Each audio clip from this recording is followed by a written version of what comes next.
of the committee's inquiry into budget estimates 2023-2024. I would like to start by acknowledging the Gadigal people of the Eora Nation, the traditional custodians of the lands on which we are meeting today. I pay my respects to elders past and present and celebrate the diversity of Aboriginal peoples and their ongoing cultures and connections to the lands and waters of New South Wales. I also acknowledge and pay my respects to any Aboriginal and Torres Strait Islander people joining us today. My name is Jeremy Buckingham and I am the chair of the committee. I welcome Minister Houssos and accompanying officials to this hearing. Today, the committee will examine the proposed expenditure for the portfolios of finance, domestic manufacturing and government procurement, natural resources. I ask everyone in the room to please turn their mobile phones to silent. Parliamentary privilege applies to witnesses in relation to the evidence they give today. However, it does not apply to what witnesses say outside of the hearing. I urge witnesses to be careful about making comments to the media or to others after completing their evidence. In addition, the Legislative Council has adopted rules to provide procedural fairness for inquiry participants. I encourage committee members and witnesses to be mindful of these procedures. Welcome to the witnesses and thank you for making the time to give evidence. All witnesses will be sworn prior to giving evidence. Minister Houssos, I remind you that you do not need to be sworn, as you have already sworn an oath to your office as a Member of Parliament. I would also like to remind Mr Coates-Trotter, Ms Campbell that you do not need to be sworn, as you have been sworn at an earlier budget estimates hearing before this committee. For all other witnesses, could you please state your name and position title and swear either an oath or affirmation? And I'll begin in my left with witnesses to my left with Mr Cullen Smythe. Thank you. My name's... It just works It's on. automatically. It just works automatically. They're on all the time, Okay. Mr Cullen Smythe. Thank you. My name's Cullen Smythe. I'm the Commissioner of State Revenue, and I swear that the evidence now about to be given by me shall be the truth, the whole truth, and nothing but the truth, so help me God. Thank you. Ms Young. My name is Amanda Young. I am the Deputy Secretary for Revenue New South Wales, Chief Commissioner of State Revenue and Commissioner of Fines Administration. I solemnly, sincerely and truly declare and affirm that the evidence now about to be given by me will be the truth, the whole truth and nothing but the truth. Thank you, Ms Young. Ms Beattie. Thank you. Good morning. Georgina Beattie, CEO of Mining, Exploration and Geoscience in the Department of Regional New South Wales. I solemnly, sincerely and truly declare and affirm that the evidence now about to be given by me shall be the truth, the whole truth and nothing but the truth. Thank you very much. Are there any others that need to be sworn? No. Thank you.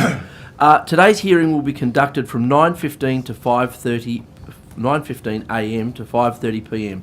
We are joined by the Minister for the morning session from 9:15 to 1, with a 15-minute break at 11 a.m. In the afternoon, we'll hear from departmental witnesses from 2 p.m. to 5:30 p.m, with a 15-minute break at 3:30 p.m. During these sessions, there will be questions from the opposition and crossbench members only, and then 15 minutes allocated for government questions at 10:45 a.m, 12:45 p.m, and 5:15 p.m. We'll begin with questions from the opposition. Good morning, Minister. Good morning, Mr Tudor-Hope.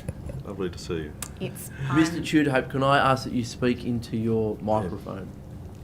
You're being very quiet. I'm always quiet. He's only getting started. Sotto I'm always, voce. I'm always Sotto quiet. He's only getting started. Minister, did you get an opportunity of watching the Premier's estimates hearing on last week, on Wednesday, I think it was? I saw some parts of that. Did you? And you will recall, would you not, that I asked him some questions in relation to 11 insurance acts, which had been transferred from your responsibility to the Minister for Fair Trading. Yes. And do you recall his response in relation to that question was, and he said this: in the end, lawful decisions made by her, and I think her is you, would have been inferred by you, meaning me, with a malevolent intent. And as a result of that, I made a decision that it would be better to have another Member of Parliament, another Minister responsible for insurance regulation. Do you recall him saying that? Sure. You do recall him saying Yeah. Yep. So, is it your view that questions about how you have managed the conflict of interest arising from your husband's employment with the Insurance Council of Australia have been asked with malevolent intent? Is that your view? Well, Mr. Lawrence. Really struggling to see how the Minister's interpretation of Mr. Tudorhope's questions could be relevant to the task before us. This seems to be so out there at the edge in terms of political theatre. At this stage, I acknowledge the point of order, and there are some key elements to it that I'm mindful of, but wide latitude is given in these inquiries to ask a range of questions across a broad spectrum. So at this stage, I will not uphold the point of order. Mr. Tudorhope. Ridiculous. sorry, what was your question? So, is it your view that you have managed the conflict of arising in your husband's employment with the Insurance Council of Australia have been asked with malevolent intent? Mr. Tudorhope, we have covered this issue in great detail in the upper house, and indeed you asked the Premier questions in relation to this, as you mentioned. Perhaps it might be helpful to say there is no conflict, and there never has been. We had robust plans in place in accordance with the Ministerial Code, and I am no longer the Minister responsible. So do you accept that they weren't being asked with malevolent intent? Well, the intent is ultimately a question. If I, of course, I defer to the Premier's judgment. About but how you felt. Order. let's The Minister is seeking to answer the question. Let's start with affording all the witnesses and continue with affording the witnesses the courtesy that the resolution of the House requires. So, Well, Minister. let's just focus on the facts, Mr. Tudorhope. You have asked me 30 questions. Sorry, you have asked more than 30 questions on this issue. Correct. In the chamber, in the parliamentary chamber. You have asked questions, So- or your so- side sorry, has just to asked be clear- questions just to be clear, of the have I Premier asked in relation to this question. You yourself, on 5 separate occasions, have said that there is no allegation or wrongdoing, that there's no allegation that you are specifically making, and I am no longer the Minister responsible. So what is your question, well, then, Mr. Tudorhope? what I ask you this then, Minister, is do you accept that ministers ought to be subject to scrutiny in relation to their compliance with the Ministerial Code of Conduct? That's a simple and straightforward question. Mr. Tudorhope, I have been an active participant in these hearings in a number of parliamentary inquiries. I firmly believe in this process. I think that the budget estimates process itself and parliamentary inquiries offer great insights into the way that we can solve particularly difficult substantive policy questions. So why don't we turn to some substantive we will policy do that. questions? We will do that. So I just want you to be clear that there is scrutiny applied to ministers in respect of their obligations under the Ministerial Code of Conduct. Is that right? Well, Mr. Tudorhope, do you have an allegation? Just answer my question. Is there an allegation of wrongdoing? Well, point of order, Chair. You just talked about courteous behaviour. The Minister's actually debating the question that's being put to her. It's a very simple question. Does she agree that ministers should be subject to scrutiny in terms of their compliance under the Ministerial Code of Conduct? It should just be a yes or no answer, you would think. Not debating the question. I won't uphold the point of order. The Minister can answer the question the way she sees fit. She was seeking clarification of what the question was actually pertaining to. So do you accept... Mr. Tudorhope. Do you accept that ministers should be subject to scrutiny? Yes. Thank you. Now, on the 3rd of May, the Premier did allocate responsibility for insurance-related acts to you, did he not? Yes. Including ministerial responsibility for the State Insurance and Regulatory Authority? Yes. Did you have any discussions with the Premier before those acts were given to you for responsibility? We've canvassed this in the House, Mr. Tudorhope. No, well, what's your answer, Minister? You've Did you asked- have any discussions with the Premier before he allocated those acts to your responsibility? I don't recall having any conversations with the Good. Premier in relation to that. Did you have any reservations about being made responsible for those acts and be responsible for the regulator of an industry whose peak body employs your husband in a senior role? Well, let's just be really clear, Mr. Tudor-Hope, about the role of the Minister for CIRA. CIRA is an independent agency, and I'm going to be really boring today for the committee and repeat the answers that I have already provided to you in the House. In the exercise of its regular functions, it is not subject to the daily control and direction of the Minister. The CEO reports to the Board. The Minister is able to provide written directions to CIRA, but these must be disclosed in the annual report, and I have not provided any written directions to CIRA since taking office. Point of order. Insurance companies... Mr. Tudor-Hope, a point of order. I know that we've had our discussions in relation to this recently, but this was a fairly specific question, and notwithstanding your predilection for saying ministers can answer questions the way that they wish, and I can't determine how they answer them, it is the fact that the minister should answer the question, and this question was, did you have any reservations about being made respond? To the point of order. To the point of order. Well, I just will finish my point. To the point of... Mr. Tudor-Hope, if you conclude your point of order. So, notwithstanding the wide latitude which you afford to witnesses, what I would ask you to do in relation to the answers to two questions is that they should in fact be respectful to the extent that they are directed to the question that is being asked. Thank you, Mr. Tudor-Hope.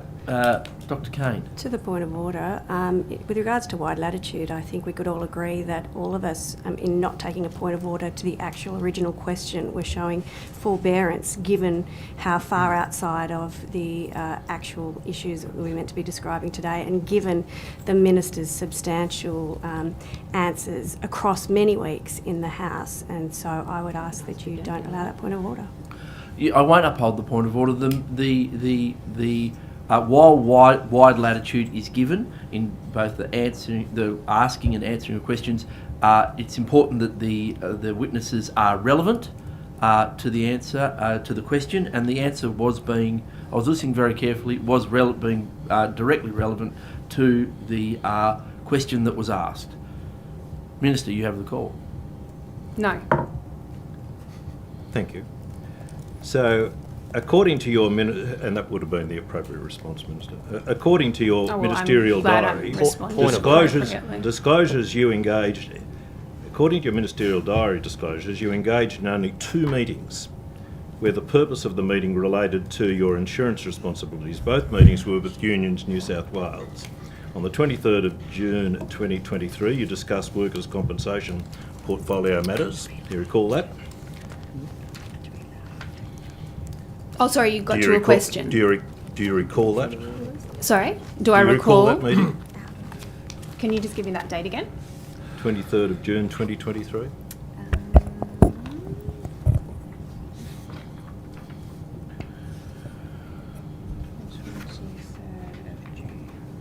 I can give you a copy of it if you want, Minister. No, I've got that. Oh, yes, actually, yes, I absolutely recall that meeting, yes. Thank you. And then you had a further meeting on the 4th of July 2023 where you discussed CIRA portfolio matters.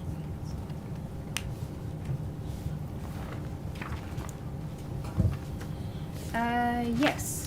So following those matters, following those meetings, did you take any decisions or any action in relation to the concerns raised with you by Unions New South Wales?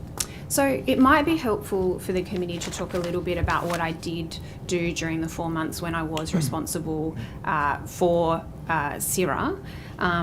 As I outlined earlier, CIRA is an independent agency, and so it doesn't operate under the direct control Point of order, Minister. Chair, this is not responsive to the question I asked. I won't. I've heard. I'll rule on the point of order.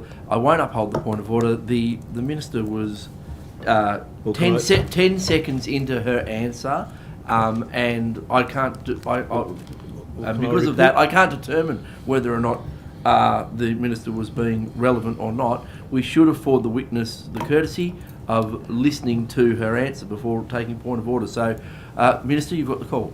Thank you, Mr. Chair. And so What I did in the 4 months that I was responsible was started the work to fix the disaster that your government created for injured workers. You asked me whether I recall the meeting that I had on the 23rd of June. I absolutely did. I met with injured workers who talked about the unbelievable toll that going through, not just the initial workplace injury, but that going through the workers' compensation system, the toll that it had taken on them, on their families' lives. And when we see the plummeting return to work rates under your government's failed workers' compensation scheme, that was the direct feedback that I took. So I absolutely took actions. We started to fix the disaster that you created in the workers' compensation system. I worked with the Minister for Work, Health and Safety closely, and we began work on how to implement our election commitments in this space. Thank you. In the 5 months, so what process did you have in place with CIRA for managing the potential conflict of interest arising from your husband's pecuniary interests as a senior employee with the Insurance Council of Australia? You have asked this question and we have answered this question, and when I say we, I mean the Premier answered this question in great detail in the House. I'd refer you to his answer. Well, Minister, can you just not provide an answer to the committee now? I'll refer you to his answer. You asked But me you can't- earlier. you Point of can't order. speak for yourself. Point of order. You have to let the Premier. Point The of point order, of Chair. order's been taken. Point of order, Chair. The Minister has answered the question not only in here she twice hasn't. She's now, talked to the Premier. but in the House numerous times. So I suggest that. So is it the case you can't answer that? I'll it's- just rule. Mr. on- Tudor, do you like Excuse- talking over women? Order. I'll just rule on the point of order, and that is, yes, I uphold the point of order. The Minister has answered the question. And so, Mr. Tudor, you have the call. So I take you to a CIRA board meeting which was held on the 25th of August 2023, and it was told that the government approach on the election commitment to review the Home Building Compensation Fund currently remains under consideration. CIRA has provided the Minister further information on the key risks involving the scheme. So in the 5 months that you were responsible for CIRA, what action did you take in relation to the Home Building Compensation Scheme? We commenced work on implementing our election commitment. That was What- actually that was an election commitment that I was involved in actually crafting, because as the Shadow Minister for Better Regulation and Innovation, and in my earlier comments, I talked about the important work of parliamentary inquiries. We heard, as a member of the Upper House inquiry into the building industry, indeed the Honourable Robert Borzak was a member of that inquiry as well. And a good inquiry it was. It was an excellent inquiry. Thank you, Mr. Borzak. And that inquiry showed that the home building return to the rate that was being returned to under that insurance scheme was unsustainable, but it also hadn't been increased by your government in more than 12 years. In 12 years. So, Mr. Tudor-Hope, we commenced work on this important election commitment. And what did that involve? The commencement of work, what did that actually involve? I met with bureaucrats. We discussed we had discussions about how to begin the work. I mean, Mr. Tudor-Hope, you were the Minister for Finance for almost 4 years. I'm sure you understand what's involved Actually, in that's commencing right. work on We'll come to that. delivering election commitments. Maybe Minister, don't. you'd be aware of the McDougall review, I take it? I am aware of the McDougall review. Good. And there is a recommendation in the McDougall review, recommendation 48, and I repeat it for you, that the legislature give consideration to amending section 20 of the State Insurance Care and Governance Act 2015 to add a new subsection as follows before giving a direction under this section. Point of the Minister order. must. Point of order, Chair. Point of order's been taken. We seem to be getting very specifically into a portfolio area and policy area, which actually is not something within the Minister's purview. She had responsibility for this. No, I won't uphold the point of order. The Minister did have responsibility. Did you in do this anything area, in relation to implementing that recommendation? Sorry, can you read the recommendation? Oh, well, are you aware of the recommendation? I'm aware of the McDougall Okay. report. Did you do anything to implement recommendation 48 of the McDougall review? Point of order. A point of order's been taken. The Minister Mr. has Lawrence. asked for recommendation 48 to be read to her, I would have thought it's the basics of courtesy when one is asking a question. Well, I'll come back to it. one would I'll come back to facilitate it. a Mr. reasonable Tudorhope, request.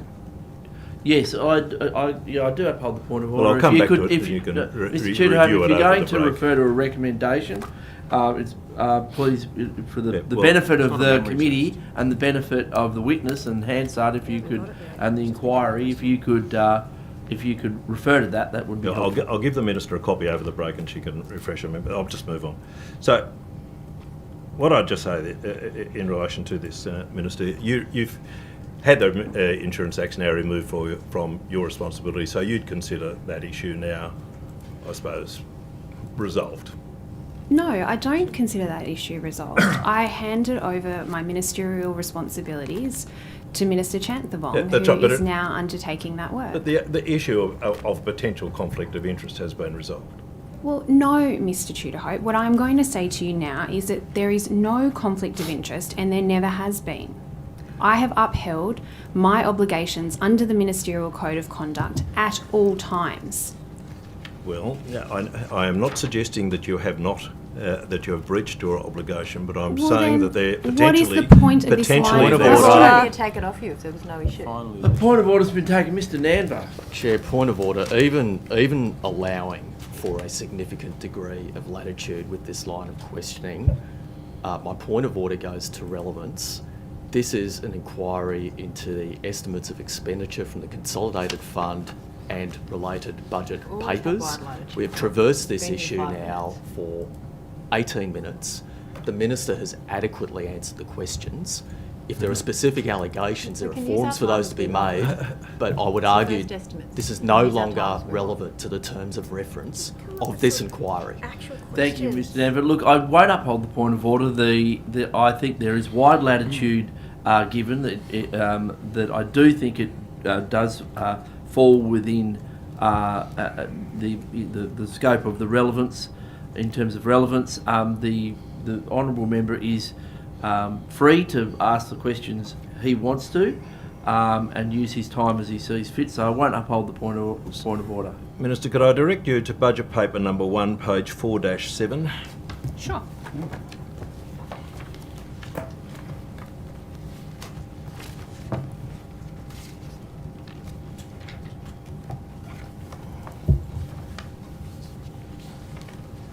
Yeah. And table 4.4 there, you see that? Yes. It appears that you're expecting to collect $6.8 billion in stamp duty on insurance over the next 4 years, is that correct? Yes. Are you aware of the Insurance Council of Australia's publication, A Stronger New South Wales? No, I'm not. Not aware of it? No. Okay.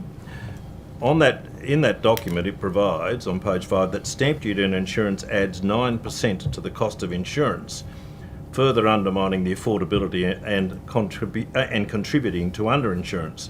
Has the government given any consideration in relation to reducing or abolishing stamp duty on insurance?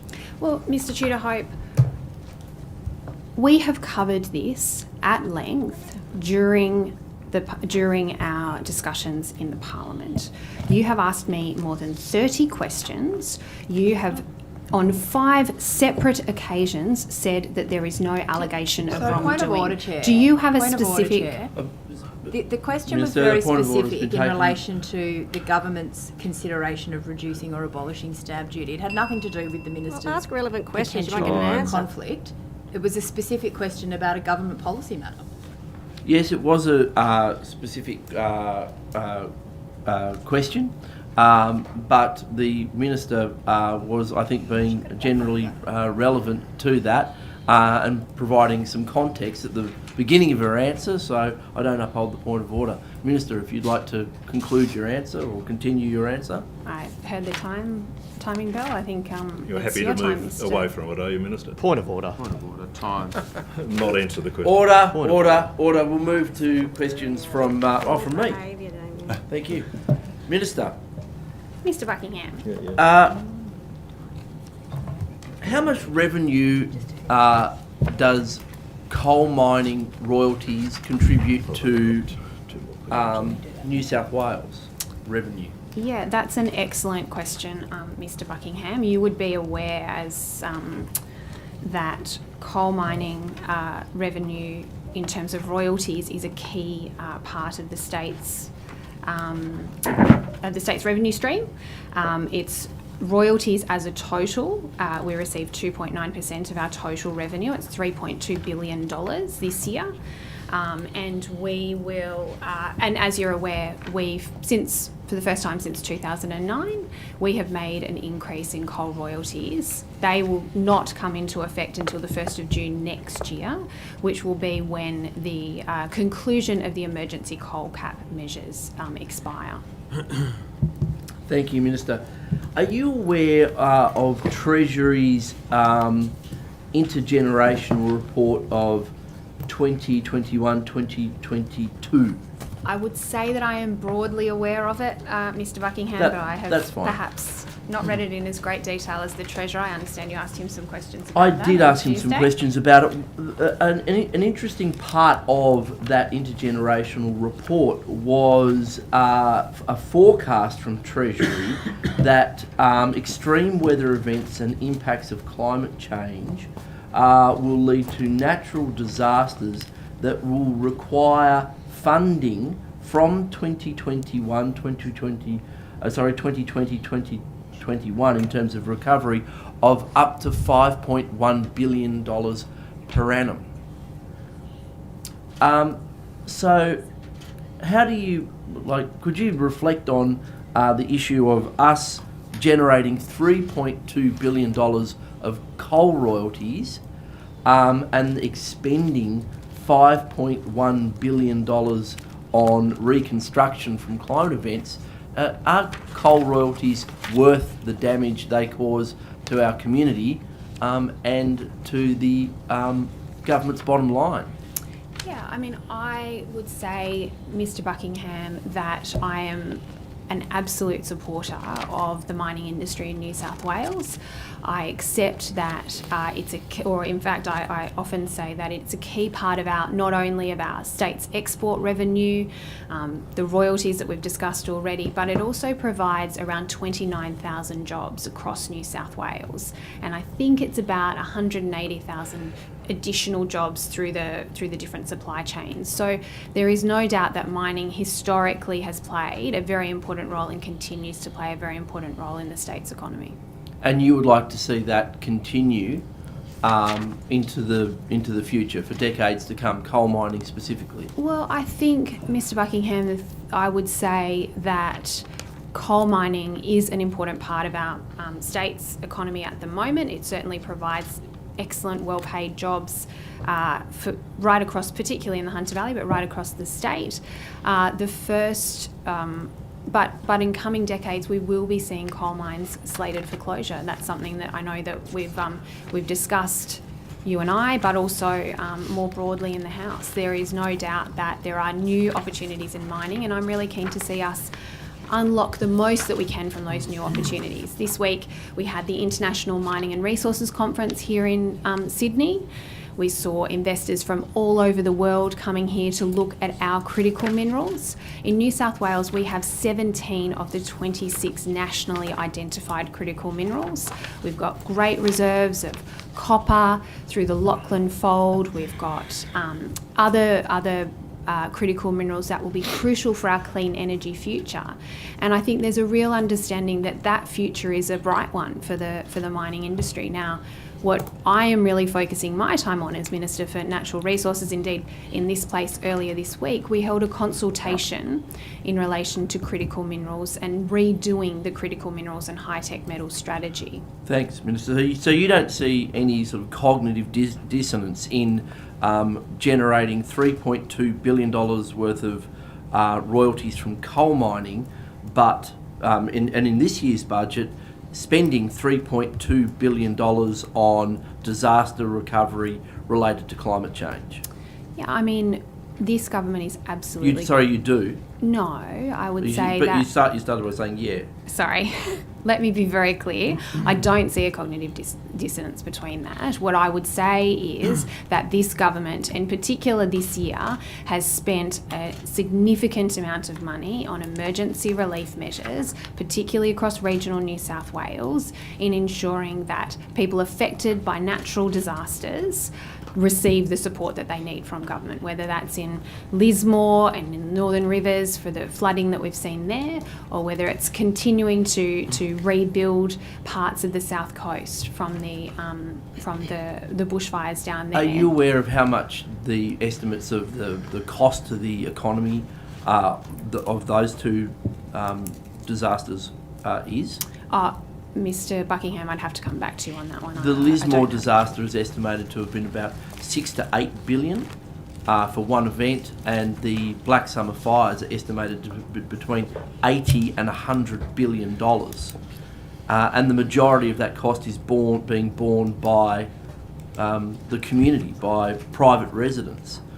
So, do you think that coal mining is worth it in the context of its impacts on climate change and climate change's impacts on our economy?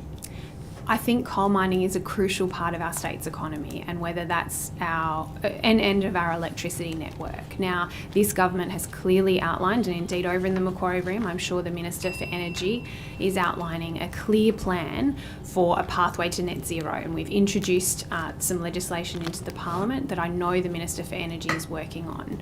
But the reality is, at the moment, there are 29,000 direct jobs employed in the mining industry, a large proportion of those using our high quality thermal coal, and that at the moment remains a significant part of our state's economy and our electricity network. Mr. Borzak. Thank you, Mr. Buckingham. Minister, funnily enough, I was asked last night by a friend, what does the Finance Minister actually do vis-a-vis what the Treasurer does? Do you want to give us a quick, short explanation?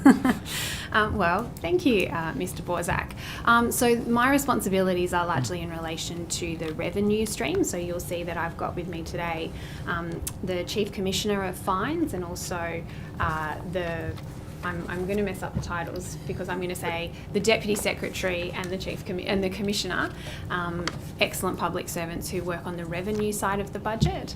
But some of my work as Finance Minister has been working closely with the Treasurer in the preparation of our first budget, and that work has involved working closely with Treasury, and the Treasurer tasked me with leading our comprehensive expenditure review.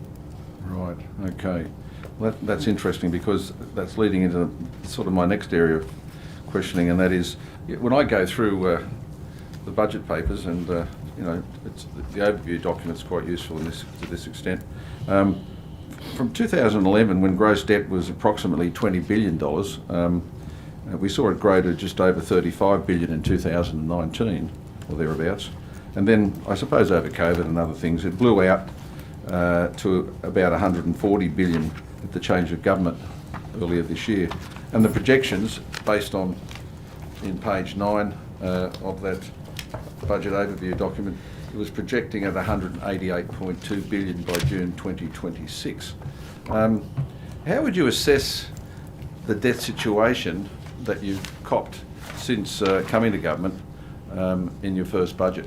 Yeah, well, that's an excellent question, Mr. Borzak. The debt, we were really clear before the election, and we knew, obviously, from the publicly available documents that we were on track for $188 billion. That was in the pre-election budget update, the figures that were published. What we can now say is that if we had continued on that debt trajectory, we would have been heading upwards of $200 billion worth of debt for the New South Wales government by June 2026. Now, that's an extraordinary amount of money to be putting onto future generations and requiring them to pay back. Now, that is exactly what prompted the comprehensive expenditure review that the Treasurer asked me to lead.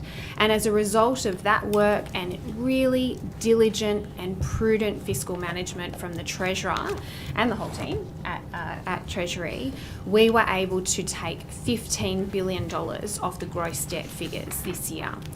we will save over the next 5 years $2.3 billion in interest repayments as a result of the decisions that we have taken in this very first budget, Mr. Borzak. And Well, can you outline some of the measures that will deal with that reduction in debt? Yeah, absolutely. So as part of the comprehensive expenditure review, we identified $13 billion worth of savings.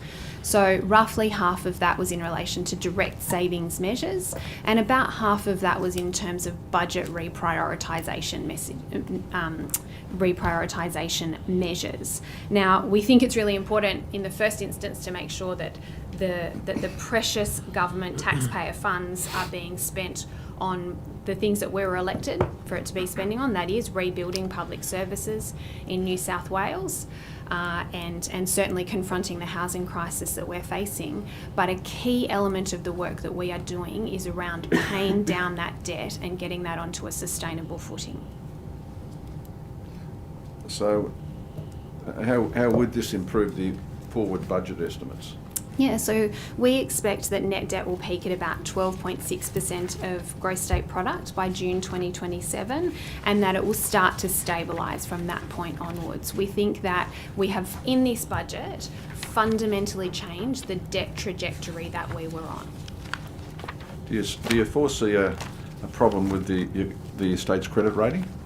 So that's an excellent question. In relation to the credit agencies, I met with the credit agencies along with the Premier and the Treasurer and the Secretary of the Treasury. We met with them, and indeed Moody's has reaffirmed our AAA credit rating. Fitch has reaffirmed our AAA credit rating, and I understand that we're waiting with bated breath on the AA plus credit rating that was downgraded under the previous government in December 2020. But perhaps the Secretary could provide you with some more detail about the work that we've done in this budget. When would you expect an upgrading on those trajectories? There's an interesting question for you. Well, we're the only state, along with West Australia, that still holds AAAs. So we've got AAAs from two of the agencies. And as the Minister said, we've got a AA plus from Standard & Poor's, which is one off the best quality rating. The ratings outlook from Moody's and Fitch is stable, meaning they don't see, there are issues to manage. There's a task ahead of the government, no doubt, but they think that the budget is in basically a stable position, and they find the budget projections credible, and they show debt being maintained at a sustainable level, sustainable in terms of revenues and sustainable as a share of the state's economy. I think interest payments, again based on this budget paper, are sitting at around 25-26 are sitting at around $7 billion per annum. Do you foresee it going up before it comes down again? Yeah, so the interest repayments are the fastest growing, as the Treasurer probably said on Tuesday, and he often says they're the fastest growing part of the budget. And that is something that is part of the reason why we took this approach to be far more prudent in the way that we are managing the state's finances. And it's worth noting, Mr. Borzak, we have taken these sometimes difficult decisions as part of the comprehensive expenditure review and the budget process.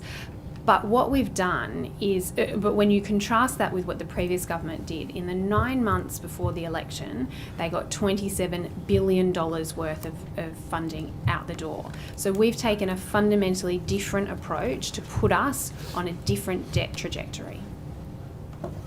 27.7 billion actually. Ms. Boyd.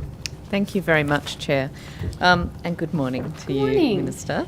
I wanted to ask you about the regional future jobs and investment authorities. Yes. It took quite a while to find this in the budget papers. I found it in the regional New South Wales statement. Yeah. It talks there about funding of $5.2 million. Yeah. Can you explain a little bit more about what those authorities, how many of those authorities there are, and what that money is going towards?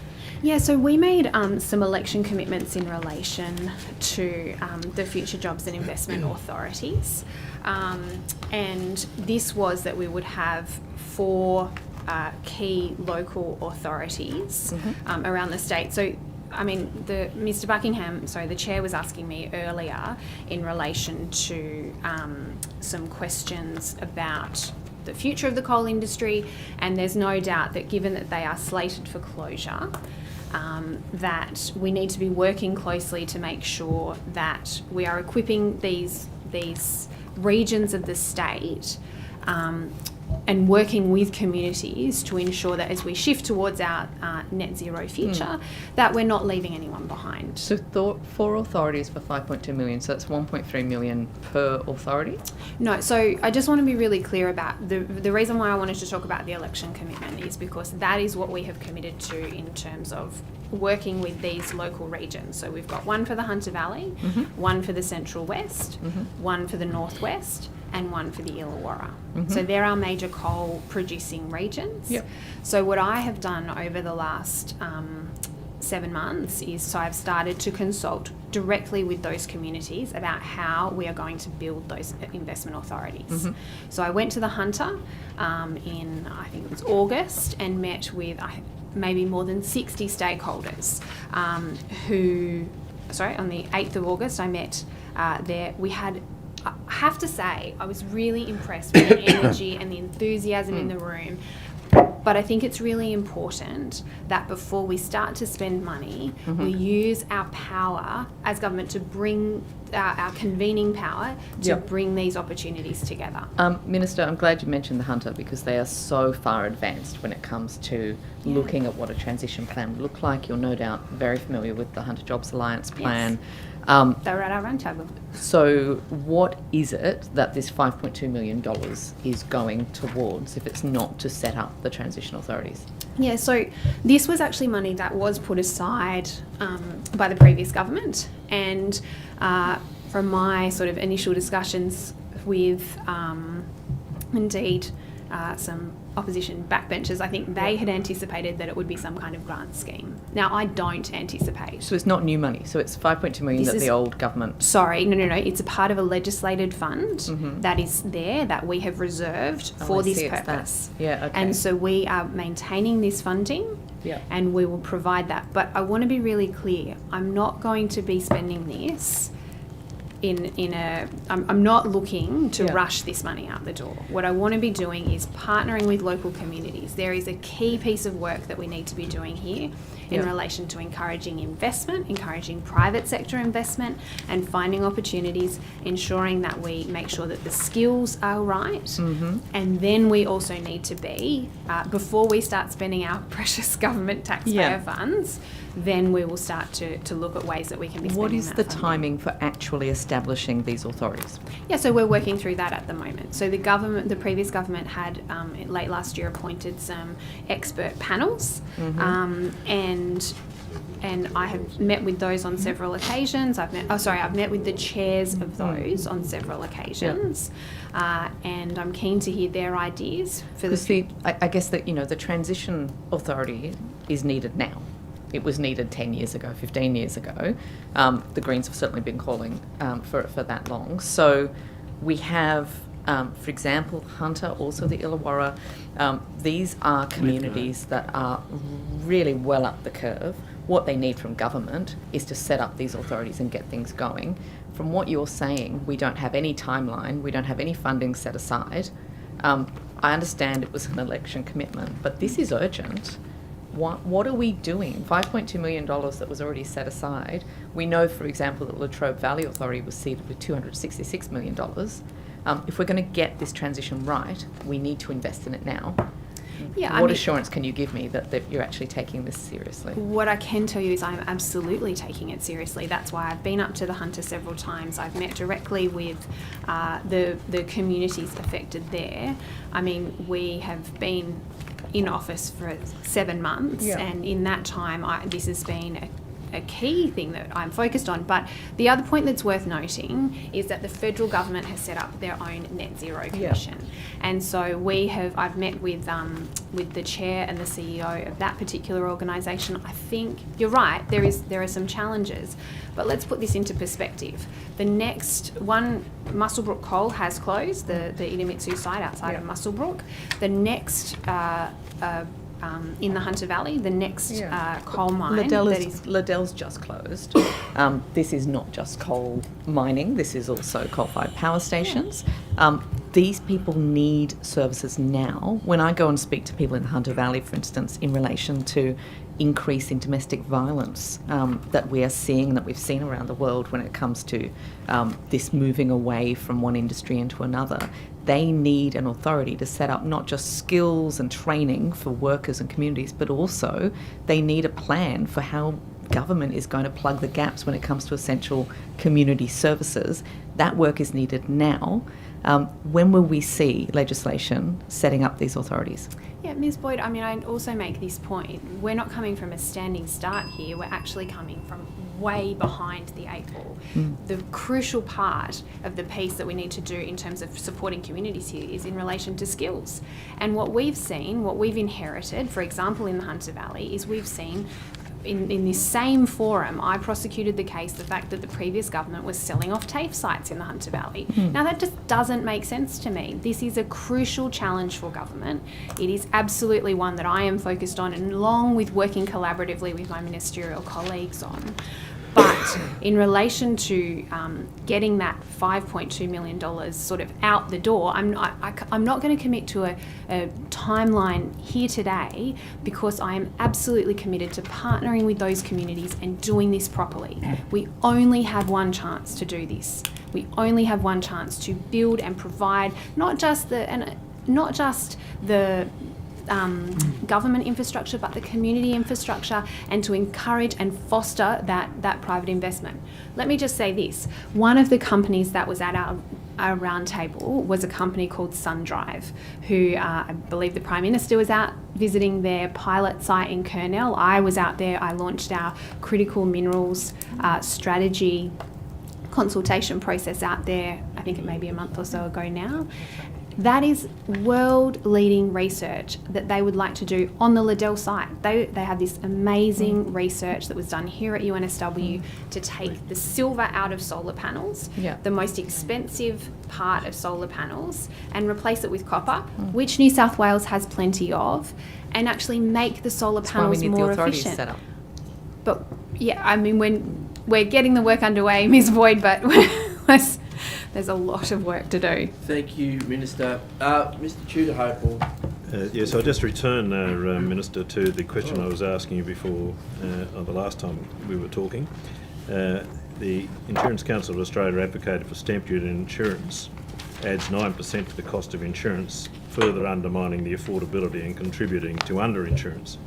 And I asked you this: has the government given any consideration in relation to reducing or abolishing stamp duty on insurance? I'll have to come back to you on that one. Let me check. I'm not aware of considerations at the moment. Okay, thank you.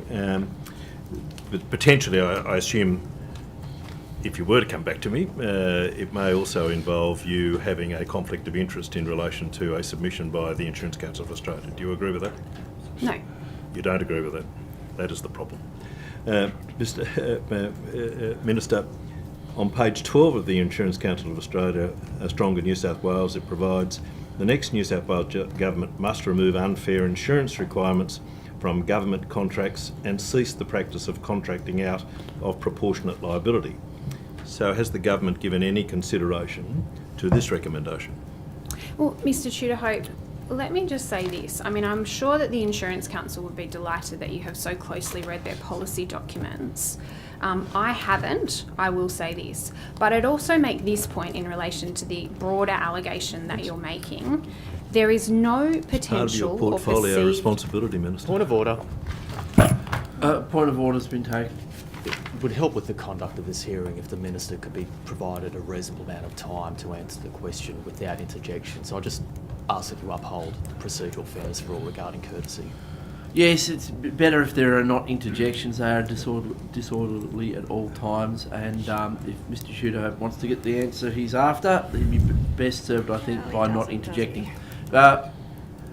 Minister, you have the call.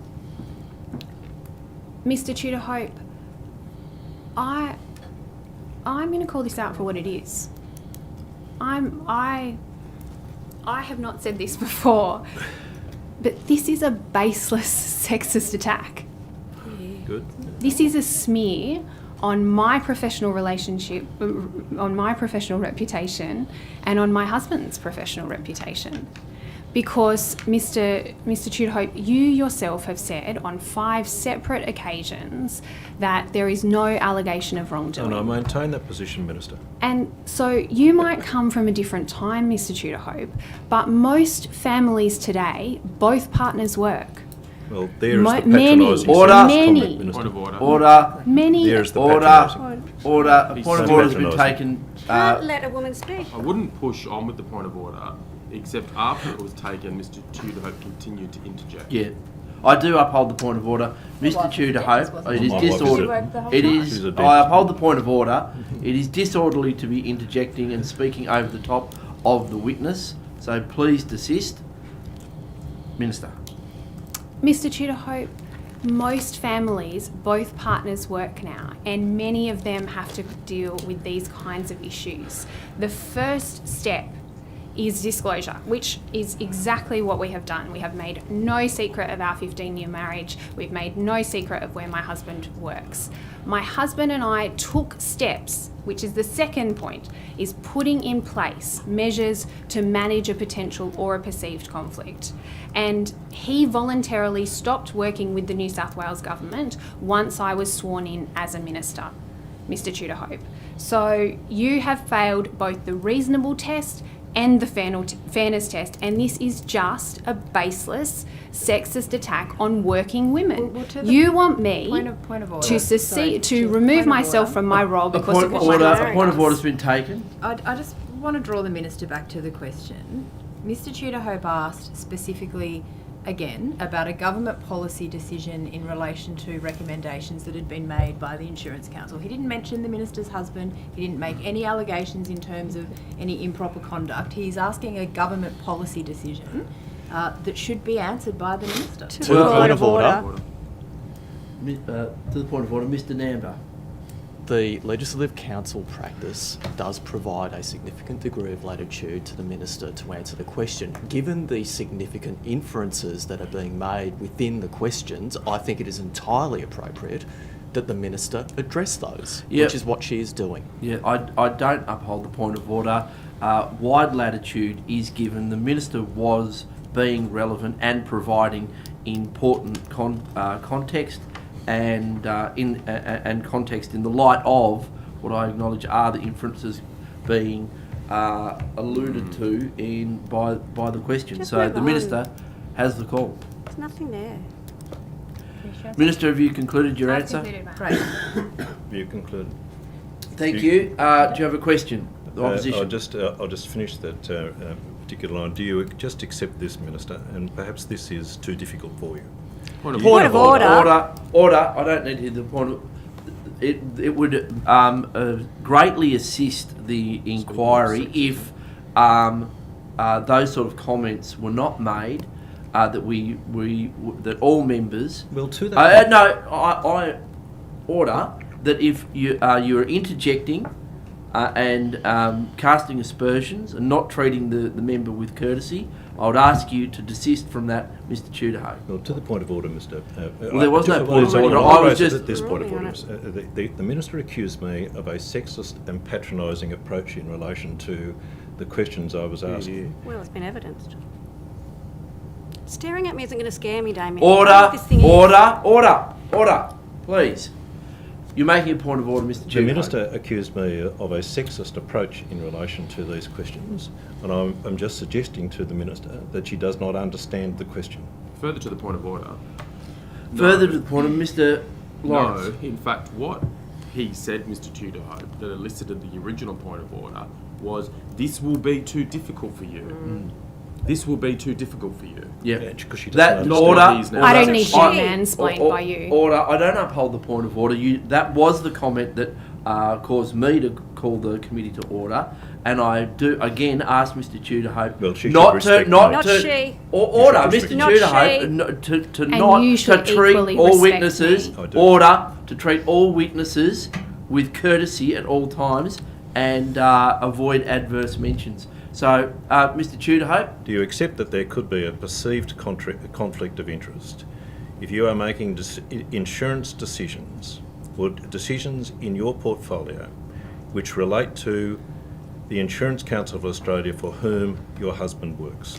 I'm going to repeat this for the umpteenth time. I have upheld my obligations under the Ministerial Code of Conduct at all times. We have put measures in place. This is something that is commonplace across government and the private sector. Now, if Mr. Tudor-Hope, we have an entire set of budget papers here. I have done an enormous amount of work with the Treasurer in preparing the budget. Why don't you ask me a substantive policy question instead of a personal sexist attack? No, asking you, do you accept that there could be a perceived conflict of interest? I accept that these are issues that families across the private sector, across government, manage each and every day, and that is exactly what we have done.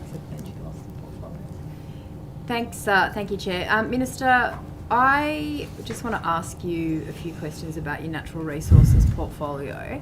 I'm assuming you would agree with me that the team within the Department of Mining, Exploration and Geoscience, led by Ms Beattie and others, do a good job specialising in a very highly technical area? Yes.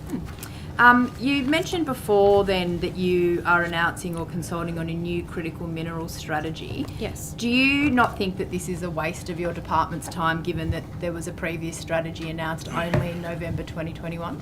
No, I absolutely don't, because the critical minerals and high-tech metals are a fantastic opportunity for the future growth and development of the mining industry here in New South Wales, and I spoke earlier about those some of those opportunities. But the other thing that it might be helpful for the committee to be aware of is, and indeed Ms Kate Fairman received this, I know she's here as well, she received this in a briefing provided by Ms Beattie the other day as part of our new way that we are managing information and providing that to the upper house. That's great. I'm glad was you in provided relation to the briefing. creation of the previous strategy. And that strategy, to be perfectly, or to be clear to the committee, was constructed entirely by the department. Now, I think the department are excellent. They do great work. I've had an opportunity to visit their office in Maitland and see some of that work firsthand.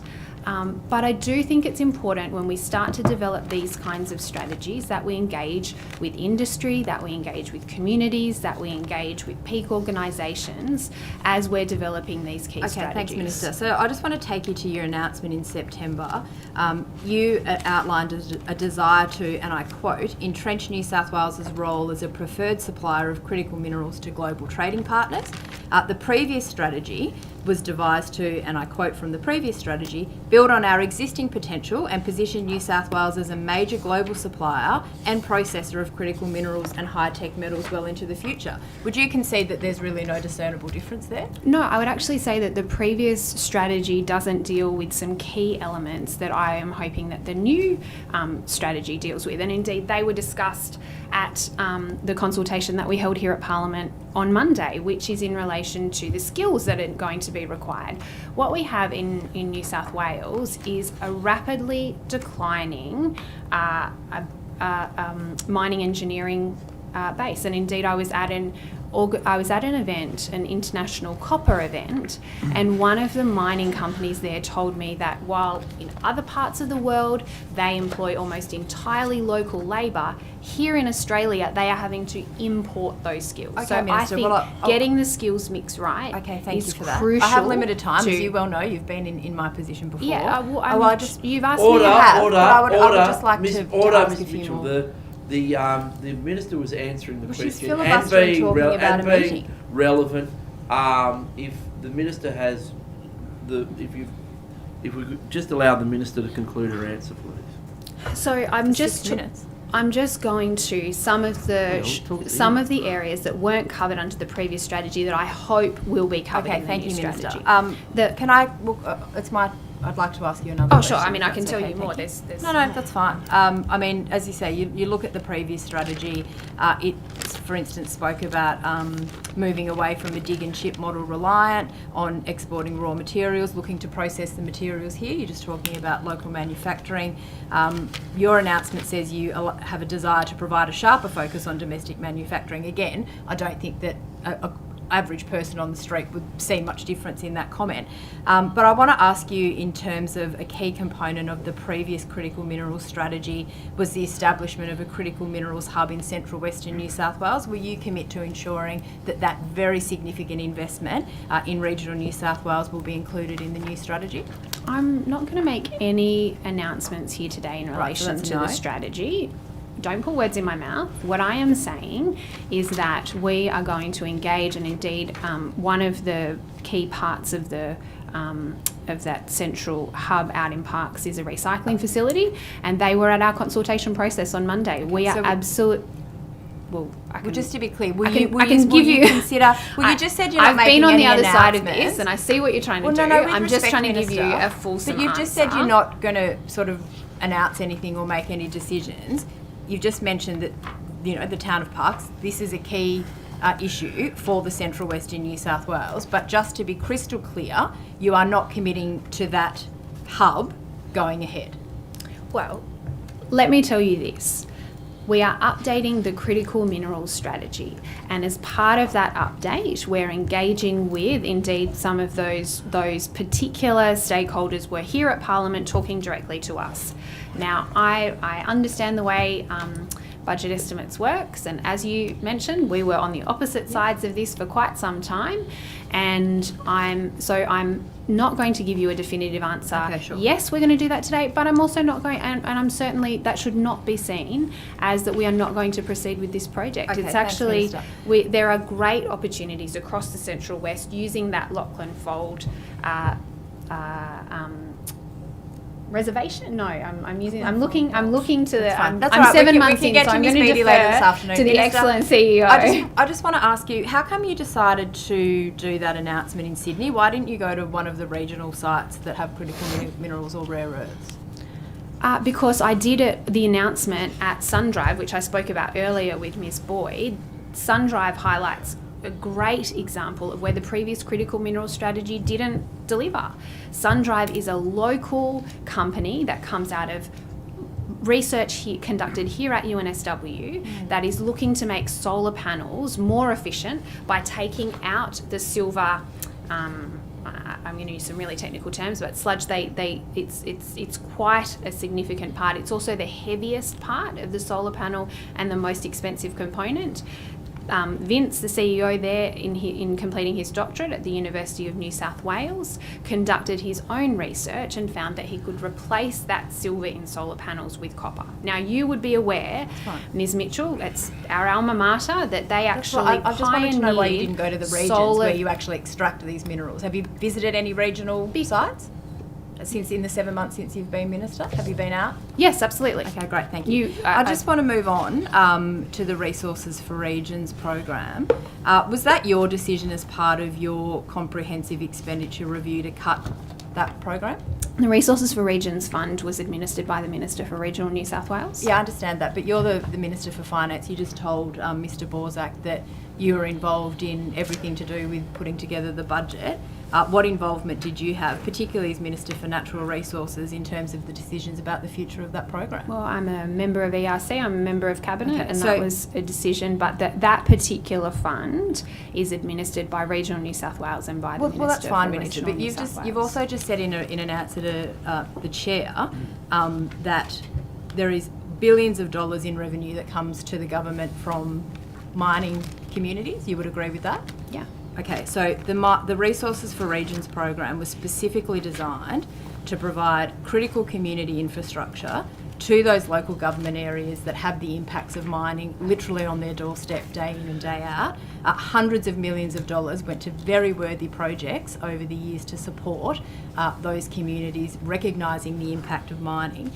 why didn't you fight for those communities as Minister for Natural Resources and Finance Minister to ensure that resources for the regions continued? Let me tell you what I did fight for as part of the budget process and what this government is absolutely committed to delivering, which is rebuilding our public services across this state. Minister, Point of Challenges- order. Point of order. Well, you've asked me a very lengthy question, Order. and Order. I'm going to about provide. resources for Taken. regions. Resources for regions Order. don't employ public Mitchell, servants. Order, please. Mr. Nando. Go back Chair, to the Chair, talking points when you don't know surely what to the say. procedural fairness resolution, paragraph 19, requires more than a 10-second response to a lengthy question. Yeah, And I constant uphold the objection. point of order. It was a good question, and I'm very interested in the answer. The Minister was 8 seconds into the answer before there was an interjection. It is disorderly to interject and does not accord with the resolution of the House. Minister, continue your answer. Thank you, Mr. Chair. The thing that those valuable coal royalties are going towards is putting nurses in, actually particularly in regional areas, I should say, it's going towards delivering 500 new paramedics in our regional areas. It's going towards making the 1,112 nurses that your government failed to provide funding Chair, for. with I can come back to you with on respect notice to the and Minister- give you a No, breakdown I don't need that. of What I those would like- particular Point of order, regional Chair. areas Point of order, where Chair. those temporary No, with nurses were respect. employed. Order. A point of order has been taken. Seriously? Dr. Yes, seriously. Dr. Ms. Mitchell. Lawrence. Oh, sorry, Lawrence. Dr. Kane. Sorry. More. Ms. Mitchell is not allowing the Minister to answer the question. She's continually interjecting, and it's just not the time that I think we should be To continuing. the point with of the order, debate. to the Chair. point of order. Of me Resources as well. for Regions was a very specific project that funding program that supported community infrastructure. That money was never going into employing frontline services. This is not at all relevant. I want to know, for those mining impacted councils and local government areas who are now missing out on hundreds of millions of dollars, why they are not being looked after by this minister. Order. It's Well, not relevant to that- talk about what Order. the minister's saying. So, no, I'll rule on the point of order. It was a broad question. That I think that the minister was being relevant and can answer accordingly. Minister, have you spoken to any mayors or general managers of councils who've lost that funding? Did you consult with them at all? Yeah, I mean, you've clearly been reading my ministerial disclosures. I met with a group of Central Western mayors in this very room. I haven't been can tell reading you your diary, the but exact have you had any correspondence from mayors or general Order. managers who've lost Order. funding, and what have they The said? minister is I have answering the to- question. If you could just Don't you remember? allow her the opportunity to answer the first question before you ask another one, Ms. Mitchell. Just especially for Hansard, it's very difficult for them to keep up if we're just firing off a barrage of questions. Minister. Thank you, Mr. Chair. So I actually met on the 24th of August in this room with the Central New South Wales Joint Organisation of Councils, and we discussed a range of Have you challenges. met with any that Hunter they're- or Northwest councils, other areas? Yeah, I spoke earlier about the Hunter Roundtable, where we had a number of mayors from the Hunter. I've met with, I mean, it's all fully disclosed. I bet they weren't too happy though, were they, Minister? Time's up. Thank you, Minister. Minister, the former government had a statement on the future of gas. Yes. Are you committed to that statement, or are you revising, preparing a new statement on gas? Yeah, so I thank you for your question, Chair. Or am I supposed to call you Mr. Buckingham? I'm sorry, I don't want to You do can call me. Yeah, I don't mind. You're I not think gonna you're say supposed to whatever. call me Chair. Chair. So can I just at the outset absolutely acknowledge your long-running advocacy on this issue. I remember when I was first elected to this place, you were giving very detailed and informed speeches in relation to this. And so I know that it's been a really, it's been a long-running issue that you've pursued in public life. In terms of the specifics in relation to the future of gas statement, so that was released by the former government in 2021. Now, the the way that, or the framing that's been provided to me, particularly by the industry, more broadly, the resources sector, is that the sector in New South Wales is kind of underpinned by these three key statements of the future of gas, the statement on coal, and the critical minerals strategy. Now, I would expect that over the course of the next Parliament, that we would revisit those strategies to make sure that they were fit for purpose.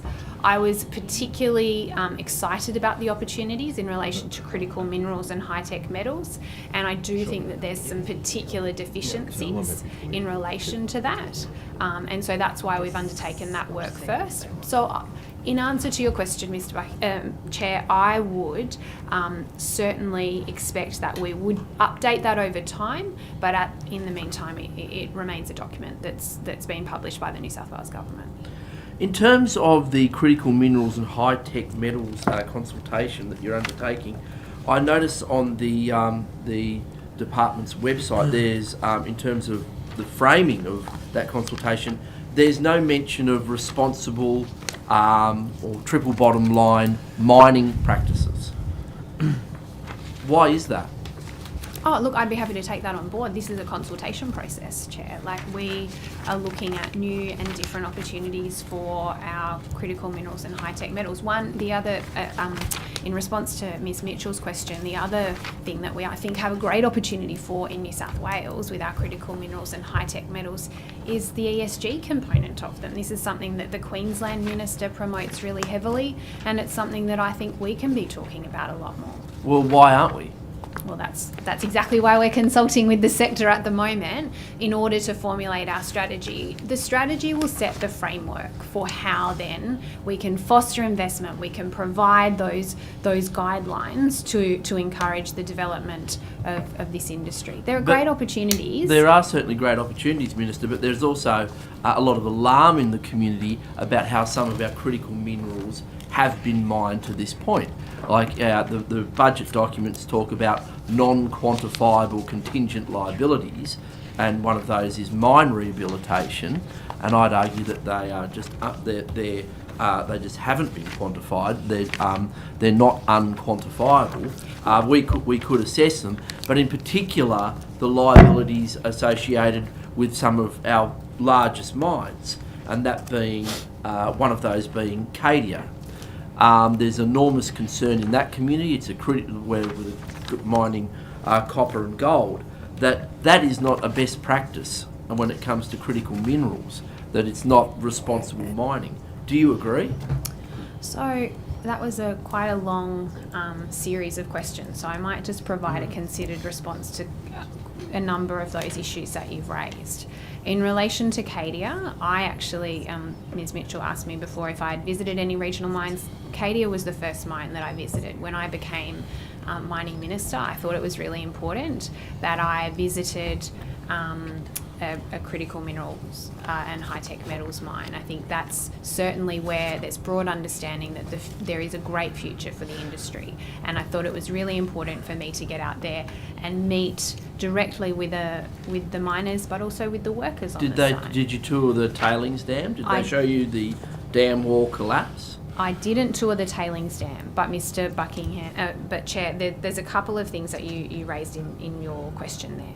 So I have visited it. I did talk about specifically with them the history of worker safety on the site, because I know that that's something that I am directly responsible for as Minister for Mining in New South Wales.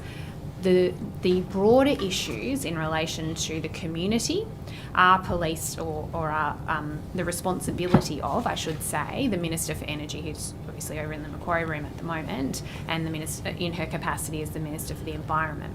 Now, part of the reason, feedback I often get as the Minister for Mining is that we have a very comprehensive regulatory system here in New South Wales, and we do.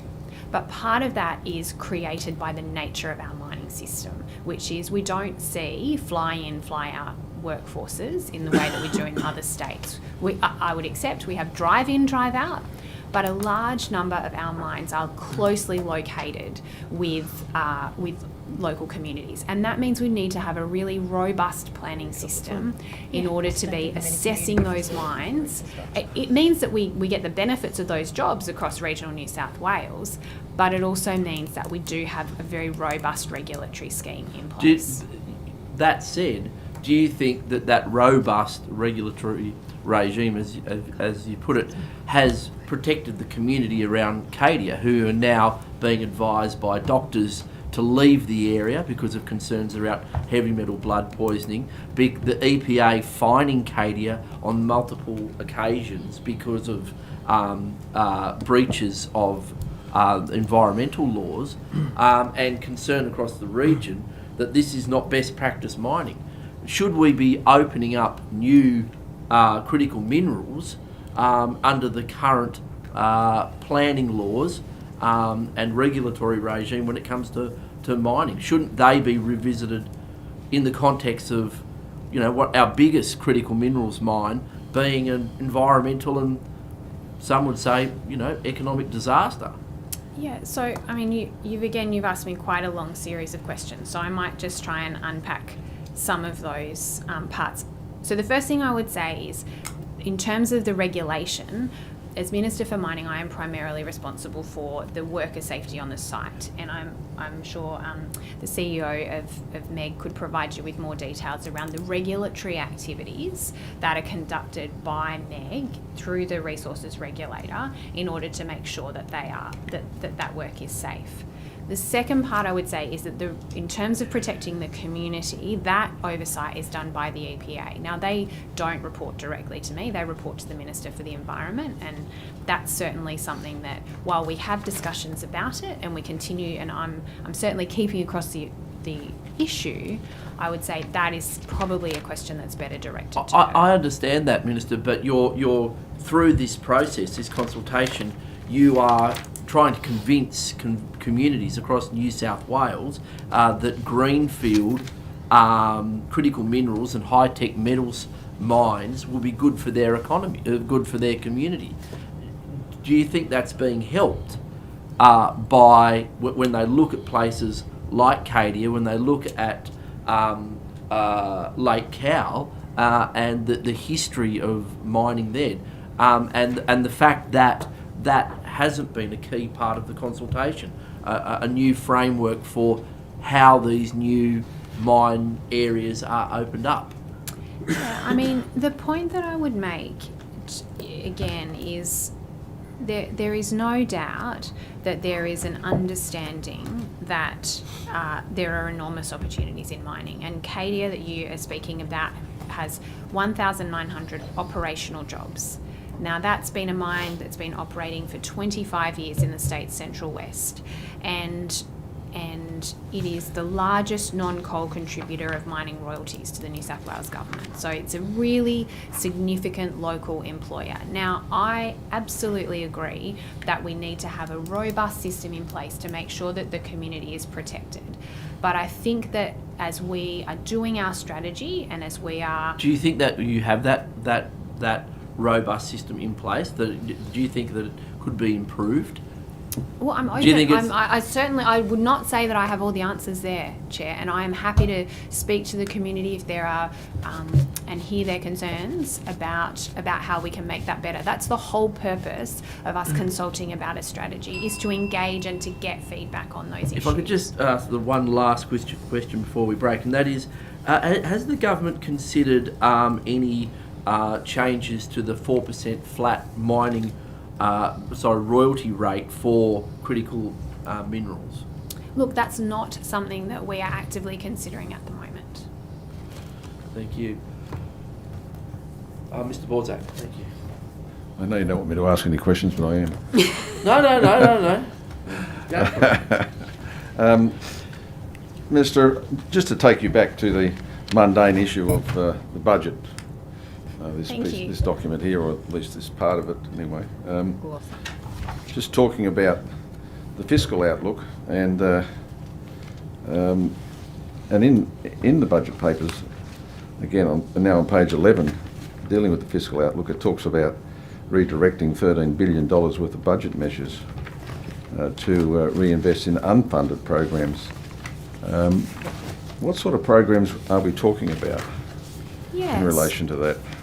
Yeah, that's an excellent question. So I said earlier we were aware of the $188 billion that we were on track for, which would have, given the way that this budget unveils the next year of the forward estimates, that would have been on track for $200 billion by June 2026. The one thing that we weren't told about before the election was the $7 billion worth of unfunded programs that the previous government had factored into the budget. So there were across health, environment, cybersecurity. The Office of Cybersecurity had no ongoing funding. Local government, major events, skills, transport, gaming regulation. We had a range of programs that were on what we would call a fiscal cliff, in the sense that there was no ongoing funding that was provided. The thing that you would be probably interested to know, Mr. Borzak, was most of those fiscal cliffs occurred 2 years into the government's budgeting, which allowed some tricks to occur in the figures that the previous government released before the election. Right. I can give you some specific examples if you'd like. Yeah, why don't you? So, of those, there was 1,112 nurses, which I've spoken about. But so in the budget, we have $572 million worth of funding to make these nurses permanent, to make them permanent positions, that we would have been required to sack if we continued with the budget as it was handed down by the previous treasurer. Then we would have been required to sack them on the 30th of June. And out of home care, we had, these are our kids, our most vulnerable children that come into contact with the state, and they've received $200 million worth of funding in the budget. And that will be protecting thousands of vulnerable children. The former government provided them only enough funding to last until April next year. Okay, thank you.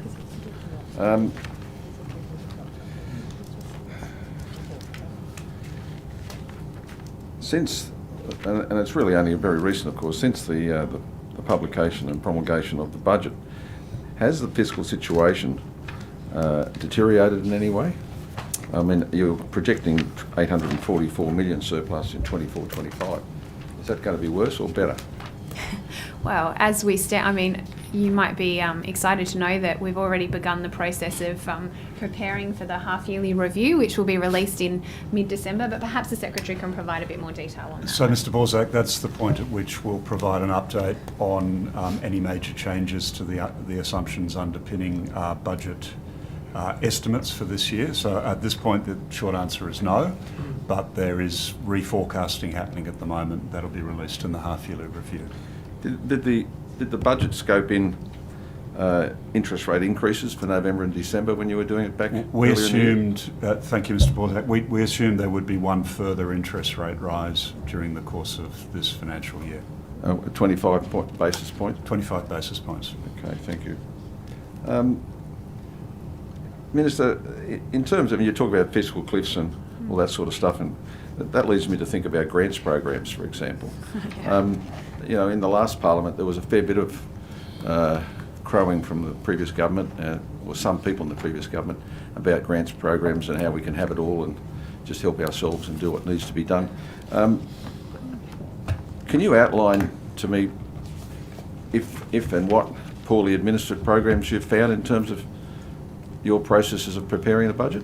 Yeah, so Mr. Borzak, can I say thank you very much for the excellent question, because you and I both sat through that long-running inquiry conducted by the Public Accountability Committee under the previous Parliament, and we investigated closely, and I have to say, as the course of preparing the budget, and we did have to make some tough decisions as part of the budget process, but it really made me reflect on some of the things that we had uncovered during that particular inquiry. You know, those bushfire recovery grants, where we saw the second largest project essentially being pushed out the door when other deeply affected areas had been pushed out the door to a project that had been shopped around from grants program to grants program, being pushed out to areas depending on how they voted. That is absolutely not the process that we are following. So we saw, we strongly canvassed the Stronger Communities Fund as part of that upper house inquiry, where we saw 96% of that $250 million that went into councils in coalition-held or marginal electorates. And I know the Auditor General then subsequently did an inquiry that was really informative, that report, in relation to the way that grants programs are being conducted. I mean, the idea that we had so many examples. $9.3 million of the Regional Cultural Fund was awarded to by ministers to projects that weren't recommended by the panel. And I think I should take this opportunity to really pay tribute to the work that Minister Graham is doing in this space as a Special Minister of State. He was on that upper house inquiry alongside us and understood and saw what the consequences were when you had poor management of grants programs. And I think he's doing an excellent job in implementing new guidelines and new systems to ensure that our schools, our regions and our services are funded fairly and not in relation to how they voted. I think that's a really significant change in the way that our government is approaching grants programs. Just on a slightly different tack, I noticed recently that the government is intending to do a review of the New South Wales Clubs grant scheme. Have you got any comment to make in relation to that? Yeah, look, I'm aware that 75% of the club grants Category 3 fund had been awarded to projects in the coalition electorates, but I'd have to come back to you with some more details on that. That one is not being, I'm not specifically overseeing that one. And is it the government's intention at some stage to take over the grant scheme away from clubs themselves? Oh, look, I mean, that's a process that's under review at the moment and being managed by a different minister. I would assume that it would be the Minister for Gaming, but I'd have to check that and come back to you, Mr. Yeah, Borsa. if you could, please, that'd be good. Absolutely. Just in relation to grants programs in general, I mean, what are you doing different? What's your government doing different to what was being done before?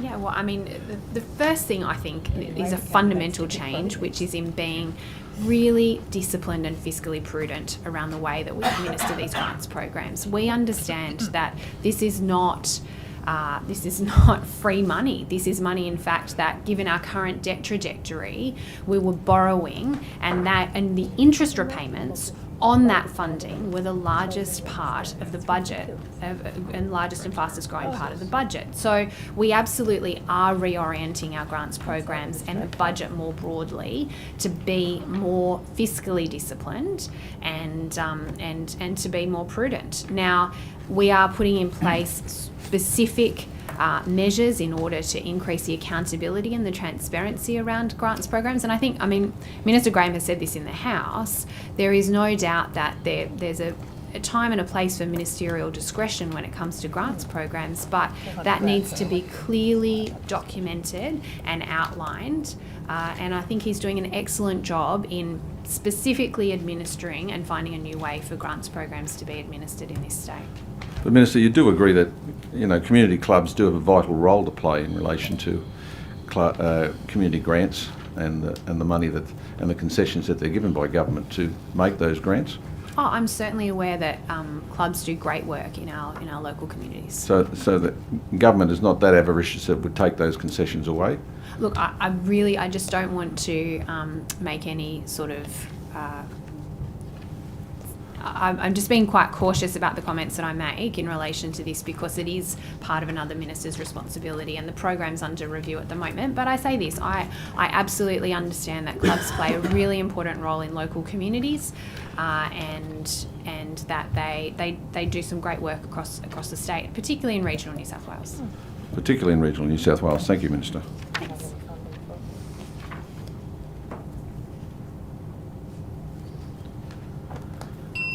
The government. How's that for timing, eh? The opals are. No, it's over to you. Thanks very much. Minister, you were speaking a bit before in answer to Mr. Borzak about interest rates. And I wondered if you could talk a bit more about the overall state of the New South Wales economy. Yeah, absolutely. I would love to.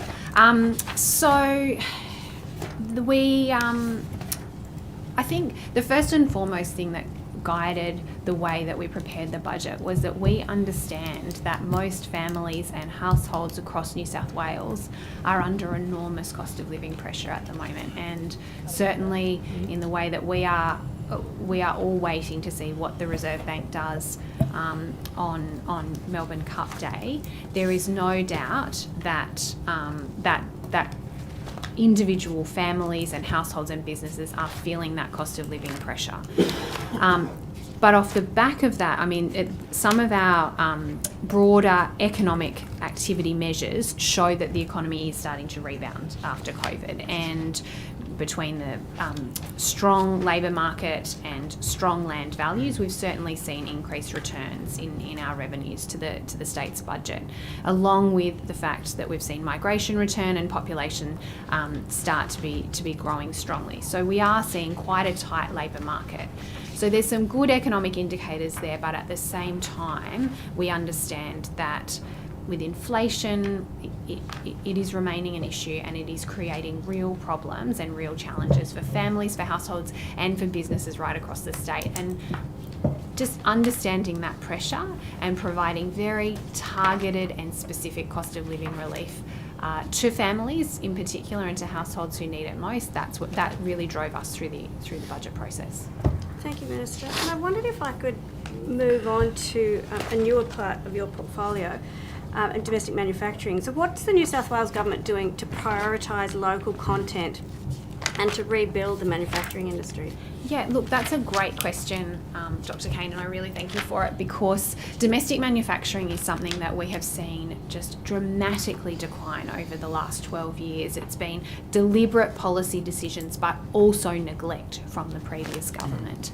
And when you take decisions to send billions of dollars offshore for key and major infrastructure projects, and those precious procurement dollars are sent offshore with their really important multiplier effects, then it's going to take some time to rebuild that capacity within the economy.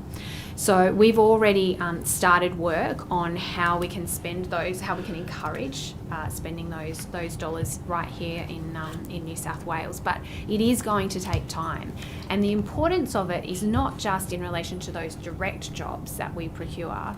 What we know is that for every one job that we have in domestic manufacturing, that along the supply chain creates 2 additional jobs. So it's those multiplier effects. When you send billions of dollars offshore to purchase trains or ferries or light rail trams from overseas, you're sending that money over there, and those important multiplier effects. And look, I mean, I think the 12-year experiment shows that we're actually getting faulty products. We're not getting good return for our value. So we're missing out on both. We're not getting good quality products, and we're also missing out on those important multiplier effects. So I was out in Western Sydney with the Premier and with the Minister for Planning earlier this week. There is some great work being done within our domestic manufacturing capability. We were with BlueScope, who have a plant. They're actually opening up their first new metal coating line. It'll be their 7th metal coating line. Their first in, I think it's 30 years or something. There is some great work being done out there, but when the previous government took a decision to procure, for example, our trains offshore, we actually saw the demise of a train building industry that had been here in New South Wales for over 100 years. Since the 1800s, we had built trains here in New South Wales, and the environment and the broader flow-on effects from those great local jobs. I mean, there's where I'm from, up on the mid-north coast, there were some facilities in Taree, but also certainly the Ganinan site in Newcastle. These are sites that supported really great local well-paid jobs, but also then the flow-on industries attached to them. Thank you, Minister. And just if you could maybe explain a bit more, what are the barriers that we're facing in terms of building that manufacturing? Yeah, I mean, it's not something that you can simply flick a switch on. That's after 12 years of this industry and the collapse of this industry in terms of here in New South Wales. We've lost the skills, and those jobs, or those people who would have done those jobs, have gone elsewhere. So it's going to take time to rebuild those skills. We're also going to have to work closely with industry, and that's certainly something that I know Minister Chanthavong is really focused on as the Minister for Industry, and I'm working closely with him along with the Minister for Transport and also with the Minister for Skills in making sure that we've got a whole of government approach. Like, I'm the Minister for Domestic Manufacturing and Government Procurement because that's a specific opportunity for us, but this is a real priority for all of government to be turning our focus to how we can be fostering the environment here in New South Wales, providing those opportunities. But it's going to take time. We can do things, we can introduce local content weightings, we can, and we made some specific election commitments around increasing local content weightings. But we can't do this overnight. And we've seen around the world other countries, the US and major European countries, economies, really investing in their domestic manufacturing capability. And in 2021, in the OECD index for domestic manufacturing capability, we were actually ranked last. We've fallen so far down the scale, and at a time when we're seeing other major countries investing in this domestic capability. We saw the consequences during COVID, of course, but this is a new and great opportunity for New South Wales economy. Thank you, Minister. Thanks, Chair. Minister, moving to your responsibilities as Minister for Finance, and particularly in the revenue space. You'd be aware that Revenue New South Wales is responsible for administering a number of schemes on behalf of the New South Wales Government. And I'm wondering, have you got an opinion on whether any of these, or indeed any joint schemes that they're involved in, have not been ideally set up? Yeah, I mean, there's a number of things that we've been handed over by the previous government that we're taking a very close look at. And I would say that, you know, as a new government, we are taking a fresh look in the budget papers here. We have certainly taken a close look at a range of measures that are in place. There are some additional ones that we're going to be keeping a close eye on. There's a shared equity scheme that Revenue New South Wales, and I'm going to give the opportunity to shout out the fantastic public servants who set up the scheme, who have got it ready to roll out. We've seen a really low take-up rate of that particular pilot program. Now that's due to end in June next year, and we'd certainly be seeing whether that's actually achieving its outcomes. I think that's certainly a scheme that we want to be keeping a close eye on. I mean, I'm sure our excellent public servants could provide some more detail on the foreign tax surcharge that was introduced by the previous government but failed to take into account foreign tax treaties. So we've had to refund a range of funds in that particular case from countries where it just wasn't created properly, and the previous government just didn't do their work in setting those schemes up. That's not true. That's not true at all. I'm wondering, Minister, I'm particularly interested in COVID business grants. Have you got any particular thoughts on those in terms of poorly set up schemes? Yeah, so this is one of the things that sort of comes in as a new minister. What are the ongoing issues that have been created? So part of the challenge was, and I should say from opposition we absolutely supported the need to get business grants out the door and to be supporting our business community during really difficult times during the pandemic. But as, again, I've talked extensively about the inquiry that in the previous parliament around grants, that found that if you don't set the systems up properly, then you're leaving yourself open to fraud, but and obviously there's an inherent tension between the need to get the money out the door and then rely on those sort of self-declarations that are made. So we are facing some challenges at the moment in relation to COVID business grants. I would say this, the thing that has struck me with Revenue New South Wales, and I visited their Parramatta site very early on, and they really highlighted the fact that they're often engaging with people at a really difficult point in their lives, and the need to engage with empathy and understanding, and the range of systems, and we are looking at some additional systems that we can put in place to make that an easier process. So I understand that as we are interacting with businesses who as part of this review process, and the way that the micro business grants were issued, and a range of other business grants, and doing some compliance activity around that, I would just encourage, if people are having difficulty in repaying those, to really reach out to Revenue and to enter into some arrangements. They regularly do this in engaging with, whether it be individuals, families who are affected, or businesses, to work out plans that are bespoke for them, to find a way to repay the money if that's required.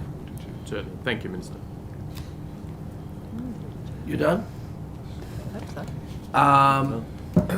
No more? Okay.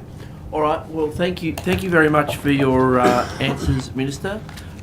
We will break now, and we will reconvene at 11:15. Thank you very much.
with no minister. Where is she?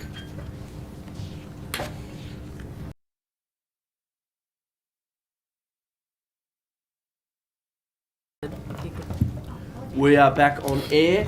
We are back on air with 20 minutes of questions from the opposition.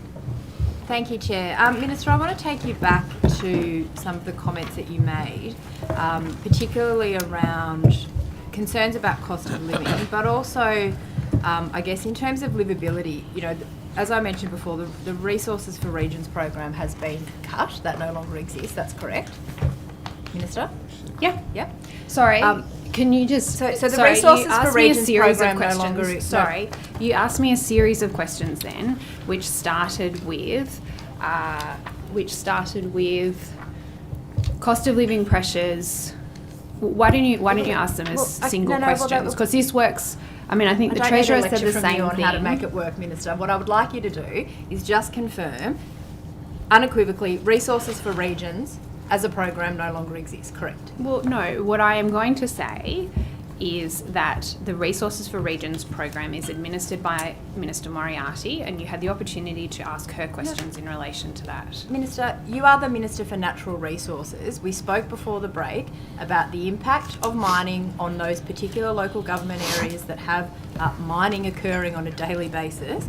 The Resources for Regions program no longer exists, correct?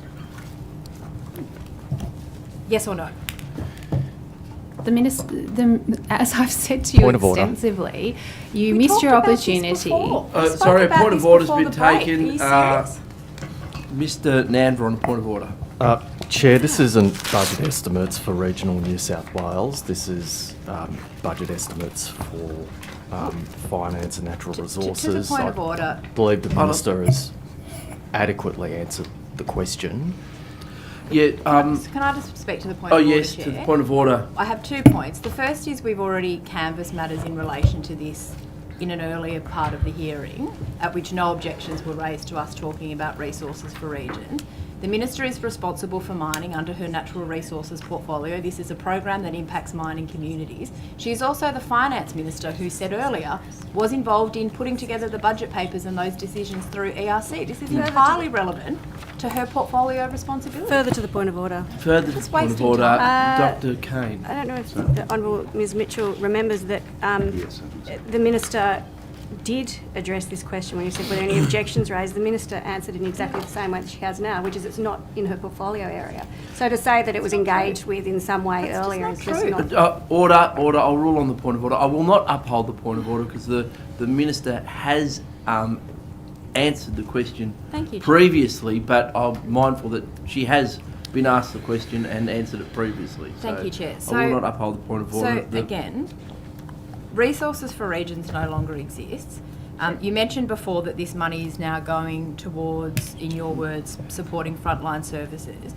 But how do you reconcile that with the fact that these are programs that are designed to invest in community infrastructure, things like upgraded roads, parks, playgrounds, sporting facilities?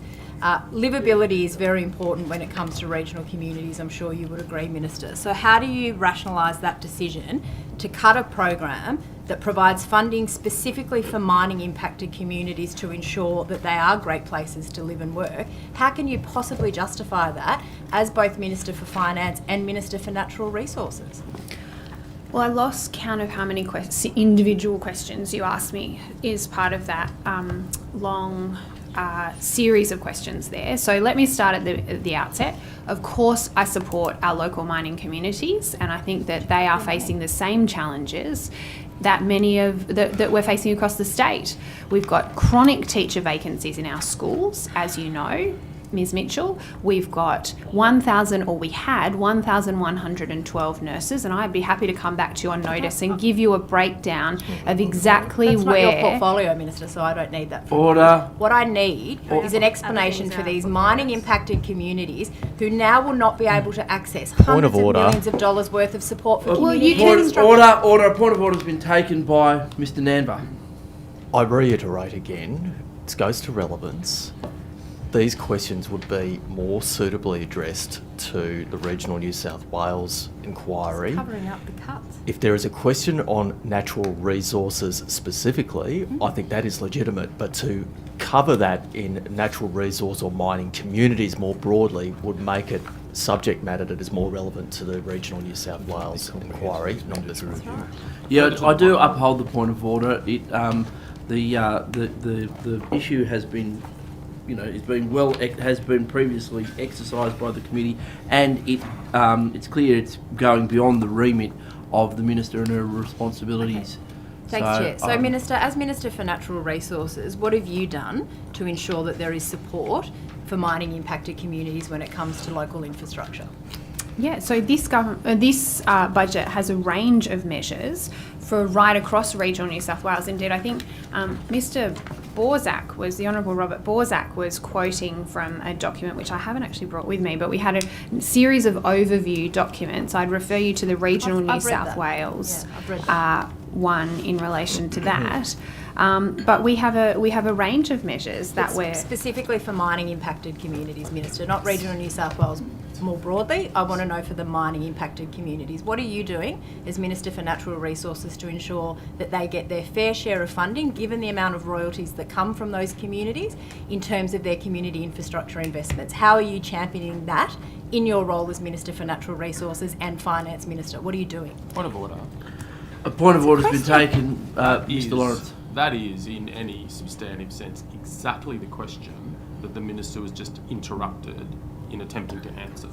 Yep, I uphold the point of that. I was listening carefully. That was just an interjection which restating the question. So the Minister was in the process of answering it. I uphold the point of order. Minister, you have the call. Yeah, so what I can tell you is that this budget has $1.8 billion for new regional investments for essential services and for infrastructure. And we've got $4 billion in targeted disaster recovery programs. Now, specifically for regional New South Wales, I would say, and for mining affected areas, that we have got hundreds of new regional paramedics. Now they are going to be, in terms of mining affected communities, I was here at the Parliament. Indeed, some of your colleagues were here at the the New South Wales Mining Annual Parliamentary Dinner, and at that specific dinner they had a huge tribute for the former head Richard, his surname is escaping me now and I'm caught on handside not remembering his surname, which is very rude, but the incredibly important work that he has done as through the Westpac helicopter. And so the importance of regional paramedics to mining affected communities was evident for everybody who was there on that night. Thanks, Minister. Thank you for that answer. I'll just move on because to be blunt, the budget's also very clear that a lot of those regional infrastructure projects have been cut. I want to ask you specifically about one that was cut that relates to your domestic manufacturing responsibilities. The Regional Investment Activation Fund, $110 million was foreshadowed for that particular program to help grow existing industries and establishment of emerging industries in the regions, including things like advanced manufacturing. Again, your actions aren't matching your words. Why did you cut a program that was designed to support more advanced manufacturing in regional communities? Because your budget, if we had continued on the same path, that's the budget that your government handed down, we would have had $200 billion worth of debt by June 2026. Okay, well, Minister, so we had to take at the same time we had chronic teacher vacancies. We had a point of order. Please, would the Honourable Member, Ms Mitchell, the Honourable Sarah Mitchell, please desist from interjecting? It was a good question. I was listening to the answer. The Minister was answering. It's disorderly to interject. Minister. So the question was in relation to why did we take a fresh look at a range of grant programs that had been in place. And Mr Buckingham, Chair, I say this, none of these were decisions that we took lightly. But we believe that we were elected to rebuild public services in New South Wales, to address the enormous and unsustainable levels of debt being faced by the New South Wales economy, and that is exactly what this budget does. Indeed, it also confronts the housing crisis and gets our energy roadmap back on track. But that's the questions from the Macquarie room. Thanks, Chair, what we are absolutely doing... Chair? Well, I mean, you're asking me a question. Well, I'm I've asked providing you you a with very, an answer. with respect, Minister, I've asked you a very specific question in terms of a fund that was set up to give opportunities for regional businesses to grow emerging industries. That program is no longer existing. You have chosen to cut that funding. Why are your actions as Minister, particularly now you've got responsibility for domestic manufacturing, not matching your words? You can't sit in here and say that you want to support industry to grow while at the same time literally cutting the funding that allows regional communities to do just that. How do you reconcile the statements you make with the actions that you're taking? Well, because you've asked me about a specific fund in relation to advanced manufacturing, and we have a fundamentally different approach in the way the way that we are going to foster domestic manufacturing in this state, and that starts by spending our government procurement dollars here. You want to talk about regional New South Wales? They used to build trains in Taree. They used to build trains in Goulburn. They used to build trains in the state's Central West. They no longer do that because your government set up a little grants program, but at the same time sent billions of dollars of government procurement, those valuable, those precious government procurement dollars overseas. Well, so that is the different approach that we are taking. Thank you, so Minister. before we rack up $200 billion on our Minister. credit card, we are going to reassess how we are spending our money in a prudent and in a fiscally disciplined way. So what we're you're not saying taking the is- easy option Okay. of running up the credit card, of just lazily letting money flow out the door. Minister. We are actually having a rigorous program of how we administer funds, and it starts with the government's own procurement. Thank you, Minister. And So- that is thank absolutely you. what I am focused on Minister, doing. I have very little Those limited time. billions of dollars that you Chair. spent overseas instead of to Just regional repeating New South herself. Wales, that is what we are focused on. Thank you. So, doing. Minister, just to pick up on what you said, you're talking about wanting to see regional manufacturing again, and you use the example of trains. How do you expect those businesses to grow and emerge when you're cutting things like the Regional Investment Activation Fund, which was specifically designed for regional communities? Have you cut any money from, city investments in manufacturing, or is it just the bush that you went after with your cutter? Well, I think I outlined really clearly about the opportunities that manufacturing had previously had There's for no regional. money for them. Order. You've cut the money. Order. Point of order has been taken. No, it's Mr. just the White. interjections. It's Yeah. completely discourteous. Yeah, uphold the point of order. The interjections are disorderly. The minister's giving an answer. Minister. Thanks very much, Chair. Look, I mean, I think it's just a fundamentally different approach. We're not going to be setting up grants. Order. Chair, come on. Order. That is not helpful, Ms. Mitchell. Minister. So taking up your position in relation to procurement. No, you're not the minister anymore.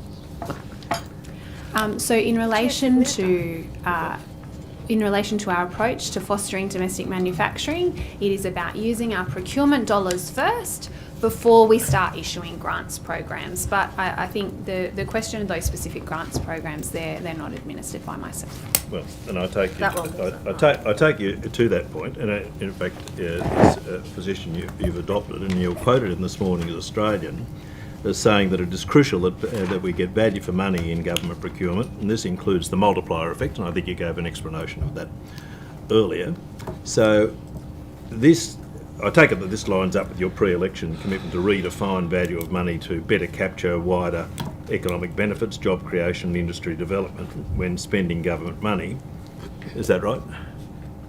Yes. Yeah. So what changes have you made to procurement policy framework or to procurement practice to incorporate the new definition of value for money? Yeah, so we've begun work on how we are going to better use our government procurement dollars, and that is specifically around implementing our commitments that we made around local content. But we are still operating under the existing devolved procurement framework. And there are some significant issues with the way that operates. So you've made no changes to the procurement framework policy to date? I'll have to come back to you with the specifics. Well, the answer is no, Minister. Point of order, Chair. Well, I think I'm giving the answers not today. covered, You it's can ask me the courtesy. question. Order, I will order, give the answers. order. Order. The point of order has been taken. Dr. Kane? Mr Tudorhope seems to have picked up where he left off earlier this morning in refusing to let the Minister answer and talking over the top of her. If you could ask him to desist. Thank you. Yes, interjections are disorderly. Minister, you were answering. Thank you very much, Chair. So the question was in relation to the current devolved procurement framework that is operating, and that's where as the Minister responsible for government procurement, the Procurement Board, which operates through Treasury, reports to me directly. But there are a range of issues when we want to be approaching the way that we spend those valuable government procurement dollars. There's a range of issues with simply devolving it down into the clusters. But I might just get the Deputy Secretary. Minister, I'm happy to deal with the Deputy Secretary after lunch. I'd like to ask you, before the election, you promised to put into law mandatory requirements for tender weighting of 30% for local content, jobs creation and ethical supply chains in government. Are you proposing to do that? Well, we haven't introduced the legislation yet, but it's a great opportunity for me, a great little segue for me to promote the work that Dr. Kane is going to be undertaking shortly with the Social Issues Committee. So I said earlier that I deeply respect the work of the Upper House and of the parliamentary committees to be able to really unpack some of these complex and difficult policy programs. Dr. Kane will do great Mr. work. Mr. Tudorhope, you can ask me questions and I can provide you with answers, or you can just interject over me all day. It works best if you allow me to answer. It works best if you would answer the question. And I'm providing you with a directly relevant answer to your question. I don't need you to explain it to me. Minister, if you could continue on with your answer, please.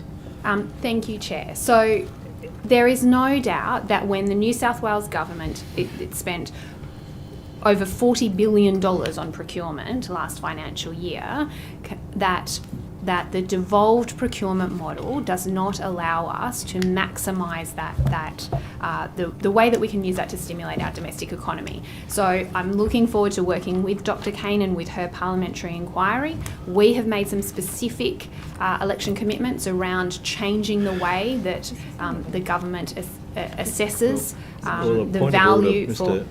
Chair, I have asked her... Point of order has been taken. Mr. Tudorhope. I've asked the Minister a question about whether she has introduced any legislation to implement a policy of the government. Now, that's a specific question. I accept, and my next question was going to be in terms of the social policy framework. If the Minister would just answer that question, and provide an answer, I will move to the next question. But to continue to ramble in this manner... Order. The Minister was clearly being relevant to the question asked. Thank you, Chair. So the short answer is that our election commitments were really clear in this space. We've certainly commenced work on that, but I will also be informed by the important work that Dr. Kane is doing around some of the other opportunities that we have within the way the government spends its valuable procurement dollars. Thank you, Minister. And that committee is not due to report until the 31st of July 2024, is that right? I'll take your word for it. Good. Does that mean that you will not be taking any steps to alter procurement framework until after the committee has reported? No, I think I've already explained to you, Mr. Tudorhope, that we've commenced the work on implementing those election commitments, but I look forward to working in tandem with Dr. Kane through that procurement inquiry. Minister, in relation to domestic manufacturing, are there any provisions in the budget relating to funding for domestic manufacturing? Well, I think I've outlined extensively that there needs to be... Yes, absolutely. There are a range of measures, Mr. Tudorhope, in order to do this. But the key part is starting with our government procurement dollars. And marrying those two together is the reason why I've been given this new portfolio and a renewed focus of the government. We've made specific commitments around increasing the local content. We've made specific commitments around train building. But when we are coming into this after 12 years of neglect, we are still trying to set up these systems in order to be able to do that. Your government took deliberate and neglect, through a combination of deliberate policy decisions and complete neglect we are having to rebuild that capacity in government as well as rebuilding that capacity in the private sector. So, Minister, which department assists you in relation to your role as the Minister for Domestic Manufacturing? So you would appreciate that I've been in this role almost 2 months, I think, or perhaps I think it was late September that I got sworn in, and so we have begun that process of working through whether that will be where we will build that capacity. Primarily it's going to be run through the Cabinet Office because it is a focus of all of government, and they will be obviously leveraging the existing expertise within Treasury and also our expertise within DEET, the Department of Enterprise, Industry and Trade. That's the one. Thank you. Thank you, Minister. Minister, in previous answer you said that the 3 pillars, I'm paraphrasing there, of the government's approach to the development of natural resources were the critical minerals document, which is currently out for consultation, being reviewed, the future of gas statement, and the statement on coal exploration. I'd just make an important clarification there, Chair. I'm sorry if I was unclear. I was given that feedback from industry. So the industry in its conversations with me highlighted the importance of these particular documents. And you, but you don't? Are you saying that you? No, I'm just saying that was the feedback that was provided to me, and I do think that they are important in terms of setting the framework for the way that the sector operates. But they are the 3 policy documents that are still guiding the government at the moment. And the critical minerals one is being reviewed, and that your answer previously was that the future of gas statement is something that will be reviewed in this term. I would expect that we would, although we haven't made any specific public commitments before the election, I would expect that we would, over the course of the 4 years, in a careful and a methodical way, start to work through those. But those is the documents. future of gas statement is still operating and Yes. guiding your department. A key element, probably some would argue, the key element of that future of gas document is its reference to the Narrabri Gas Project, and it says, and I quote, "The Narrabri Gas Project is critical to drive regional economic development and supply security in New South Wales." Do you agree with that statement, that the Narrabri Gas Project is critical to supply security in New South Wales? Yeah, look, I'd make a few points on the Narrabri Gas Project. The first is that the Labor Party went to 2 consecutive elections opposing the Narrabri Gas Project, and we lost those elections. Before the last election, the gas project had reached a point in the independent planning process where it had been approved. So our view was that if it's got through the independent planning assessment process, then it should be allowed to progress. But on the Narrabri Gas Project, and I think this is probably an important point to make, it is the only gas project that we have in New South Wales currently, and we are awaiting the federal court decision in relation to the Native Title Tribunal ruling. I can get Ms. Beattie to provide some more details in relation to that time frame, but I think that's also where I absolutely appreciate the role of gas in the future of the state's electricity network, particularly for our industrial users of electricity. Well, I'm glad you've raised that, Minister, because the O'Reilly review into gas, like electricity supply and reliability, found in terms of gas supply for electricity that, and I quote, "few believed Narrabri could address forecast shortfalls," and that the issue was gas storage rather than supply.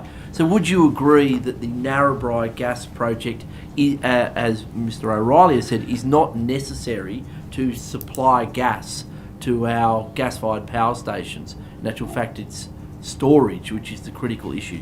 Yeah, so I would just make a couple of points in relation to that. So obviously the O'Reilly report reports directly to the Minister for Energy and the Environment, and I know that she is considering carefully what our response will be.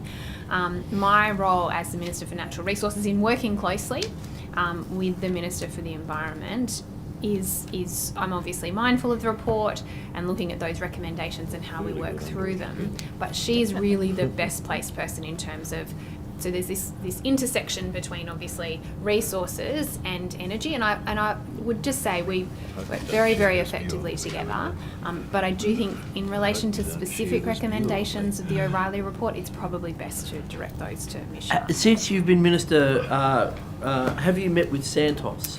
No, I did meet with them when I was in opposition, and I think I have a meeting scheduled in coming weeks. I know my office is engaged with them, but... Would you be prepared to engage with the Liverpool Plains community, meet with the Liverpool Plains community about their concerns about a future expansion of the Narrabri project? Yeah, absolutely. Look, and that's good news. Of course, and in fact, I think I've said to you in the House, I'm happy to go. In fact, we're trying to find a time for me to get up to the Liverpool Plains to be able to do a range of meet with a range of community groups. I have met with the Country Women's Association on this issue, and someone else. There's been, and obviously from I've heard your representations, Chair, on this issue. Thank you, Minister. Minister, the Chief Scientist did a review of coal seam gas and came up with a range of recommendations, some of which have not been implemented. It was the subject of a Legislative Council inquiry. Is the government committed to implementing all the recommendations of the Chief Scientist when it comes to coal seam gas regulation? Well, I'm delighted that you're asking me a question about an inquiry that I wasn't on. I'm happy to come back to you with some more detail on that. I'm not sure whether that was specifically in my portfolio. When was that report handed down? I think it was in 2020. Okay. Ms. Boyd was on it, I think. So, well, so you'll take that on notice. I'll definitely come back to you with some more information on that matter. The strategic statement on coal exploration outlines three key areas: Coolar South, Giants Creek and Gorman North as release areas for as future areas for coal release. Is the government committed to developing, assisting industry to develop and expand coal mining in those areas as the strategic statement on coal exploration intends? Yeah, look, I'd just make a couple of points in relation to coal mining and expansions. We were really clear before the election that we support the independent planning assessment process of resources projects, and that is the important overarching principle. So that is our key. That's the development of a potential coal mine, but this is where those potential developments may occur. Yeah, so in relation to those specific areas, I'd probably refer you to the CEO of Mining Exploration and Geoscience to give you specific details. From a whole of government approach, we would say that we support an independent assessment of planning of all resources projects in relations to any expansion of existing coal mines or new coal mines. They would have to go through that independent process, and I would look closely at before, I think, probably providing you any further remarks in relation to that. So I might just come back to you on notice. I'll raise it with Ms. Beattie this afternoon. Thank you. Mr. Borzak. Thank you, Chair. Minister, just to take you to the budget papers and looking at the interesting entity that is the Transport Asset Holding Entity, TAHI. It's a beast now of a different colour, I suppose, or the same beast but being handled or being ridden by a new government differently. And I quote, as part of the transition, the government will no longer require TAHI to provide returns to government in the form of dividends and income tax equivalents for 23-24 onwards. The question is, what are the government's plans to liquidate this corporation if that is going to be the case? Yeah, so that's a very good question, Mr. Borzak, and I think I'm obviously a shareholding minister as Minister for Finance with the different state-owned corporations, and so I'm certainly aware at a broader level of the steps that are being taken to turn it from a state-owned corporation into, I've forgotten the exact terminology, I'm going to refer to it, PNFC. PNFC. Public. What does that mean? I can tell you this. It's an Public ABS non-financial. term that has a specific definition. So I'm going to defer to the Secretary for the specific definition. Thanks, Minister. Mr. Balzac, the entity is moving from a state-owned corporation structure, for-profit entity, to a non-commercial, public, non-financial corporation. So there's two broad sectors, the general government sector where we've got health, education and general public services, and then we've got the PNFC sector, which contains entities like TAHI. So, Minister, without a commercial imperative, then what's the purpose of this corporation? Is it just holding assets for the time being, or where's it all going? Yeah, I mean, Keeping them off balance sheet, doing what people do occasionally? Yeah, Mr. Borzak, as you would be aware as a member of the Upper House, were you on that Public Accountability Committee inquiry into it? Yes. Yeah, so the Treasurer is obviously, these are very much questions within his kind of bailiwick, but in terms of my role as the shareholding minister, I'm broadly aware of where we're headed, and I'd certainly make this assessment. The work has started through this budget, but a range of accounting tricks and different measures that were put in place by the previous government will take years to unwind and unpick. And I think the managing the transition of TAHI and the management of our rail assets, I have absolute and utmost confidence that our Treasurer is the best placed person to be leading that work, particularly as a result of the long knowledge and detailed knowledge that he gained through and that we saw on public display through the Upper House inquiry into TAHI. But perhaps the Secretary can provide you with a bit more detail in relation to the specific measures that are actually being undertaken and what that means. If you like, Mr. Balzac, otherwise... No, I don't think you need to go into all the gory detail just now. I guess where I'm heading for, without a commercial incentive, one would assume, of course, that you'll still continue to maintain those assets properly, and obviously, that are they stranded assets? And I think what you're saying is that they're not. That you're moving towards a change in the situation in the longer term. Absolutely. All right. Just turning to the disclosures in relation to Landcom and properties and sale of state lands. What's the government doing to accelerate land releases from Landcom in the, I suppose, over the forward estimates? Yeah, so the day-to-day management of Landcom is actually the responsibility of the Planning Minister. My role as the shareholding minister within Landcom is primarily to sort of set the direction and to through the process through signing off the statements of corporate intent.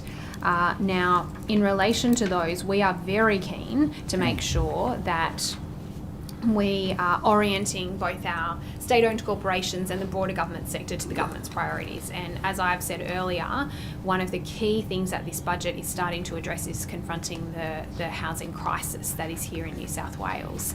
And that is a result of a failure to build and to keep up with supply and build the appropriate level of supply that we need. Now, we have a government state-owned corporation that's operating in this space, but in terms of the specifics, I might actually refer across to, is it the Secretary is the right person to be speaking to this one? I suppose the initiative in the budget, Mr. Borzak, of relevance was a decision to allow Landcom to keep and reinvest $300 million that otherwise would have been paid. Yes, I saw that. To the Confund as dividends to enable the accelerated delivery of about 4,500 social affordable private homes, I think. Right. So that's really the extent of it.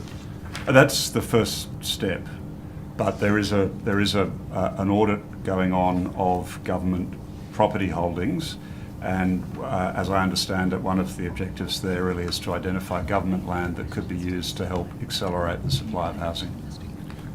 Okay. And then just make this point, Mr. Borzak, like we very much, I think you would have seen the Premier earlier this week, speaking again, in fact, I think almost every single day, he's speaking about the challenges that we face in the housing space. We are very keen to make sure that our government land developer essentially is able to be working in with that agenda. We see in Victoria and in Queensland that they are actually completing more houses than we are per capita, and we think that that's a really important thing to be addressing, and we're going to use all of the levers at our disposal to be able to pursue that agenda. Thank you. Just turning to eye-care for a couple of minutes. I haven't got that long to go, and I could write a book about eye-care and the failings of it in the last decade. What's the government doing to improve eye-care other than just increase the rates on workers' comp insurance? I know I've copped a very large increase recently in my latest renewal for workers' comp. Yeah, look, that's a great question, Mr. Borzak. I mean, I know I don't have any direct responsibilities in relation to eye care, but certainly the Minister for Workplace Health and Safety is working diligently to start to fix the problems from the broken workers' compensation system that we've inherited.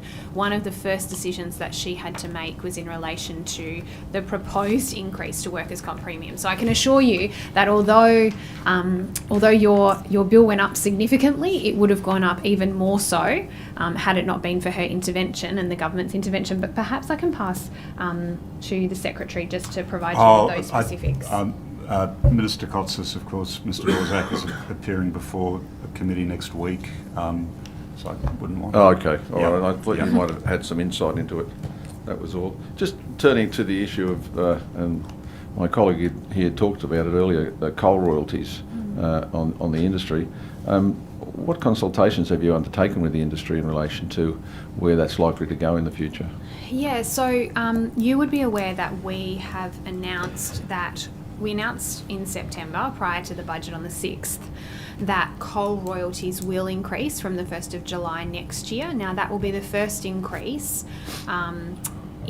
since 2009, and what we're going to do is for open cut coal, we'll be increasing them from 8.2% to 10.8%.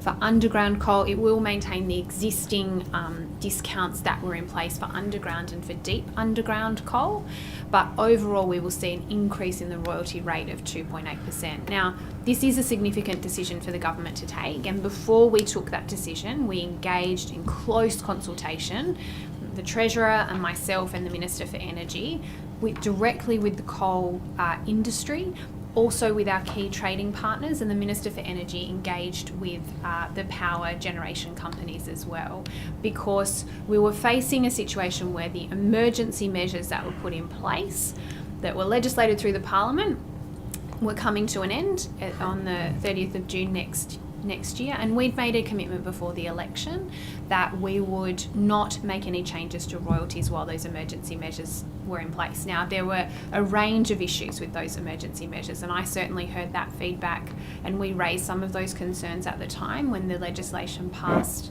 through the Parliament. But we do think that it was important, given the budget situation and given the length of time since the last change to the royalties system, that we reevaluate whether New South Wales is getting a fair return for its natural resources. Now, but in that process, we engaged closely with the coal industry directly, like I said, through the peak organisations, and also with our key trading partners and the power generation companies. I have to say, as a result of that consultation process, we certainly took the feedback that we got on board and came up with a system that we believe is fit for purpose for here in New South Wales. Thank you, Minister. Ms. Boyd. Thank you very much, Chair. Minister, I wanted to ask you quickly about Revenue New South Wales chasing the hotel quarantine bills. Yeah. It was reported that there's 17,750 people being chased for $39.3 million, and that garnishee orders were being used to recover directly from people's bank accounts.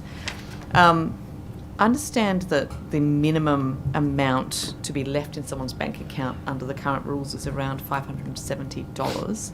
Do you think that given inflation and the cost of living crisis and the how expensive rents are, that that's an appropriate minimum level?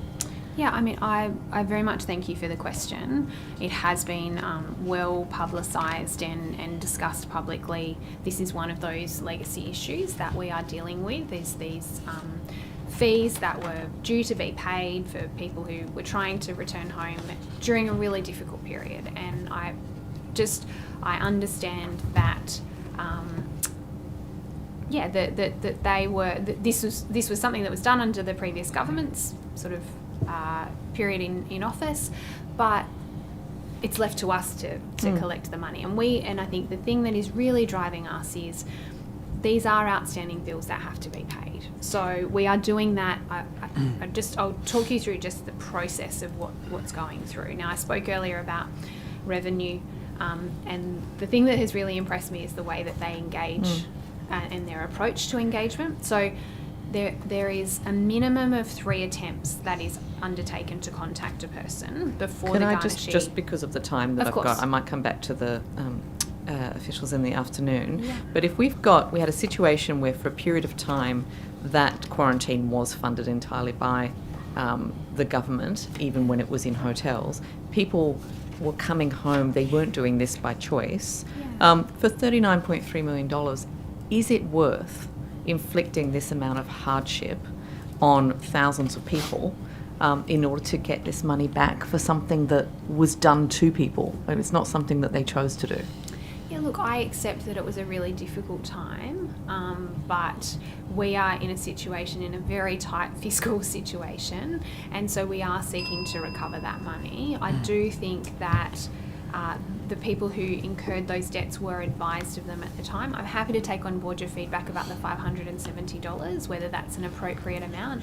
We're looking at a range of measures within revenue, how to make our fine system fairer and to make sure that we are giving people appropriate payment options. But ultimately, I think we also have to be fair to the 140,000 people, roughly, who have paid their quarantine fee debt, that have actually come back and paid the money. So I would encourage, if people find themselves in a difficult situation, to certainly reach out to Revenue New South Wales and engage with them to put a payment plan in place or the like. Garnishee orders, it's right at the end of the process, so to speak. Revenue makes, like I said, a minimum of 3 attempts to contact them. There is a range of measures in place to give them opportunities to say, look, I'm having trouble, I'm not sure I can make this payment, can we enter into a payment arrangement? And that I'd be happy to hand over now. I think the bell's just gone, but perhaps this afternoon we can give you some more detail on that. Thank you. Thank you, Minister. Mr. Tudor. Thank you, Chair. Minister, you recall that in the last session of the Parliament, Labor introduced a private member's bill, New South Wales Jobs First Bill. Do you recall that bill? I do recall the bill in general terms. Yeah. And you recall that there was a definition of local industry in that bill? I don't recall that level of detail from the bill. Yeah, well, in that bill, local industry was defined as businesses based in Australia or New Zealand. Is that your understanding of local industry? Well, I think you raise an important point in relation to domestic manufacturing capabilities, and certainly that's we want to see that money spent here in New South Wales wherever we can, but and to build that capacity. I mean, if we have to sort of go elsewhere, then we'll have to make that consideration. But I certainly haven't signed up to a definition of what that is yet. So you haven't signed up to a definition of local industry? No, I haven't developed a legislative framework yet. As I think I've made really clear through my questioning today, Mr. Tudor, we're not in the business of making rash decisions. We're working through these big and complex problems that you have left us in a careful and in a methodical way. And so I'm not going to commit to a definition of local manufacturing that you put to me here today. Well, it's not my definition, Minister. It was your definition contained in Labor's bill. Was it not? That was a definition that was proposed in a bill that was introduced to the Legislative Assembly. By the I Labor recall in 2020 or 2021. 2022. Oh, 2022, okay, that's obviously, and of course that would be part of our considerations. So, you'd agree then that awarding a contract to a firm in Hobart isn't awarding a contract to a firm in New South Wales, is it? So I think you might be leading me into a specific set of questions. Maybe you should keep going. Well, no, it's a fairly straightforward question. Are you asking me in relation to the procurement of new ferries? I'm just asking you in respect of that question which I asked you. Well, let's speak about the ferries contract that did go to Tasmania. I haven't asked you about that. I haven't asked you about that. I asked you about awarding a contract to a firm in Hobart. It's not awarding a firm to a contract to a firm Point in of New order. South Wales, is it? Point of order. By Mr. Namber. Thank you, Chair. It is very clear what the inference is. The Minister has wide enough latitude to be able to answer that question, given the inference in the manner in which she is doing. To the point of order, I think these sessions work best when it's question and answer. Mr. Tudorhope asked a specific question that should have a specific response. It's not an opportunity for the Minister to invent her own questions that she would like to answer, which is where the Minister was leading. Further to the point of order, Further to the point of order, Mr. Namber. the Minister is providing important context in order to answer that question. I won't uphold the point of order because the member did ask the specific question that was and it didn't relate to ferries. So I'd encourage the Minister to answer the question. Sorry, I think your question asked me whether Tasmania is in New South Wales, Correct. which it is clearly not. Good, thank you. I was confused. Well, it used to be. But anyway. Right, the early 1800s. Minister, previously in one of your earlier responses you said that your election commitments were very clear and that you were implementing them. I note the Premier before the election made several social media posts stating build things in New South Wales and we'll build things here in New South Wales again, and even posts about building ferries in New South Wales. Do you agree with these social media posts and messages? Yes, I would like to build more here in New South Wales. Would you like to build ferries here in New South Wales? I would, if we can build ferries here in New South Wales, that would be fantastic, Mr. Rath. But after 12 years of your government failing to deliver any local procurement, we are in the process of trying to rebuild a domestic manufacturing system. And as I've outlined, that cannot happen overnight. That is not a switch that we can flick. As your government was advised by industry for years.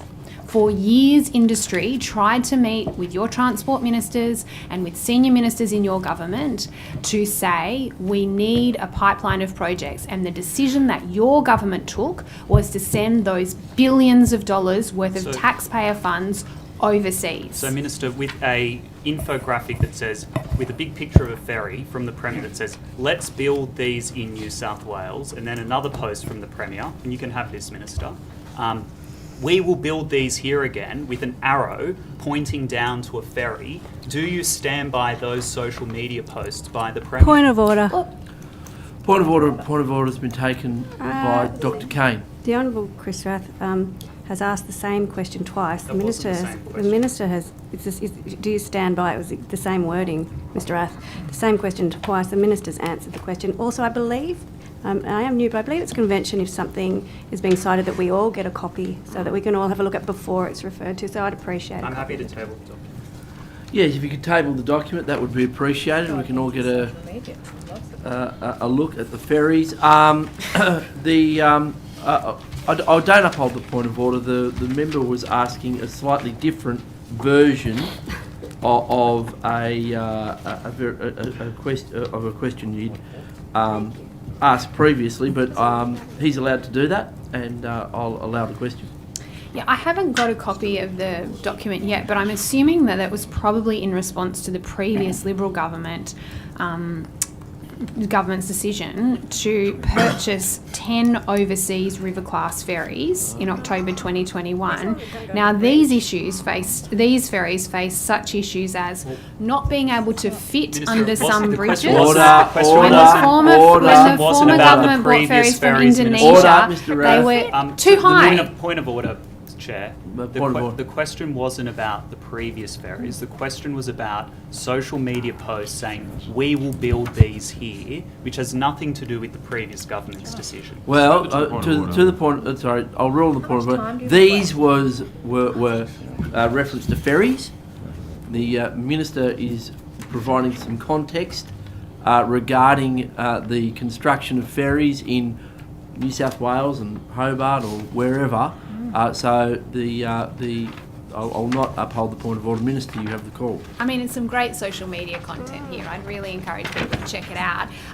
Yeah, I mean, it certainly came off the back of the previous government's decision to purchase ferries that people were literally risking decapitation if they were on the upper decks as they went up the Parramatta River. So yes, we would like to build ferries here. We think that it is fantastic to foster a domestic manufacturing industry, and we think that the record of your government in its procurement policies to send these projects overseas not only sent those valuable procurement dollars overseas, but got a substandard product for the people of New South Wales. With the $49.6 million spent with Richardson Devine Marine Constructions in Hobart, Yes. Tasmania, that's a clear example, isn't it, Minister, that you failed the Premier's commitment to build ferries in New South Wales, as per the social media posts. I mean, I think we'd been in office about 60 days when we had to take that decision. And there is no doubt that, as I've outlined here in a range of ways this morning, indeed, these hearings are directly in relation to the budget that we handed down. And that is not coming from a standing start. This is not we have to deal with what we were given. And when your government took deliberate decisions to decimate the domestic manufacturing industry, then we of course have to live within what we've got. There was not a single New South Wales tenderer in that process. And what about 17 Transport for New South Wales contracts worth $23 million spent outside of New South Wales since you came to office? Isn't that another broken commitment by this government? That is the legacy of your previous government, a legacy that we are desperately trying to fix, but that will take time, Mr. Rath. How long, We Minister? cannot turn it off like a tap. And as I outlined earlier, your aspiration was to send projects overseas. Our aspiration is to build them here. And we won an election off the back of that. Now, we are absolutely committed to doing what we can to rebuild that industry here in New South Wales. That's why I've got this new portfolio. And Minister, we didn't sign the RTBU pledge, build them here, but 25 of your Labor MPs did, including 11 now ministers. Why didn't you sign the pledge? I wasn't aware of the pledge. Well, they didn't come to talk to you about the pledge to build things here? I I see Mr. Namber signed the pledge. Point of order. Before you. Point of order. Didn't he write? Bob, explain yourself. A point of order, sorry, Mr. Order, Look, I just order, Mr. know Lawrence. that, this pledge, which I was also unaware of, was presumably signed and created before the election. Just not sure how it could be relevant to the task before us. No, to the point of order, election commitments made during the election, which the Minister is now directly responsible for as the Minister for Domestic Manufacturing, is highly relevant to this hearing today. To the point of order. To the Not point an of election order, commitment. Doctor. It's not an election commitment, and nor, I would say, is a social media post. It's not an election So you're commitment. not- Okay, well, that's a planning on debating doing point. anything. I'll rule on the That's point not of order. even their own policies. I won't uphold the point of order. I think it is germane to the inquiry to to investigate this area. So I won't uphold the point of order, Mr. Rath.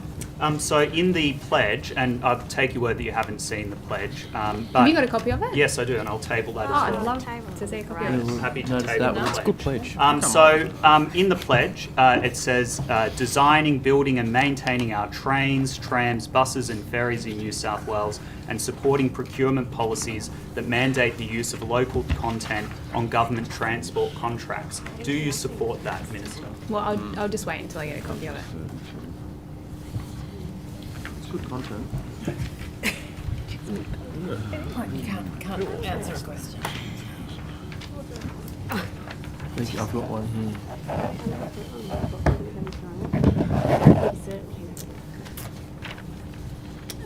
Okay, the candidates pledge. I pledge that if I'm elected, I will support building our public transport in New South Wales. I will commit to designing, building and maintaining our trains, buses and ferries and trams in New South Wales, creating jobs for local workers. Support procurement policies that mandate the use of local content on government transport contracts with preference given to local manufacturers, suppliers and service providers.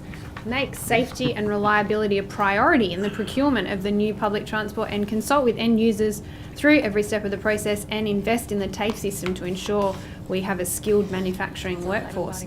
I will advocate within my party and use my vote in Parliament to honour my commitment. I'd be happy to sign this today, Mr Chair, And if allowed. you've been completely unaware of it. So the 25 Labor MPs, including 11 that now sit around the cabinet table, they signed this pledge and they've never once raised it with you as the Minister for Domestic Manufacturing. I see that the Minister for Transport happily signed the pledge during the election. She hasn't spoken to you about domestic manufacturing of ferries or trains in line with that pledge? No, absolutely. The Minister for Transport's spoken to me about domestic manufacturing in relation to transport and trains. I speak to her all the time and specifically in relation to this challenge. There is no way that we are going to be able to build trains in New South Wales without us working closely together. So, I mean, the point I'd make about the pledge, Mr Rath, is our election commitments, if I compare our election commitments in relation to this... We haven't done anything about them. Order. So is it a good thing or a bad thing? Order. The Minister is answering the question. Order. Interjections are disorderly at all times. I mean, again, Mr Rath, I'm delighted at your obsession with unions and the Labour movement. Yeah, I mean, too. but I would be happy to sign the pledge today. This is an excellent candidate's pledge, and I can see why the Transport Minister signed on. I mean, I've been in the portfolio for, I think it's about 2 months, but yeah, I think it's a great pledge. I would have happily signed it during the election campaign. I was a little bit busy in Riverstone. Were you not responsible for procurement since you became Minister for Finance? I'm sorry, I missed that. You were the Minister for Procurement since you became the Minister for Finance. Yeah, that's true. And I was responsible for procurement in relation to the existing devolved structure. And indeed, in assessing the limitations of that devolved structure, with the Premier, I think he's made it pretty clear in his commitment to that. He wants me to work with my ministerial colleagues and drive domestic manufacturing through government procurement. Thank you, Minister. In relation to the Comprehensive Expenditure Review, was it you who identified the $150 million which was budgeted for palliative care funding to be cut? Well, Mr Tudorhope, I note that you have asked the Premier and the Treasurer before this committee those same questions, and indeed the Minister for Health was asked the same questions. What I can tell you is the facts.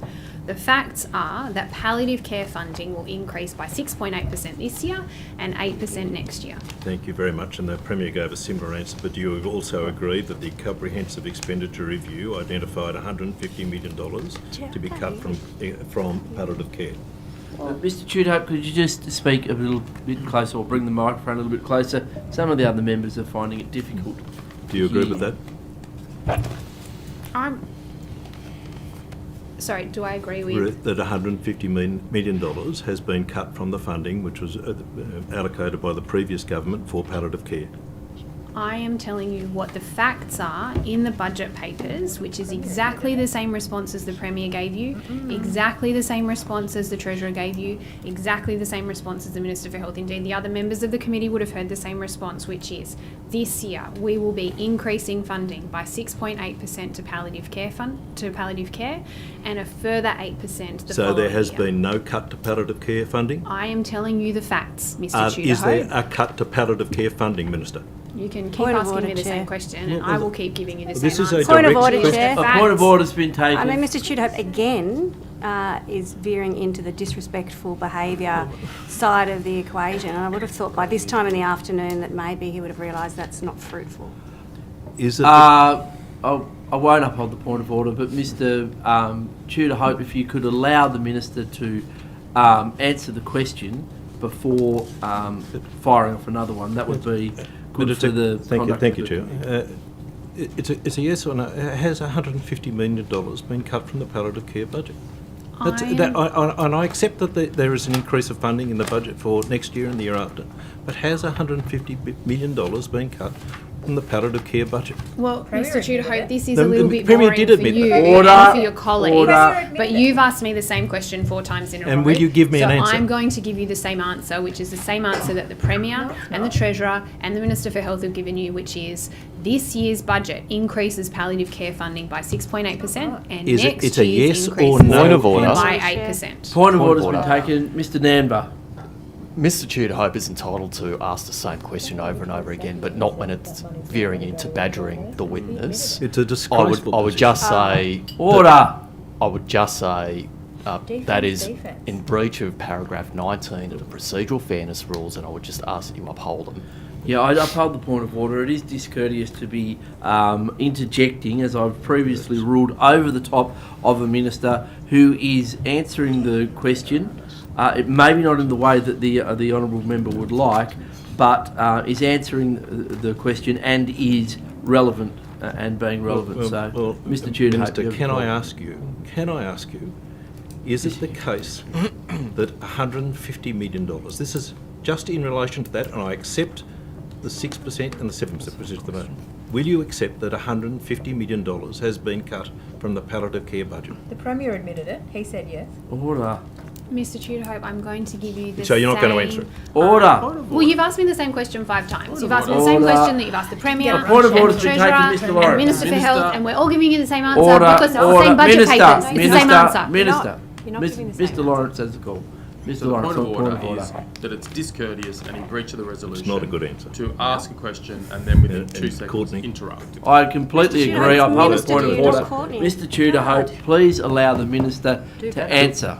I'd also like it referred to as Can you do minister. Mr. better? Tudor-Hope, you have the call. Thank you. So, Minister, in relation to that cut in the funding, did you do any consultation with the industry before you made that cut? So, the consultation process that I outlined earlier was in relation to matters that were directly in my portfolio.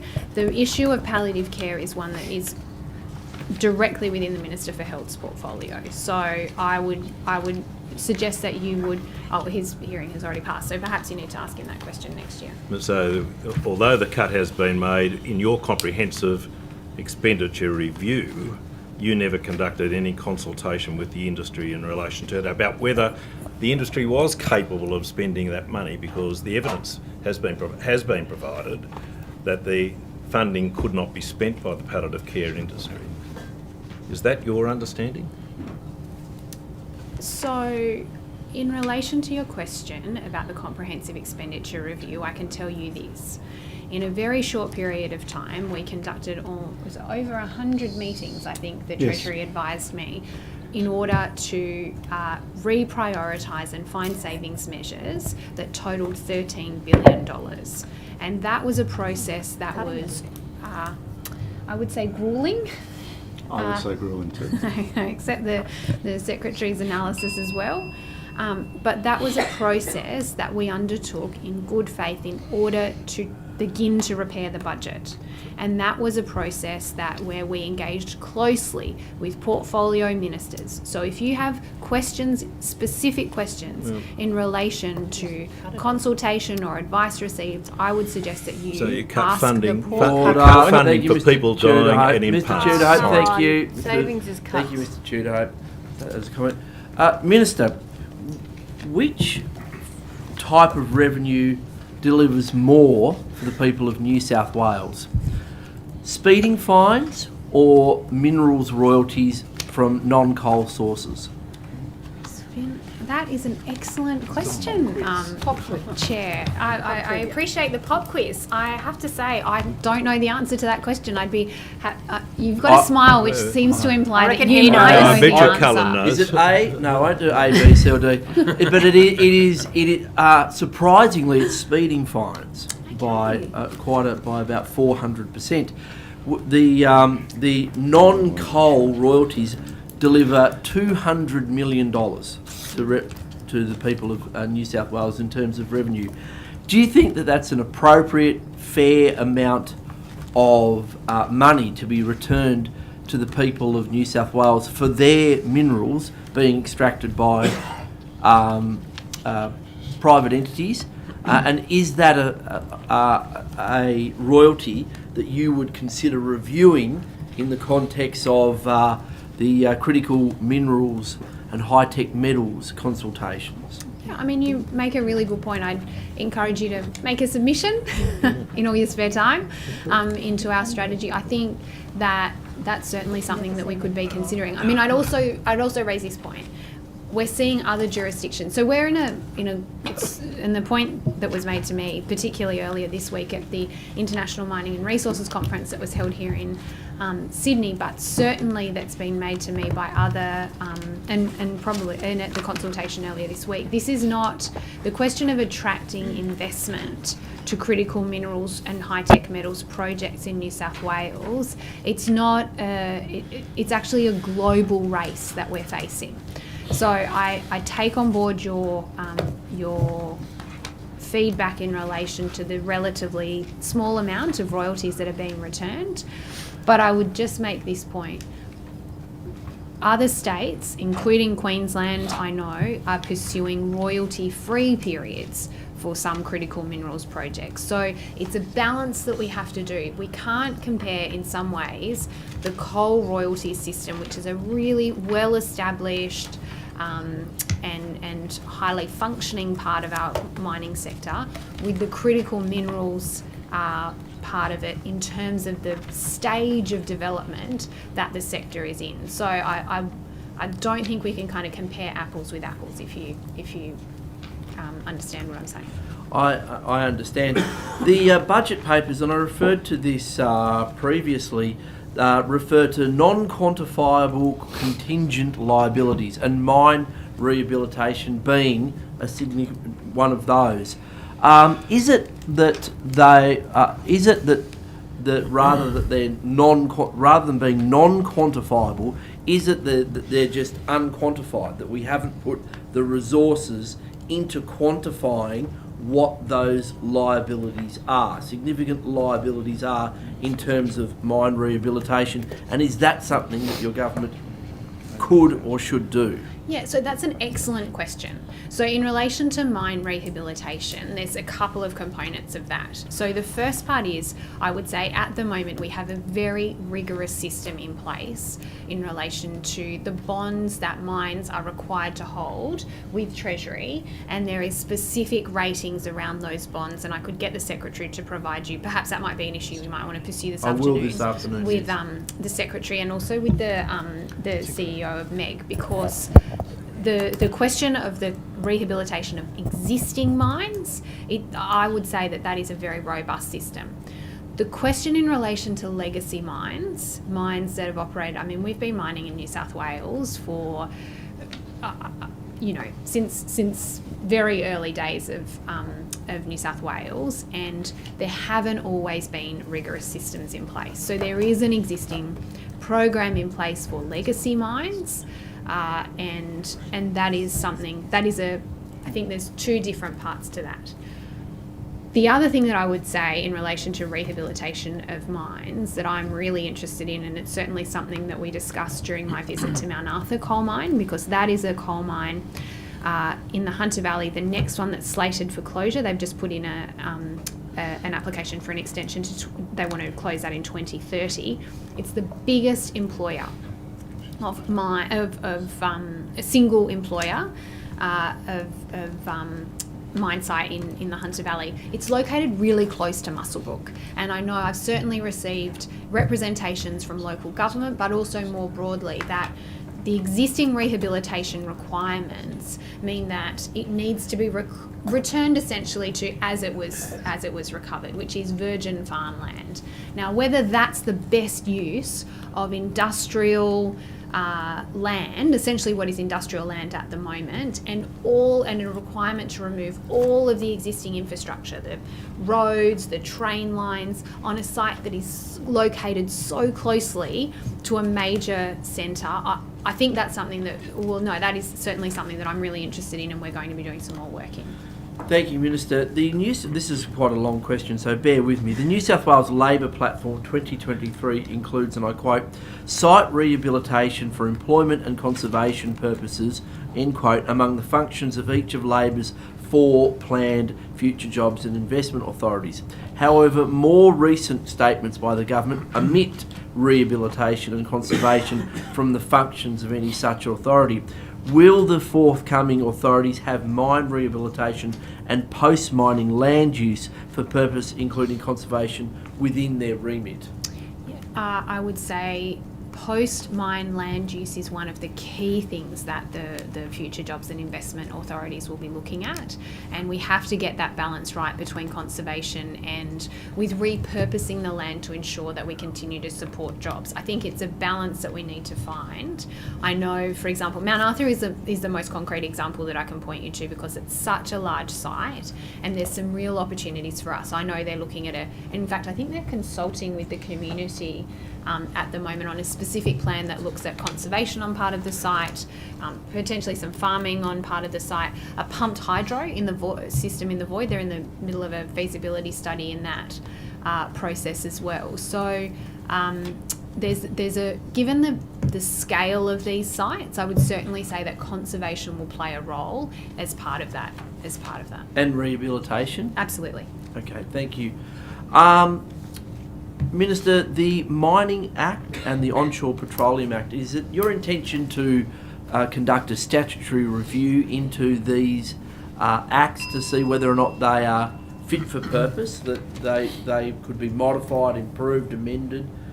Is it your intention to do that in this term of government? Look, I certainly haven't made any decisions either way on that yet. Okay, thank you. Minister, you'd be aware of a proposal for a mine, the Bowden mine at Louis. Yes. Lead and silver mine. Yes. Clearly critical minerals. Yes. Are you aware of the community concerns around that proposal? And what are you doing to consult with that community to make sure that that proposal does not, as they suggest in their beautiful document, The Spirit of the Region, undermine their capacity to farm and do many of the other things in that area? Yeah, so I want to thank you for this, for that question in relation to Bowden's silver project. So that's a state significant development, and it was approved by the Independent Planning Commission in April, just not long after I was, or perhaps even on the same day or days after I was sworn in as the minister. I do know that it has been received a large amount of media coverage with concerns from the local community, and I know that members of Parliament have raised those concerns with me. I've met with Bowden's, with the proponents of the mine. I'd be happy to, that's available in my public meeting disclosures, and I'm certainly aware that there's an action group locally as well. Yes. Are you prepared to meet with them? Yeah, of course. Okay, fantastic. Minister, 4 petroleum exploration licences renewed by the previous government extend across 1.2 million hectares of land in northwest New South Wales, affecting some of our most vital groundwater resources, including the productive groundwater of the Liverpool Plains and aquifers of the Great Artesian Basin. These licences predate the recommendations of the Chief Scientist Report and the Strategic Release Framework. Minister, how will you ensure that before any further coal seam gas exploration activities are carried out, these PELs are assessed under the New South Wales contemporary framework for managing impacts? Yeah, so in relation to those specific exploration licenses, I might get the CEO of NEG just to give you a bit more specific detail. I am very across the detail of one particular one in relation to Kahlua Wells and the reactivation of that particular mine, but more broadly it might be helpful for the CEO just to give you some details. Thank you, Minister. Sure. Mr Buckingham, there are 4 petroleum exploration licences that exist in New South Wales, and they were renewed in April 2022, and that was a renewal of existing titles. So they were actually originally granted quite some time ago, and so they're an existing title that came into effect before that strategic release framework you mentioned. Yes, but with new approvals for activities within those PELs, how are we ensuring that the recommendations from the Chief Scientists apply to that? Look, I'm happy to come back to you with some more detail on that, Mr Buckingham. Okay, thank you. In terms of the transition and the future jobs and investment authorities, are you aware of the work, well I know you are aware because I've lobbied on behalf of them, that the Lithgow community has been doing through their LEAP, and how are you going to ensure that the work that they are self-funding and can be expedited as they transition away from coal-fired power and coal? Yeah, look, that's an excellent question. I've met with Lithgow Council and I'm aware of the work that they have done and the special rate variation that they sought. There is no doubt that we've got a lot of work to do in the Central West because specifically in relation to their mines, you would be aware that they have no access to export ports, as we've discussed before. And so there's a particular challenge in terms of the local employment needs for that particular region. So our Future Jobs and Investment Authority for the Central West will be clearly focused around those challenges. I'm headed out there, I think it's next week, to conduct a similar kind of roundtable to what I did in the Hunter. I really want to meet and engage with the local community as well as with the council. And just hear about as we try and chart a way forward for that particular part of the state. This is why we've established the 4 separate regional local authorities. And the point I think, I'm not sure I made it earlier, is the federal government's net zero authority has some great opportunities for the federal government and the state government to work together in this space. And that's what I'm really interested in doing, is leveraging that support, that federal government support, in order to support these local communities. We don't just need local government headed off in one direction and the state government headed off in another and the federal government headed off in another. We actually need, I often talk about the convening power of government to bring everyone together and to clearly develop a plan and a pathway forward for these regions. This is a huge economic change to the local community. It's going to have really significant and long-lasting consequences. But I'm also not prepared to rush into it. We have to do this, but we have to get it right, and we have to make sure that the workers who no longer have jobs have the right, and we have the right skills and supports in place to be able to ensure that they can go on and find other work. Thank you. One of your areas that you're working in, of course, is manufacturing, in supporting manufacturing in the state, and the intergenerational report identifies high-tech manufacturing as a key area that we can, for economic development, new jobs into the future. And within that is advanced medical manufacturing. What are we doing to attract that sector in the state and supporting the growth of that sector to the betterment of the people of New South Wales? Yeah, look, I mean, you've just highlighted some of the great opportunities. Often when we talk about domestic manufacturing and government procurement, we immediately turn our minds to big transport projects. So obviously there's some huge opportunities with building our trains locally or other, like I say, major transport factors. But you're right, when it comes to advanced manufacturing and health procurement dollars, I've met with a number of different health procurement, a number of different pharmaceutical or health, in the health space, manufacturers who are interested in manufacturing here. I mean, the iconic cochlear implants are built here, not too far from here. And they have a long and fantastic history in this state, but I think we can be doing more, and I'm certainly looking forward to, and I've had discussions with the Minister for Health, in the way that we can be across all different parts of our government, using those valuable procurement dollars to be stimulating those local innovations and then getting them through to manufacturing. The lead time and the regulation of medical manufacturing is largely done at a federal level as well. So there's going to be a need for us to work in with our federal counterparts in relation to that as well. Thank you, Minister. Ms. Boyd. Thank you very much, Chair. Can I just ask you about sign advisory and the sort of looking back, I guess, at the restrictions that were placed on PwC? Yeah.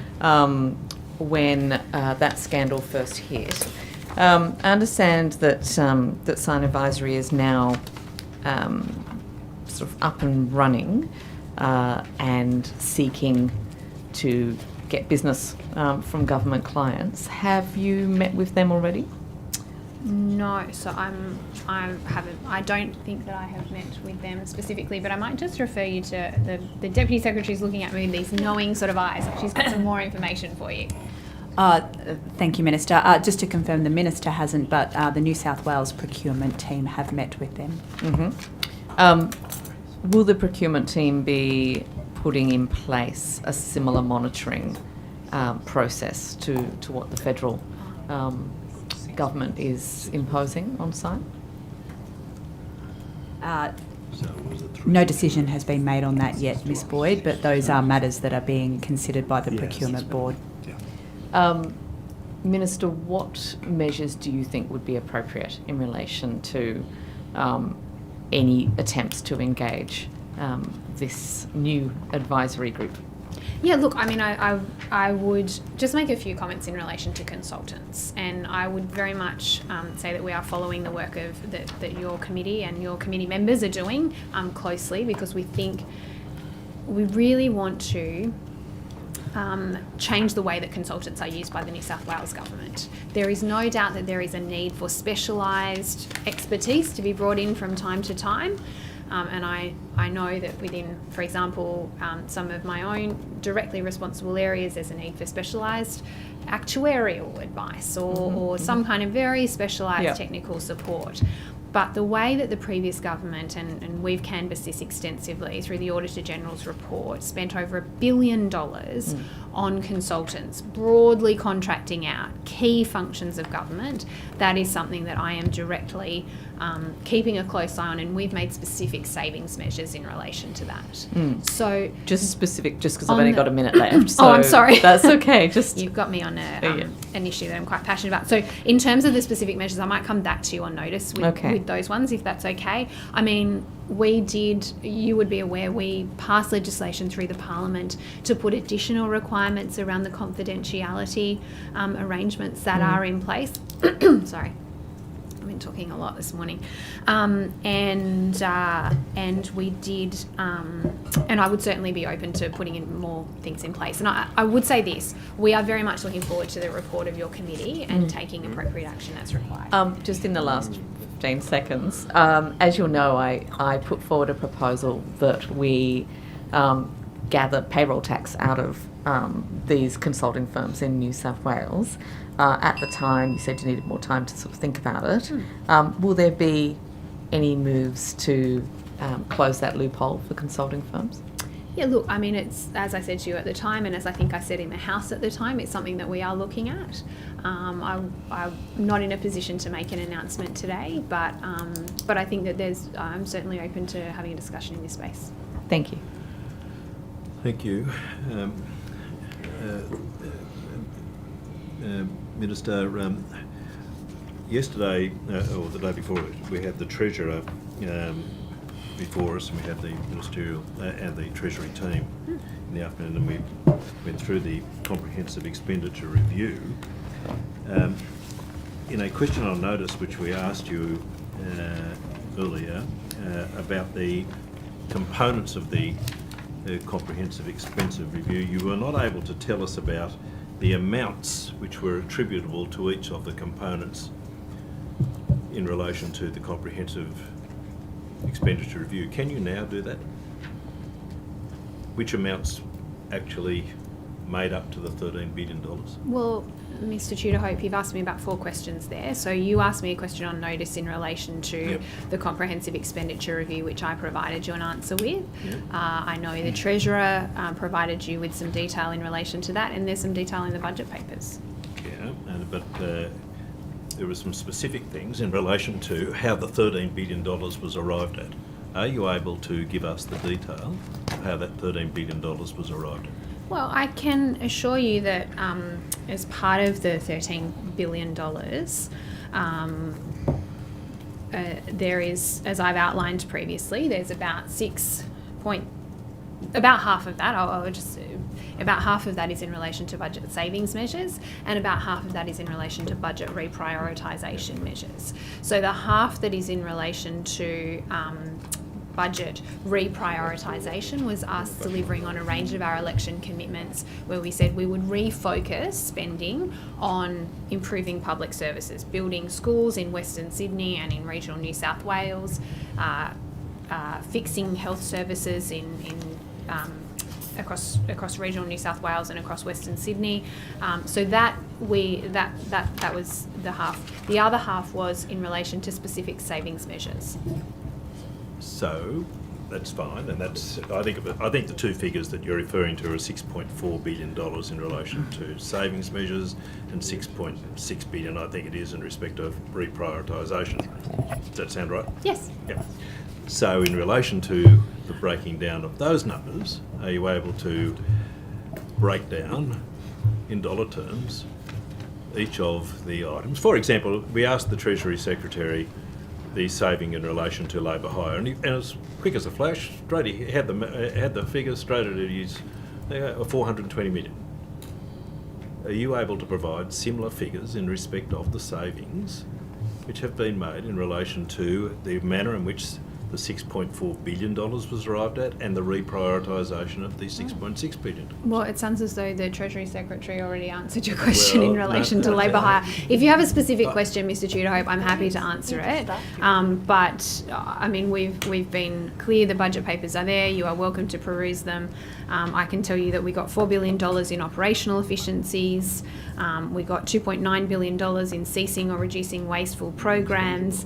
We stopped $100 million from the PPE stockpile, and we stopped the $30 million per term that was being spent on COVID cleaning in schools that had just been like set and forget.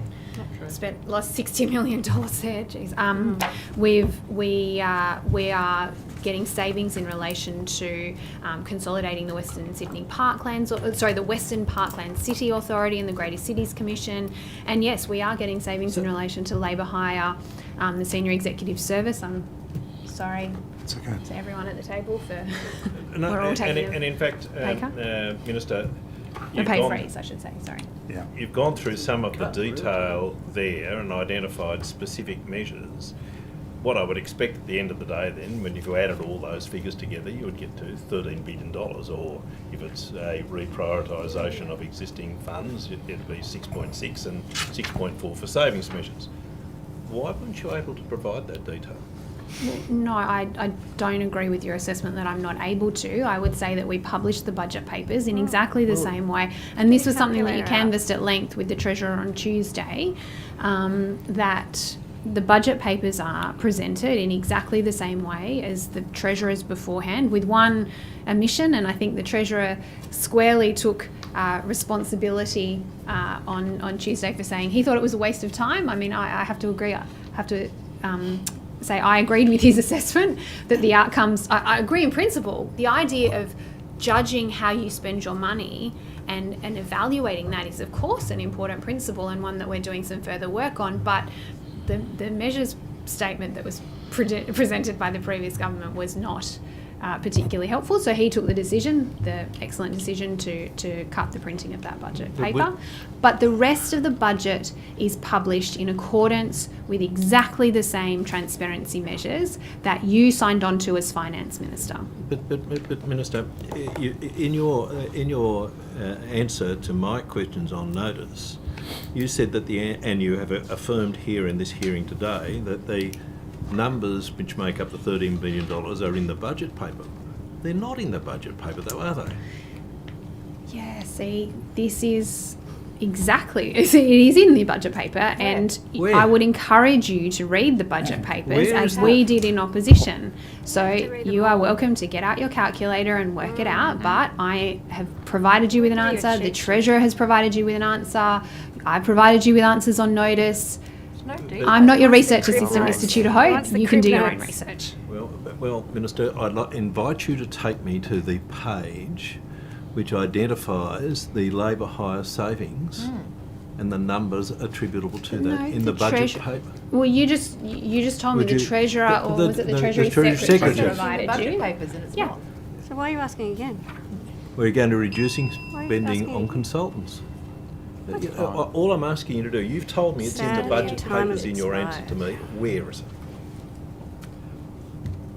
Time. No answer. The time time's for expired. Still could answer. opposition Well, it's the same question at questions time. has expired. You've Are already we got the now answer. You've asked the turn- Treasurer. He's given you the answer. The Treasury Secretary has given you the answer. Or just read. Thank you, Minister. We now turn to questions from the government. Thank you, Chair. Dr. Kane. Thank you. Minister, we've had some questions asked of you and your answers about particular aspects of procurement in particular industries. I wondered if you could speak a little bit more about issues with the current procurement framework. I'm keeping in mind that we will be having our inquiry, but I'd like to hear a bit more of what you have to say about the current framework. Yeah, so I can give you a bit of a taster, if you'd like, of where we expect it to head. So we think there are a number of opportunities to improve the current devolved procurement framework. And the thing that really surprised me when I was first sworn in as Minister for Finance and received those initial briefings in relation to the current framework is the lack of central accountability and the lack of central coordination and even just data. A lot of that has been devolved down into the different clusters, and I think we see this kind of fragmented approach when as a government we have identified there are huge opportunities in leveraging these precious government procurement dollars, and then the lack of data and availability. So that's certainly why we've commenced work with the Cabinet Office already in stepping up our central capabilities and our central coordination of that process. Now, I think the other key challenge is, and then because all of that has been devolved and because there is that lack of centralisation of data and consistency and access of it, and so we're really keen to sort of find opportunities to be doing that as well. The key part is the government is a major procurer, not just of enormous transport projects, but of a range of other things. And we think that if we can coordinate in a better way as a first step, that's a great opportunity for us to better leverage those government procurement dollars. Thank you, Minister. Thank you, Minister. You touched briefly on this, but I just wanted you to elucidate it. What was the previous government's record on wages and the number of senior executives in the New South Wales Public Service? Yes, well, that is an excellent question in relation to the wages. I mean, you would be aware, Mr. Namber, of the previous government's wages cap policy. Very well. And that was, so one of the first things, or what we have already delivered for our valuable public service workers across New South Wales is to increase their wages by 4.5% this year. Now, what we've seen with the suppression of wages across the board has it's led to chronic vacancies. Now, whether that be in our schools, or whether that be in our hospitals, or whether that be in our police force, we can't deliver better public services if we don't have the people there to deliver them.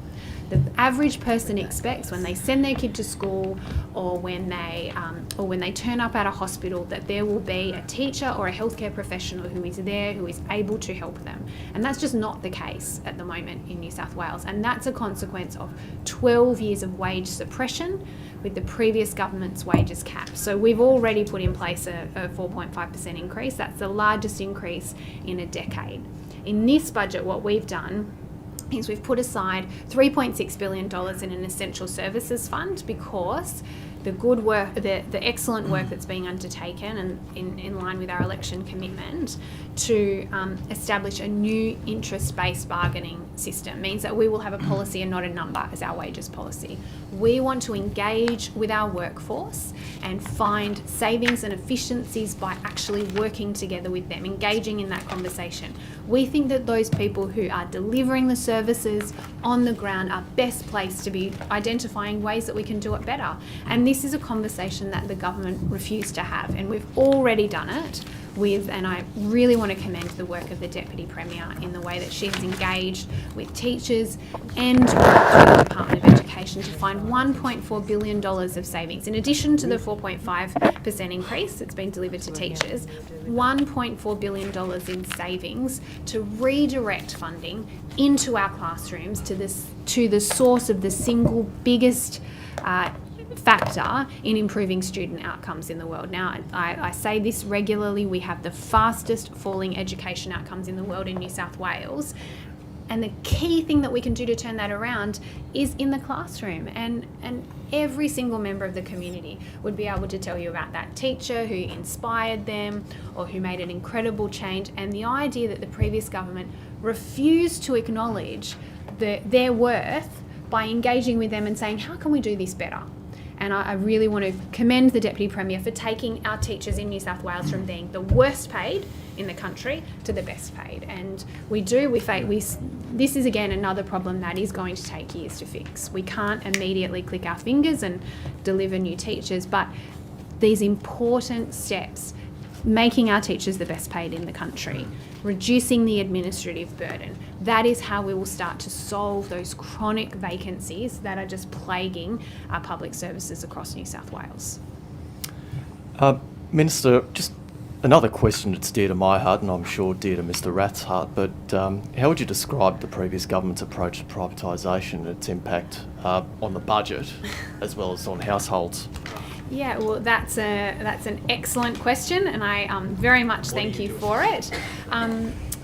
We saw the previous government engage in an ideological privatisation program that actually led to far worse outcomes for the people of New South Wales, and that legacy is one that we are continuing to deal with. We've seen over the last 12 years selling off of our electricity assets, our ports, our toll roads, our bus services, and while these essential assets were sold at low prices, we saw $90 billion worth of government assets sold off.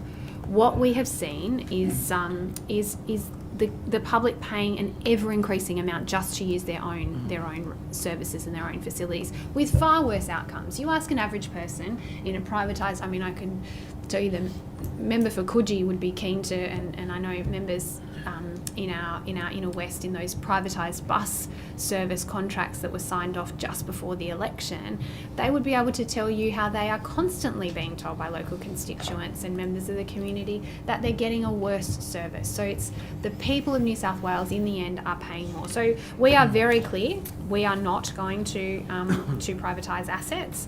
The key challenge for our energy security over coming years is the question of erraring, and I've no doubt that that would have been subject to a range of questions in the Macquarie room this morning. But that was sold by this government in 2013, and it was a it was a terrible deal. And then the former treasurer offered to pay. I think it was $240 million to keep it open for 3 more years. Like, it's just this crazy selling assets off through an ideological agenda that's actually led to worse outcomes for the people of New South Wales. So we're not prepared to sign on to that. Thanks, Minister. Thanks, Chair. Minister, in your capacity as Minister for Finance, I'm interested in asking a question about people struggling with unpaid fines. Yeah. And in particular, do you believe that the former government's fairer fine scheme is achieving improved outcomes for fine recipients experiencing hardship? Yeah, so this is something that we're taking a really close look at the moment, and I've spoken at length this morning about the different interactions that people will have with Revenue New South Wales, and I think the understanding from them that they need to engage with empathy and understanding and compassion. And like I said, I visited the revenue offices in Parramatta, and that struck me. I had a fantastic visit to Maitland and met with the revenue office there, and I was amazed at the long term of service from so many of the, particularly women. It was an overwhelmingly female workforce. We had a lovely morning tea there and a great visit. But the thing that has been raised with me, and certainly something that we're doing some more work on at the moment, is in relation to making sure that our fine system is fair. And less than 600 fine reductions have been accessed in the last 3 financial years. It's been just $91,000. Now, there's clearly a system that's in place, but I'm not sure that shows that the system is working. So we'll be holding roundtables in coming weeks with both the issuing authorities and also with advocacy groups to make sure that is fit for purpose. We think that that's a really important way that when vulnerable members of our community are being fined, and I know in your previous work, Mr. Lawrence, that you would be aware that particularly on vulnerable members of our community, we need to make sure that we have appropriate measures in place so that these debts don't just mount up and mount up and mount up. So we are absolutely committed to finding real opportunities to improve these hardship provisions, and especially in the context of a broader cost of living crisis that families and households are facing. Certainly. Thank you. Thank you. The government, no more questions? Well, thank you very much, everyone. We very much appreciate the questions and the answers today. In particular, Minister and Mr. Coates-Trotter, thank you for attending. We are finished with your questioning. The committee will now break, and we will reconvene at 2 p.m. for further questions. Thank you very much. Thank you.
Afternoon, everyone, to those returning, some of them returning, and the new attendees. We have two new witnesses joining us for the afternoon session. All witnesses will be sworn prior to giving evidence. I should have said I'm Jeremy Buckingham, the chair of the committee. I would like to remind Miss Livingston that you do not need to be sworn, as you've been sworn at an earlier budget estimates hearing before this committee. Mr. Peter Day, could you please state your name and position, title, and swear either an oath or affirmation? Thank you, Chair. My name is Peter Day. I'm the Executive Director of the Resources Regulator, and I will swear an oath, please. Happy we go? Yes.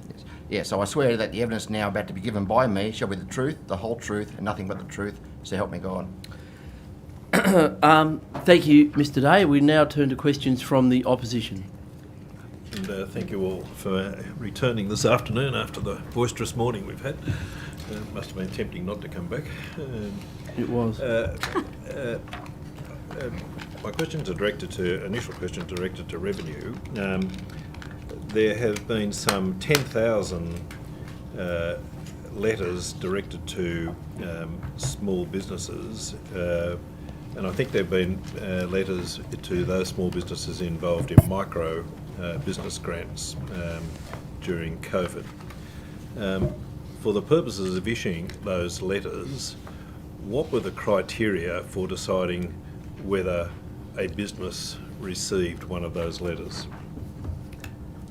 Thank you for your question, Mr. Tudor-Hope. The micro-business grants are operated out of Service New South Wales. So Service New South Wales has actually managed the compliance reviews and processes in that place. So Revenue New South Wales is only doing debt collection.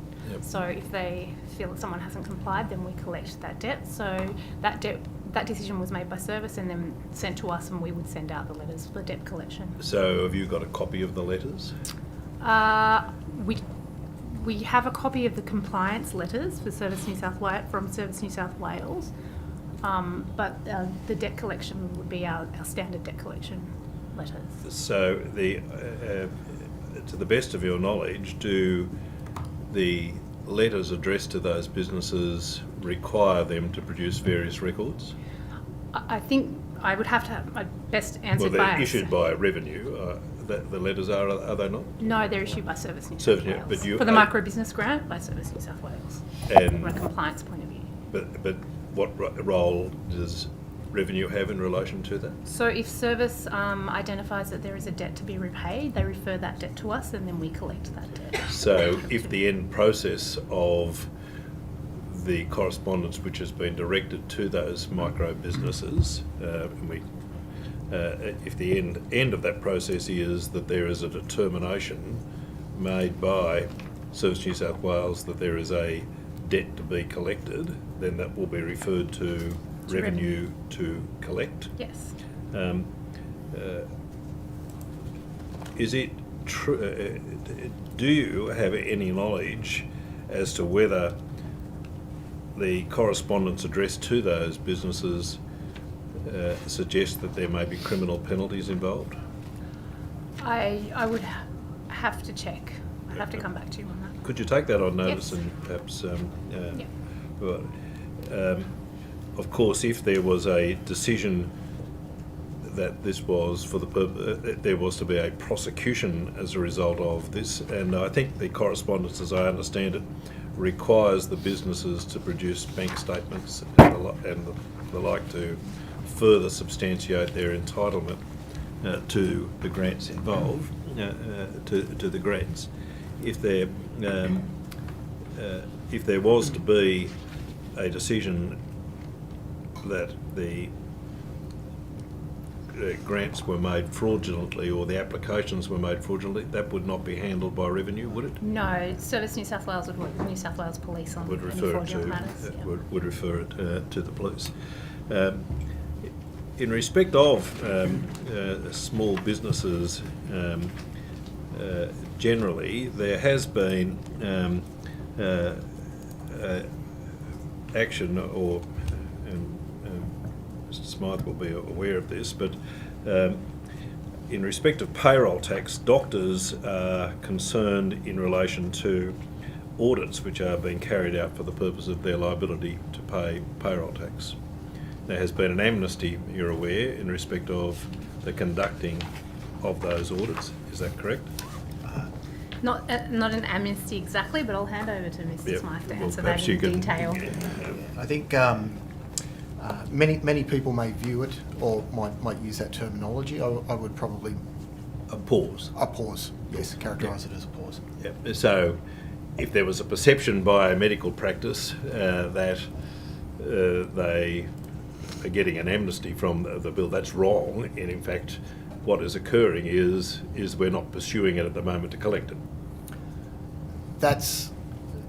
So the second part of your statement I agree with wholeheartedly, and apologies, but in relation to the first part, I know this comes across as an issue of semantics, but really that's what it is. Yeah. It really comes down to what an individual might consider is the nature of an amnesty. Yeah. So we have taken great pains to communicate, particularly through the industry bodies, the Royal Australian College of General Practitioners for New South Wales, as well as the Australian Medical Association, the nature of the legislation, what we're doing, Yep. what we're not doing, right? And we've been quite clear that there's been no targeted audit regime around medical practices, not only during this period, but at all. And also directing particular individual practices to our website, the materials that we've put out, and also making it clear to them that we do offer a facility for private rulings, Yep. And making our contact details available to help people with any questions they may have. That's right, but it would make clear to those practices that in fact the liability for payroll tax continues to exist. That's correct.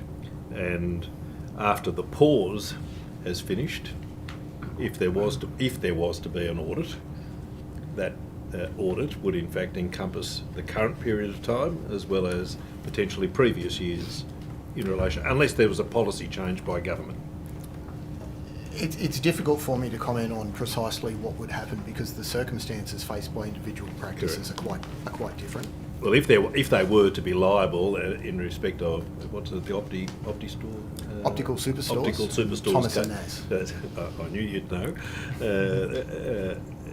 If there was to be a liability under either of those cases, then depending on the fact situation, there has been no relief in relation to those practices for their liability for either payroll tax which is being incurred now as we speak or for previous years without a change of policy by the government. That's correct for the primary tax. During the period of the pause, there is no imposition of interest or penalties, and any interest that was outstanding prior to the introduction of the pause has been waived under the legislation as well. But you are, of course, correct. The primary duty remains, or primary tax remains payable. Have you, in fact, Mr. Smythe, been involved in any discussions in relation to policy changes in respect of how those medical practitioners or the cohort of medical practitioners will be treated in relation to potential legislative change? That's probably something that would be more appropriately addressed to Treasury. I'm not quite clear on your question. When we're talking about policy and how we administer the provisions, that rests with us. Yeah, but if there was to be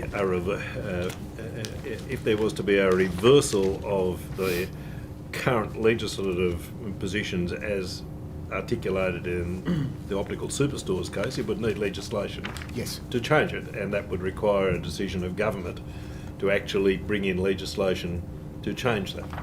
That's correct.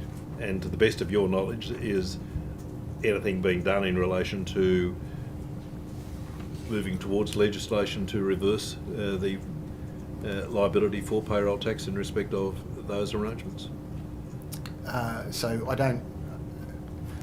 I'm not aware of anything along those lines, but that's not something that would normally be a revenue policy type of question. Well, are there any other industries which, in your view, would fall within the same potential collection regime as doctors, for example, mortgage brokers?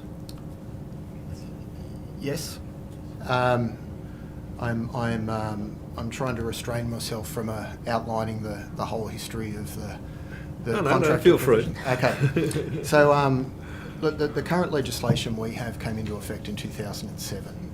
Before that, that was largely as a focus of coming up with a harmonised system across the states. Before that, we were dealing with legislation with very similar provisions, which was the Payroll Tax Act 1971. That was amended in 1986 to include what we call the contractor provisions. The contractor provisions, so basically payroll tax operates to impose a tax on what they call taxable wages paid by an employer. That is quite limited. At the time the legislation was first introduced, it was appropriate and it reflected work practices at that time. Of course, over the last 50, 60 years, the way that people conduct businesses, the way that people are engaged and the way they're paid has changed significantly. And in the 80s, it was identified that a number of operators were characterising people who would otherwise have been employees as independent contractors when they weren't quite what you would really consider to be a true independent contractor. And there are a variety of cases about what the definition of an independent contractor are. Yes, including the cases that you referred to earlier. And one of the and that gives rise to the issue, of course, is that you would treat each individual exemption on a case-by-case basis because they may have different. If the principal thing is that the head entity, for want of a better expression, was merely collecting, say, brokerage fees and distributing brokerage fees, or alternatively, in the case of doctors, collecting the Medicare contributions and other gap payments, and then distributing those to the doctors and then charging a fee. If that was the only thing, in your view, would that necessarily snare them within the group of people who aren't truly independent contractors? Mr. Tudor, before coming to public service, I would have charged probably $1,200 an hour to give you an that. answer on that. It's really difficult because commercial practices are never just one single element. And particularly when it comes to something like fee arrangements, rental arrangements, brokers or any sort of agency arrangement, really we could only comment on the tax consequences by having a look at all of those circumstances together. What I could say is that in Thomas and Naz, the most recent of the cases which did deal with medical practices, there were a number of identified arrangements within that case that really did have the character of independent operations or true independent contractors, not a bundle of arrangements that were clearly within the contractor provisions. So for your $1,200, can you now tell us what they are? So the court, I think it's about a third of the way through the decision. It's not a very long decision, but because the focus of the court was really, or the tribunal at first instance, was really on the arrangements that were subject to payroll tax. They didn't go into it in a great deal, but the form of the cash flows was a significant element in those excluded doctors. Sorry, just that last point. The payment flows were a factor that they're a factor, but were they? They would not necessarily by themselves be enough to take you out of the contractor provisions. Okay, and I take it there that in relation to a policy position in relation to payroll tax, to clearly delineate what is a independent contractor for the purposes of payroll tax. Has any work been done in relation to that? Because other than what is contained on your website, would it be more helpful for those potentially affected industries, whether it's mortgage brokers, whether it's dentists, whether it's doctors, for them to be given more clarity about what will bring them within the notion of payroll tax and what will in fact be those factors which will exclude them from payroll tax. Yes. The difficulty with all areas of revenue law is that it is largely fact specific. We continue to engage with a number of industry bodies as well as more broadly representative liaison groups such as the Law Society and the Tax Institute and various others to try and provide as much information as we can. We have a practice note that has been issued as well as specifically for medical practices and the way the payroll tax might apply to them, including quite a large number of scenarios, giving examples and trying to provide some guidance around particular factors that we look at in determining how we will apply the contractor provisions. There's also a number of rulings available in relation to the contractor provisions. Chief Commissioner, if in fact we were to go to a position where we gave an amnesty as opposed to a pause to allow businesses potentially affected, has any modelling been done on what that would cost the revenue? So I've only been in the role for a couple of months, so this is all in train, but as far as I'm aware, that modelling hasn't been done. No, that if such a policy consideration was to be undertaken, and modelling such as that is something that would be undertaken by Treasury rather than Revenue. Well, and if you were to, and I take it that modelling, if it was to forego tax in previous years. I'm obliged to ask you about Vanderstock. Sorry, could you repeat that, Mr. Tudor? There's a case in Victoria which the Honourable Abigail Boyd referred to yesterday, Vanderstock versus the state of Victoria. BVs, yep. Have you received or given advice about the possible implications of that case on duty, revenue? First of all, in respect of the road user tax in New South Wales, and then the potential other. I'll come to the second question after you answer the first one. So I think probably the first point is it's a policy decision, and so that would be the Treasurer, as I understood it, answered some of those questions yesterday, and we will continue to watch what happens in Victoria, but we haven't undertaken any work in that space at this time. I'm sure that the Commissioner here will have a view on that in terms of his experience, but certainly from where we sit today, it doesn't impact New South Wales right now. Because there's no road user tax currently charged? I'll hand over to... I think the Treasurer made some good comments on Tuesday. Humbly sorry, that sounded quite arrogant. I think the Treasurer's comments in relation to Vanderstock and the potential ramifications were pretty much correct. Right? That academics, lawyers right across the country are currently considering what the implications are much more broadly of the then majority or still current majority of the High Court. Well, in your view, may it have an impact, for example, on insurance duty? I don't have a view. I don't have a view. Mr. Tudor, according to the resolution, we can't ask public officials for their opinion on policy. This is one of the best lawyers who exist in Revenue New South Wales, but anyway. Just to the point of order, it's not really a question about policy, it was a question... about a legal opinion. Yeah, it was seeking an opinion. It was seeking an opinion. Well, legal opinion. No, but the rule is against government policy being asked for from government officials, not... You can ask them their opinions on things. It's not relevant, I would suggest also, though. Well, I was just reminding the Honourable Member of that resolution. Well, are you ruling the question out of order? No. No, okay. Well, then I'll press the question. I'd just refer back to my previous response. It's quite early. I mean, I do have a copy of the case I prepared earlier. I have one too. And it probably won't come as much of a surprise in my spare moments. I do go back over various passages of it. It's a weighty decision. It's over 300 pages. It has a very solid justification both of the majority and of the dissent. Well, it's 4-3.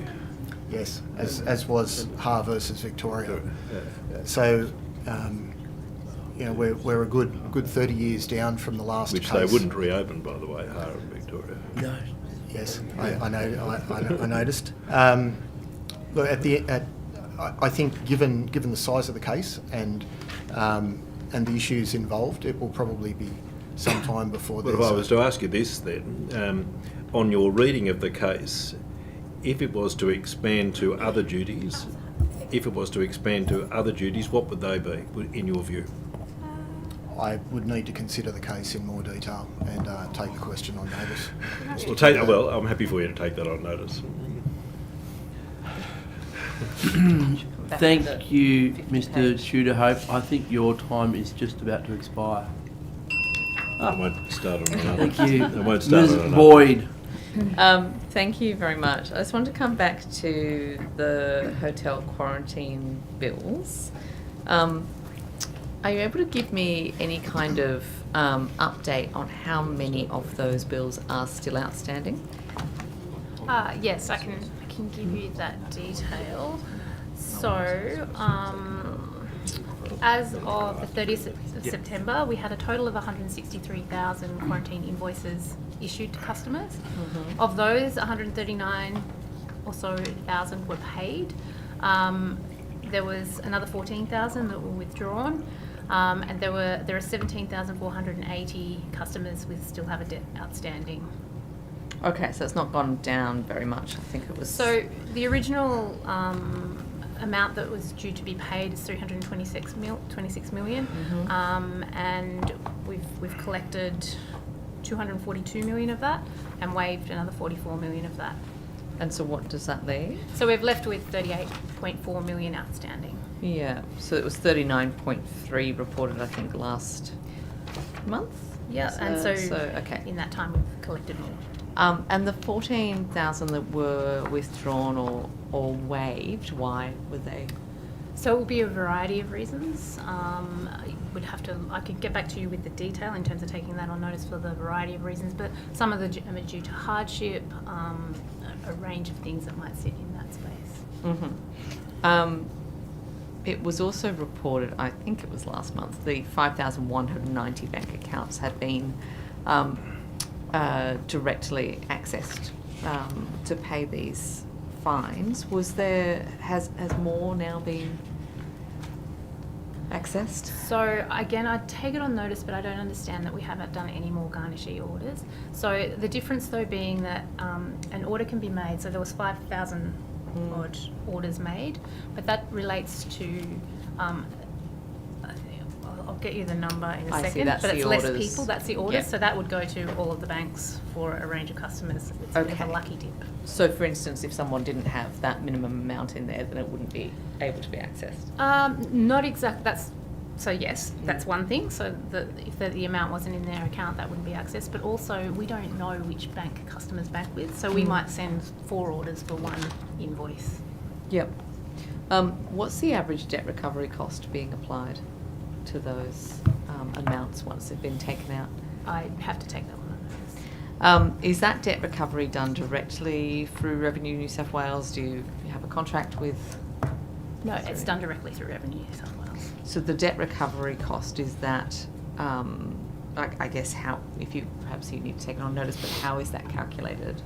I will take it on notice, but we do a fee-for-service charge to Sydney Local Health District, who we collect on behalf of, so we can get that information to you in terms of how much that is being. Thank you. Can you tell me how many complaints you've had from people who have had their bank accounts accessed in order to pay those fines? Again, something I'd have to take on notice. It may be very difficult for us to actually get the data on exactly what the complaint was for. Okay. If you could try, that would be great, just to have a look at that. In relation to the COVID fines, I know that we had, I think, just over 29,000 of those outstanding as at June. There was a lot of talk in the media about, obviously, a huge chunk of them had been deemed to be unlawful for not being specific enough. Has Revenue New South Wales reflected on that court decision and done any more work in relation to those COVID fines? So again, this is probably one that I'll pass over to the Commissioner. We certainly looked at those initial set and made those decisions based on the previous court decisions. Yeah. So they were made on that. We haven't made any decisions, as I understand it, on any further court matters. That's correct. Okay. So do we still have 29,000 outstanding of those COVID fines? Give me one moment, I will tell you. We have 13,543 unresolved as at the end of September. What's the quantum, the value, of that? I'd have to take that on notice. Okay. Are they being actively followed up, and are people being asked to pay that amount on an active basis, or we continue to collect revenue. Perhaps on notice, if you could let me know how much is being spent on on debt recovery measures in relation to those fines. Yep. Thank you. Can we go back to the Transition Authority? Sorry, it's not called that. In the budget papers, they call it the Regional Future Jobs and Investments Authorities, and that $5.2 million. Can someone explain to me a little bit more about what that is? So I understand that there was the $5.2 million that was effectively something that the previous government had earmarked to be divvied up for those sort of purposes. What has now happened for the purposes of this budget in order for it to appear as a new line? The money has been allocated, as the Minister described this morning. The details of how it will be used to set up those bodies is still to be determined, as far as I'm aware. Yeah, okay. So there's nothing other, because there's literally one line in the Regional New South Wales bit of the budget. That's the sum total of the information we have about it? It's the sum total of the information I have. There may be others in Regional New South Wales or other parts of the department. I can jump in. Great, here, thanks, Ms. Georgina. Boyd. So the money that's been allocated, $5.2 million over 4 years, it's $1.2 million for the current year. That is to establish the regional jobs and investment authorities in those 4 coal-producing regions. When you say establish, what do you mean exactly? So it's really to establish the authorities, and their commitment was to establish the authorities to support those communities as part of that transition. So as the Minister said this morning, she's consulting on what that will look like, and is very keen on getting input from those local communities about how they should work. So if 1.2 million, you said this year, I'm just trying to understand how, where that money goes in terms of the establishment. So I understand how a transition authority works and how the eventual, sort of basic structure might appear. What I'm interested in, though, is when we talk about this money being used to establish these authorities, what are we talking about other than presumably there'll be some legislation? What's that money being spent on? Well, it's resources for those functions. So the Royalties for Rejuvenation Fund that's where the money has been allocated, and as the Minister said this morning, that money is being repurposed for the function of the regional jobs and investment authorities. It sounds like we don't know what that money's going to go to. If we've got 1.2 million in this year, we've heard a lot about, yes, we're consulting, yes, we're going to do it eventually. No, we don't have any timeline to actually statutorily implement this thing. Are we just going to end up with that 1.2 million still at the end of the budget year? Well, I think the Minister answered that question this morning. She's very keen to hear from the local communities about what those authorities, how they should work. And there was a roundtable held in the Hunter a couple of months ago, and she mentioned that there's a session being held in Lithgow in the next week, and that is to engage directly with interested stakeholders around how that should work. So is the 1.2 million going towards the cost of the roundtables? I'd have to take that on notice. Yeah. Yes. The roundtables are being done on a very low budget. Yeah, which makes me wonder what the rest of the $1.2 million is going to be spent on then, if we're not going to have a statutorily established authority. Those of any decisions kind. haven't been made yet. Yeah. Okay. It's clearly though, like if we're talking, just again, when we're looking at the Hunter Jobs Alliance talking about 65 million a year being required just for the Hunter to run such an authority. We're talking, 266 million was the initial seed funding for the one in Latrobe. That 5.2 million that's just being redirected from the royalties for rejuvenation scheme doesn't sound like we have any actual real sort of substance behind this election promise yet, do we? Well, the consultation will help determine what the authorities will look like, and then the authorities will provide advice and determine what the action should be. So there is money available through the Royalties for Rejuvenation Fund. That's $25 million a year that has been allocated. But as the Minister outlined this morning, the timing of when some of these coal mines and power stations are closing, it's staggered over the next couple of decades. So there is work happening now, but the consultation about the setting up the authorities is going to inform how they'll work.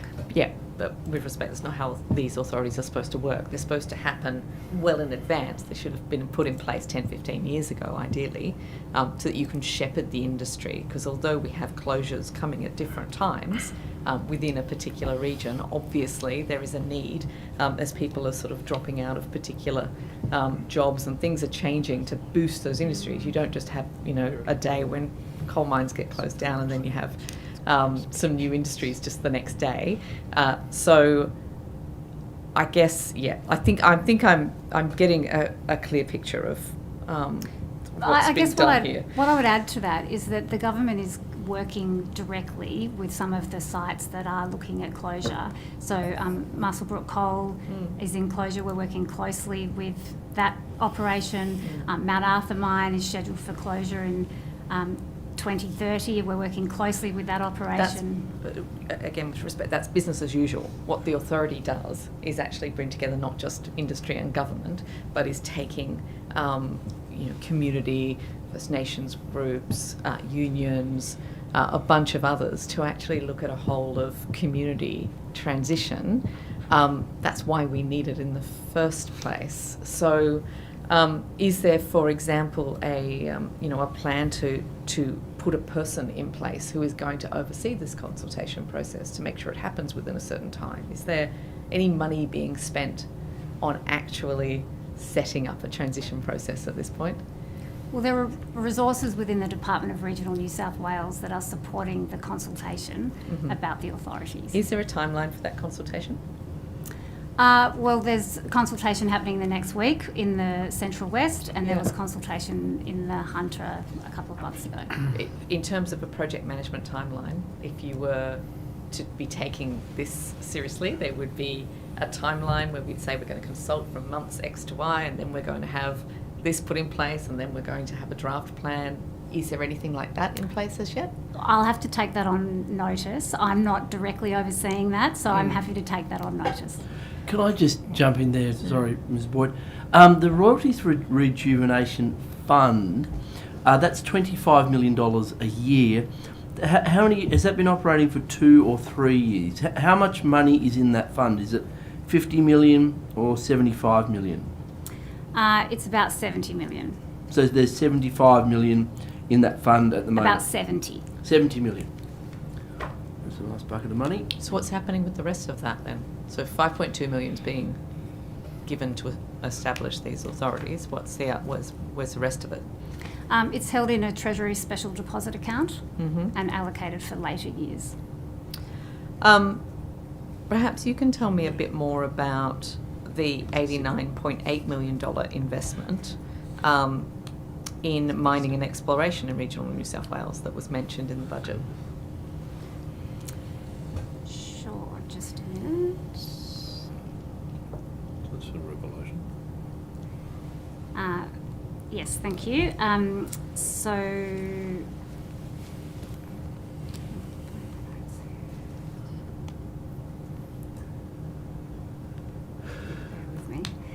Yes, $89.8 million was allocated over 4 years in the New South Wales budget, and that includes $37.6 million for the current financial year. And that is made up of a lot of the core work that we undertake in mining, exploration and geoscience, including the collection of geoscience data, so geophysical data. We have a Geological Survey of New South Wales, and they do a lot of work understanding the geology in the state, mapping geophysical surveys, dating rocks, and also chemical data analysis. And that's really to support future investment in critical minerals and understanding and releasing of pre-competitive data for So can you just tell me investment. exactly, is it just critical minerals though, or is it further, is it broader than that? So if we're doing that sort of work, we're basically, if I can try and understand in layman's speak, so we're basically working out what resources there are in New South Wales that can be exploited in the future. Does that include coal and gas as well as critical minerals? No, we don't do any exploration for coal or gas. So the focus of the Geological Survey of New South Wales is on what we call Group 1 minerals largely. We do a little bit looking at some other minerals, but it's not coal and gas focused. But does it include coal and gas? Will it give that information as well? No, because they're found in different areas. I'm not a geologist, but it's definitely not focused on that, and I think quite unrelated. Interestingly, though, the data that we do get can provide useful information for water sources, so deep groundwater sources, which can be helpful for uses in the future as well. And who's carrying out that work? So the Geological Survey of New South Wales carries out a lot of that work. They will use expertise as required. So, for example, if they need any specialist equipment or specialist skills, and then a lot of the data analysis is done within the department. Is there a timeline for when that's going to be completed by? Well, the survey is doing work all the time, so there's a range of different programs of work that are underway. So in terms of the detailed work that we're doing in the next 12 months, I can take that on notice and provide that. Is there is there some sort of person designated to be overseeing that within the department and doing a project management timeline and things for that piece of work? Yes, so we have a business plan. We have the Geological Survey of New South Wales is a branch within mining, exploration and geoscience, and so a lot of their functions, it's their core business, and then they'll undertake specific surveys as part of that.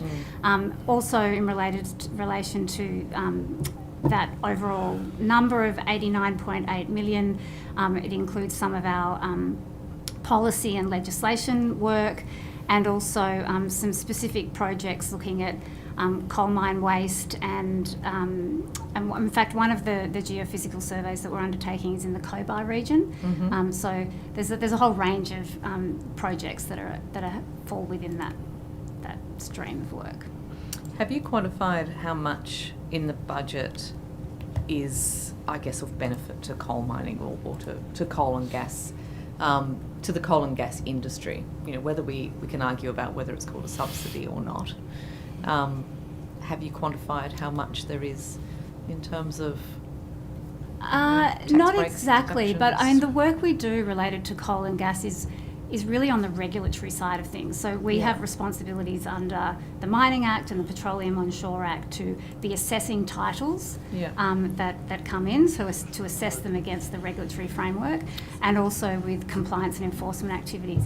And I think the main thing to remember here is that those functions are funded by levies that are collected from the industry. So through the mine safety levy and the administration levy, the industry pays money to the government, and that then is used to support the regulatory functions that mining, exploration and geoscience has. Do you think that given the minister's portfolios, that it makes sense for responsibility for transition authorities to sit within the Minister's responsibilities and within, presumably within your department, rather than a different part of government? I think that's a question for the government. I mean, the Royalties for Rejuvenation Fund is established under the Mining Act. Yeah. And you know, But transition authorities, I guess this is my point, is much broader than just mining. It's about a whole of community transition. And I mentioned this morning, there's concerns, for example, that basic community services are being overlooked and that there's no plan for how we're going to deal with, upticks in domestic violence, or how we're going to deal with other types of expected impacts, social impacts from the inevitable disruption that comes about with an industry transition. So, yeah, my question is really sort of, I'm concerned that we're not moving fast enough on this, and I'm wondering whether part of that is because it's not sitting within the right department. what I would say is that the mining industry is very involved and supportive of a forward planning for these coal mining regions. So if you take some of the mine sites, for example, they're looking very closely at the skills that they have. Sure, but and they the are. time frame. This is not about coal good, coal bad. This is not. This is about making sure that the government is being responsible for an inevitable transition and making sure people don't fall through the cracks. We can't rely on private industry for that.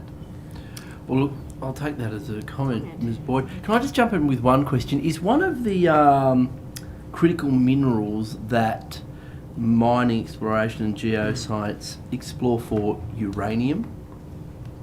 No. Why not? I don't believe uranium is considered a critical mineral, but also uranium is not something that the Geological Survey of New South Wales is looking at. Okay, good. Mr. Rath. That's a very nice segue, Mr. Chair, because my questions also relate to the critical minerals strategy. Oh. I was wondering, Ms. Beattie, how much work your department has put into implementing the critical minerals strategy that was announced by the former Deputy Premier at Toongai in November 2021? Look, critical minerals continues to be a big focus for the department. It really is a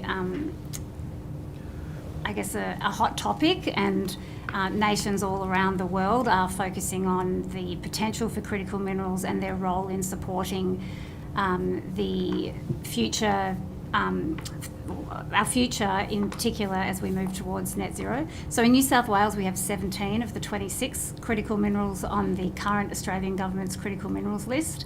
And you would have heard this morning the Minister has committed to updating a critical minerals strategy. And is currently consulting on what that strategy should look like. And I think, critical minerals is a very rapidly evolving area. There are changes in policies internationally which impact on Australia and impact on New South Wales. The federal government has recently released a new critical minerals strategy, and so we are, a lot of our work is focused on critical minerals. The Geological Survey I mentioned is actively looking for the potential of resources in New South Wales. In addition, we have a group which work with some of the companies looking to explore, but also looking to extract in New South Wales, connect them across government, and really understand the challenges that's facing this part of the sector, which can be a little bit different to the more traditional mining industry. So just on re-evaluating the critical minerals strategy, obviously November 2021 wasn't that long ago. Has your department identified a particular need or reason behind why that strategy needs to be re-evaluated so soon after the last strategy was announced? Point of order. Point of order. In my submission, that does seek an opinion on a matter of government policy, given that what's been indicated by the Minister. To the point of order, I wasn't seeking an opinion. I was saying, has the department identified a need for a new critical minerals strategy to be developed? I wasn't seeking whether Ms. Beattie thought that we needed a new critical minerals strategy. There is an important distinction between those two questions. Could you repeat that, actually, Mr. Arthur? It wasn't clear to me what that distinction was. Has the department identified a particular need or reason or impetus behind a new critical mineral strategy that needs to be developed? Yeah, I think that's fair enough. I won't uphold the point of order. I think that's not seeking opinion. It's So look, there are always things and different things that a government can do and consider the role of government in supporting various sectors. As I mentioned before, there has been significant policy changes internationally, and that has implications on Australia and therefore New South Wales, and then how the New South Wales government could respond to those. And some of the areas that the government has committed to consult on for this strategy include developing workforce skills and training opportunities, and that is a slightly new and different approach. There's a number of areas that the Minister and the government are very keen to explore as part of the consultation, and I think that's really important to understand, and then we'll be looking at all of that in developing a new strategy. And most of these critical minerals, they're from the central west of New South Wales. Is that the primary location, or what's the sort of breakdown across New South Wales where we're sourcing these critical minerals from?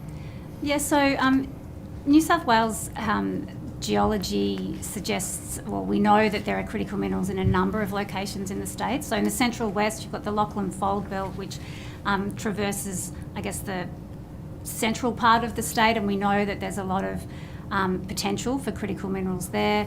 Also in the far west of the state, we have critical minerals resources, and also in the northwest of the state around New England, there's critical minerals potential as well. Oh, and I shouldn't forget the Murray Basin, also high for high potential, and we know that there are rare earths there. And given the importance of the central west to critical minerals, could you give an update on the critical minerals hub in the central west? Yeah, so look, the critical minerals hub really is about that the Lachlan Fold region that I mentioned. We know that there's a high potential for critical minerals resources there. There's also the Parks Special Activation Precinct located in the central west, which provides opportunities for critical minerals value adding and processing and other investment where the government has committed to enabling infrastructure. So it's really there's a number of advanced projects in the Central West as well for critical minerals. So that's the hub. I know a lot of copper comes from the Central West. Is copper considered a critical mineral? Yeah, look. We often talk about critical minerals and high-tech metals, and that's to recognise that there are minerals that aren't identified on the Australian critical minerals list at the moment as a critical mineral, but are absolutely vital contributors to what we see as the important minerals for the future. So copper is considered a critical mineral in some countries, not currently in Australia, but copper and silver we would put in the high-tech metals category. And the critical minerals list, that's developed more by the feds rather than by the New South Wales Department? Yes. They determine the categories of each of these minerals, is that right? Yes, that's right. Have you had any conversations with your federal counterparts about copper potentially being on that list of critical minerals? Yes, we have. Yeah, we talk with our federal colleagues regularly. How many copper mines in New South Wales? You can take that on notice over here. Look, there's 15 large metals mines in New South Wales. Some of those are gold and copper. So often when there's a mine, it's extracting a number of different metals. And do you think can you see in the future potentially more copper mines in New South Wales? Or I suppose probably a better question, is there a pipeline potentially for more copper mines in New South Wales in the future? Yes, I would say there is. There's a lot of exploration occurring in New South Wales. I think the ratio is, it's I think it's 1 in 500. Not like exploration is quite a high risk activity. Yeah. So the exploration sites that end up turning into mines is quite a very small proportion. But there is a lot of exploration occurring for Group 1 minerals, and that would include copper. How much of the copper in Australia comes from New South Wales? I assume it's probably the bulk of it. I would have to take that on notice. There are other jurisdictions that also have a lot of copper, but I'm not sure on that percentage. Yeah, no, good. I'm also, it's a different line of questioning, I'm also very concerned about the timelines that it's taking to get mines approved in New South Wales, all different types of mines. Has any work been done by your department to look at ways in which those timelines could be expedited? So the approval of mines is actually done under the Environmental Planning and Assessment Act by the Department of Planning. We do have a mining concierge, which is a team that work closely with proponents in the mining sector to help direct them to the relevant people within government. As you'd appreciate, the regulation of mining is comprehensive, so there are responsibilities under many different departments, many different pieces of legislation. So that mining concierge can help explorers and companies looking to operate in New South Wales understand the regulatory framework. I'm not sure if this is a question that you'll be able to answer, or you might have to take on notice, or it might be for planning, but what's the average time it takes for a mine to be approved in New South Wales from the sort of SEAR's initial process all the way to the final approval? Look, I'm not sure. That's really a question for the Department of Planning. Yeah. Okay. I mean, overall, the projects take over 10 years often, Yeah. but that's right from the exploration phase, right through to operation. Just two final quick questions from me, different line. The potential sterilisation of mineral deposits. I was wondering, is there a process where developers have to contact mineral licence holders to ensure there is no sterilisation of sites as a result of poorly designed or poorly located projects? Sorry, can you please repeat that question? So is there a process where developers have to contact mineral licence holders to ensure there is no sterilisation of sites as a result of poorly designed or poorly located projects? Not that I'm familiar with. I think the Department of Planning overseeing the development. We have input through the Environmental Planning and Assessment Act, and we would always provide information where titles exist and encourage the proponent to contact those title holders to understand impacts and to support land access. Yeah, and the biodiversity offset scheme, is that with your... No. That's planning as well? Or yes. Environment planning? Yep. Okay, that's it from me. Thank you. Back to revenue. We don't have any further questions for natural resources. No. Have you got questions? If they wanted an early mark. I've got a couple more. Okay. I'm just going back to revenue. How many payroll tax audits have been carried out in the last financial year?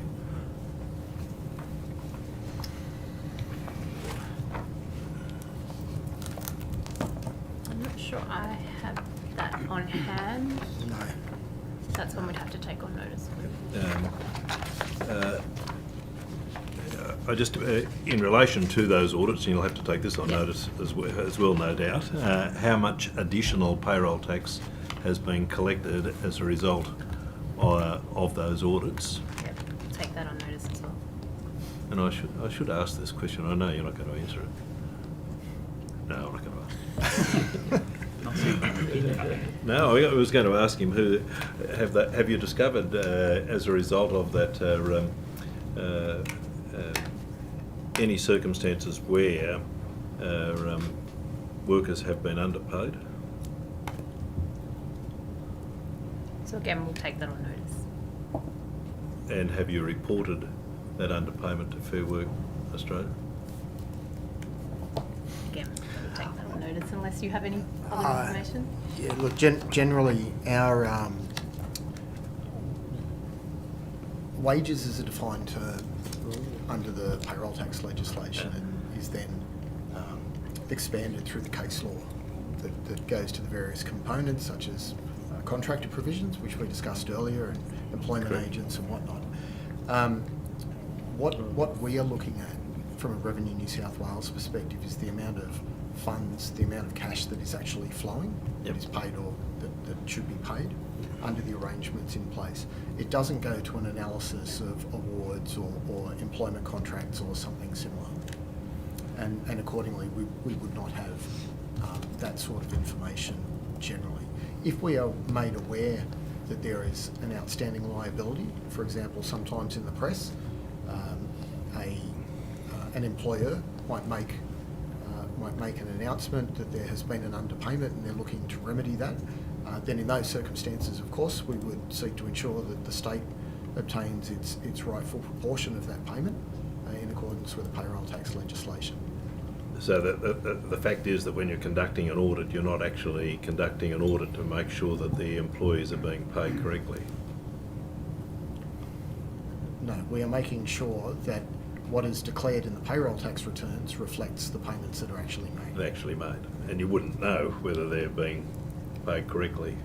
No, that would... Unless Fair Work Australia or there was some voluntary disclosure or alternatively another form of investigation for the purposes of disclosing the underpayment of wages. Generally, that's correct, yes. Mr Tudor-Hope, I can tell you that last financial year we had 9,091 payroll tax audits. And the amount collected as a result of those additional... I'll come back to you with that, hopefully before the end of the The budget papers disclosed that there was an increased revenue, taxation revenue of $17.6 billion over the 4 years to 26-27 since the 2023 pre-election budget update. How does that error occur? Maybe that's a question for you, Ms Livingston.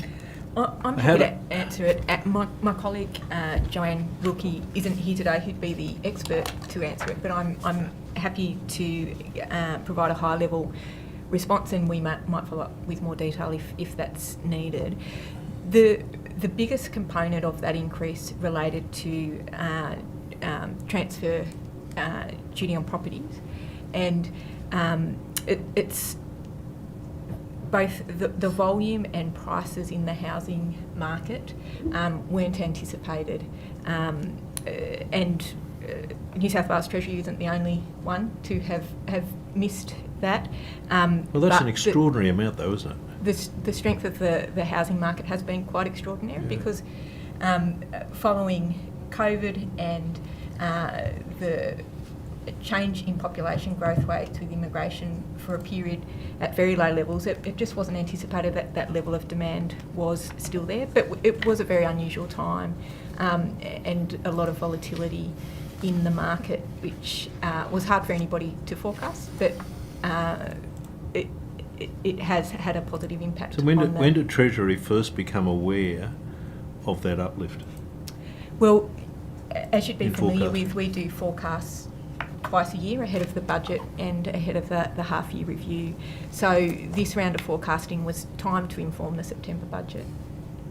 So had there been any indication prior to that time that the figures which had been provided by Treasury for the pre-election budget update were so wildly inaccurate? All of our forecasts are based on the best available information we have at the time and professional judgment. So the figures published in the pre-election budget update reflected the information available at that time, and the forecasts were updated ahead of the September budget.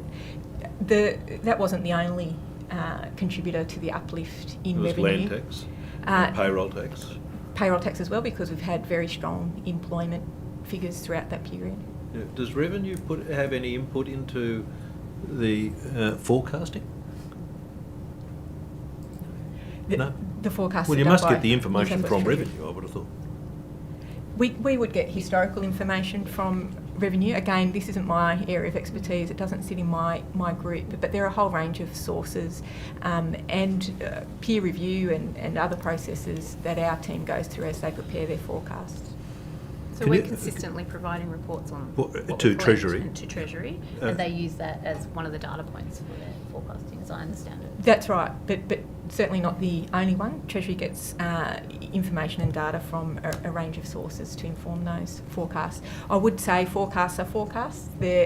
We find out facts after the event, and forecasts are never 100% correct, but this was an interesting scenario where the property market, particularly in Sydney but also in regional New South Wales, has been stronger than expected. There was no forecast received before September, which started to indicate that this trend... The actual date of when those forecasts were provided might be in the weeks leading up to the 19th September date, obviously before the budget papers are finalised. I can't remember the exact date, but it would have been sometime in August that we received the forecast for the September budget. And whoever is doing this forecasting work would not have had any indication that that the pre-election forecasting back in November of 2022 was so wildly inaccurate. So the pre-election budget update was released in March, and there would have been a forecasting round to inform the half-yearly review in February. There was only about 4 weeks between the half-year review and the pre-election budget update because of the unique timing of those products in an election year. But again, the analysts would have taken the best available information at those points in time. And who is that an analyst? We have whole teams of people within Treasury sitting in our economic strategy and So productivity between division. February and September, there was a $17.6 billion uplift in the forecast. The budget papers reflect the increase in the forecast, and they're based on the best available estimates we have at the time. When was that communicated to the Treasurer that there was an extra $17 billion of revenue? As I mentioned, we time each round of revenue forecasts to inform the budget and the half-year review. So it would have been several weeks before the budget was finalised, but not much longer than that. I can't remember the exact date, but I expect it was a date late in August, but we could be more specific on notice about That'd be great, thank you. Thank you. My question's regarding the critical minerals update. According to the website, just give me one moment here. In terms of public consultations, the consultation will focus on, but is not limited to, and there's a list of different areas that the department and the government are consulting on. Is the nature of mining operations one of the elements of that consultation? And when I say the nature of it, the actual operational side of mining, how these critical minerals are mined, one of the elements of that consultation and that update. Thank you, Mr. Buckingham. It's not called out specifically in the list that is on the website in terms of the areas that the government has identified that they are seeking input into for the development of that strategy, but we are seeking submissions at the moment for another couple of weeks, and we'll be reviewing all of those submissions and what's put forward through those. Okay, thank you. I'm not quite sure who to direct this to, if it's Treasury or Revenue. How? So, what is the total revenue for the state from non-coal, non-petroleum mining royalties? Unless Revenue knows, I think that would be one we could take on notice. My understanding is it's in the order of around about $200 million. Would that be about right? I remember that you mentioned that this morning, but I haven't had a chance to verify that at this point. Okay. Excuse me. So I have some numbers here. Oh yes. Right. Oh, here we go. That was quick. Helpful. Miss Beattie gets it. Too slow, Well Mr. done. Smythe. For gold, silver, lead and zinc, it's $85 million in royalties Yep. for last financial year. An additional 3.9 in royalties was paid for silver, and we have 4.3 million. So it's 85 million I have, sorry, for those three commodities. And as I mentioned, there's 15 major metal mines, and it's 55 million in royalties from copper. So I think that the 200 that you mentioned earlier, I'd have to go and add up the various components, but a combination of the coal, and these are the major contributors to royalties from the metals mines that I've just shared. So if it's 80 million from the gold, silver, lead and zinc, and 50 million thereabouts from copper. 85, yeah. Yeah, sorry, 85. Then 200 million might be a little bit generous. Possibly, yes. So I can provide the details. If you could take that on notice, that would be very helpful. probably Alicia? something that may help to add in terms of the royalties collected from our end. Yes. So we have 165.7 million from minerals, more broadly, Yep. 1.8 million from petroleum. Okay, that's great. So there's a rate of 4% applied to the value of those various metals and minerals. Is there a uniform equation that's applied to calculate? Is it done on a spot price? How is that calculated? So I'd have to take that one on notice, being a very technical question, unless Mr. Smythe has anything to add. But We'll take it on notice for all of the permutations, but generally it's on an arm's length market value at the royalty period, right, at the time they put the returns in. And is that done annually? Is it just averaged over? Is it done annually? Or is it quarterly, or is it done on a weekly basis? I just need to check on the return period for non-coal related minerals, and so we'll take that one on notice. Okay, great. That's me. Done. Do you have any more questions, opposition? I do. Hold on. Okay. Well, then My you've got colleague more. indicated that we don't continue to require. We have no further questions for the minerals. So only revenue? resources. We only. Yeah. So natural resources, you're off the hook. It's just revenue now that is required. So you're free to excuse yourself.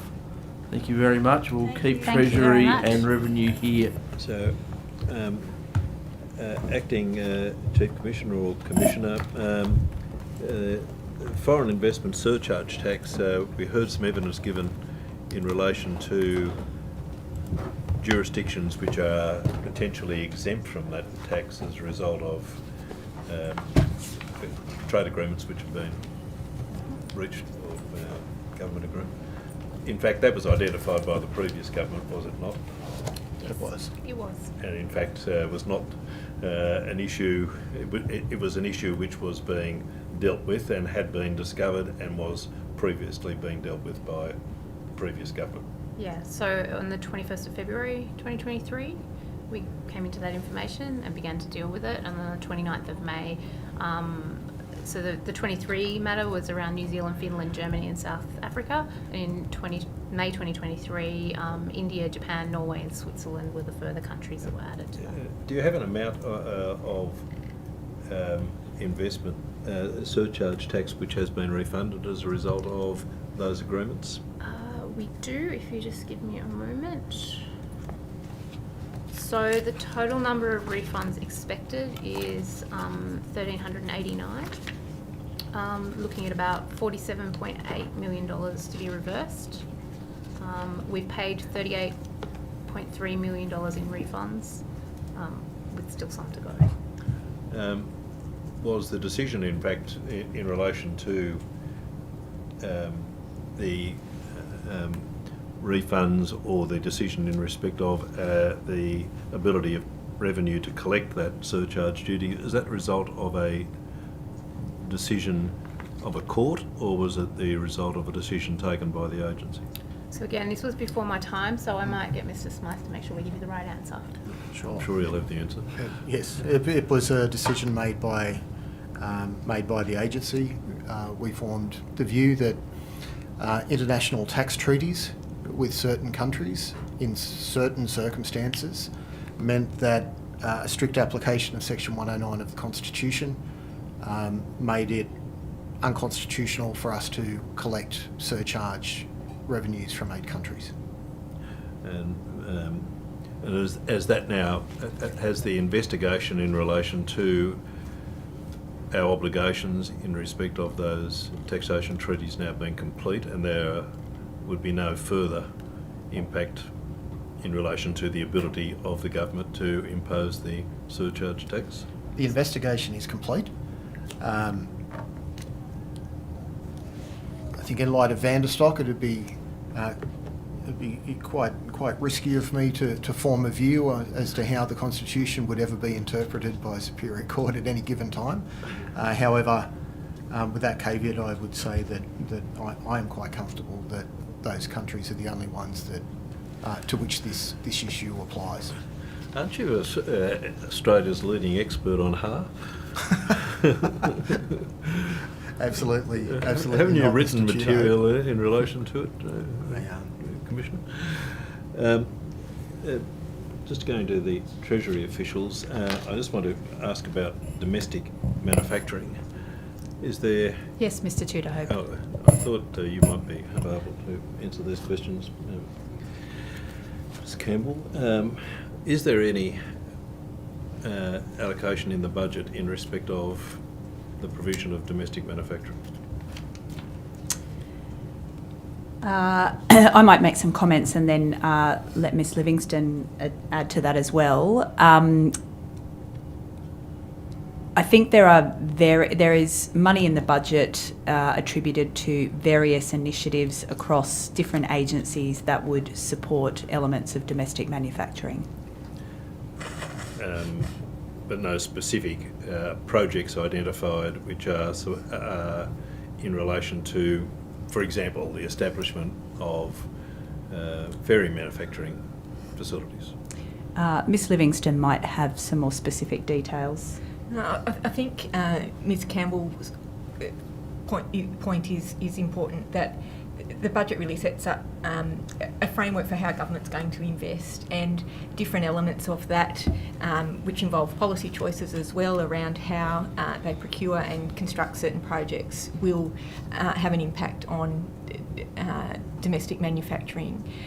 If the question is there a very explicit amount of money targeted at particular manufacturers, there isn't in the budget, but there are a whole range of funds. There's various regional funds and other things that may well be used to support and enable domestic manufacturing. Well, identify one. There's a couple of new regional funds that have been announced as part of the budget. One is a $250 million Working Regions Fund. There's another $350 million in a new regional fund. The details and governance around those are being worked through. So what we've done is we've established a fund, and then the parameters for the use of that fund are still being worked out. Is that what you're telling me? Which is usual practice. So before distributing funds, it's ideal to have very good governance around what the purpose of those funds are and how they might be used and invested in various initiatives. Again, I'd emphasise those aren't targeted just at domestic manufacturing, but those, along with the policy settings that government has in place for and its intent for procurement, etc., will all contribute to building capacity for domestic manufacturing. Well, we'll wait to see. Is that effectively what you're telling me? Is that there are pockets of money available, but but it's a wait and see provision in terms of how that money is going to be used and whether it does in fact support domestic manufacturing. That's not quite the intent of my answer, and apologies if that wasn't clear, but by procuring locally and having, and Ms Campbell might be able to talk more about these, having targets for small and medium business and domestic procurement can in fact bolster the industry and its capability. Yeah, I'm happy to add to that, Mr Tudor-Hope. I think, as the Minister said this morning, she assumed portfolio responsibility around 8 weeks ago for domestic manufacturing and government procurement. Minister Chanthavong continues to have leadership around, domestic manufacturing policy. Minister Houssos is responsible for the policy settings from a procurement perspective around how we leverage government expenditure to deliver on, domestic manufacturing initiatives. So the work that we are doing as a department to support Minister Houssos will be looking at the procurement policy framework, how we incorporate the government's election commitments within that framework to provide the overarching policy settings that will guide government and agencies in terms of their procurement expenditure. So to date though, you'd agree with me there have been no changes to the New South Wales Government procurement framework? There have been no changes to the government procurement policy framework, but there are ongoing discussions and work happening, Mr Tudor-Hope. So in respect of the portfolio which supports the Minister, it is Treasury which supports the Minister in relation to her obligations? In terms of the Minister's responsibilities under the Public Works and Procurement Act, yes, it is New South Wales Procurement within Treasury that supports the Minister. But she's always had responsibility for procurement, has she not? That's correct. So Mr. since the election, the Minister was responsible for procurement policy? For procurement policy, yes. And if there was an ability to have, for example, 30% for local content job creation and ethical supply chains, that could have been introduced already? So changes to the procurement policy would require decisions of government, and that is still work in progress. Yeah.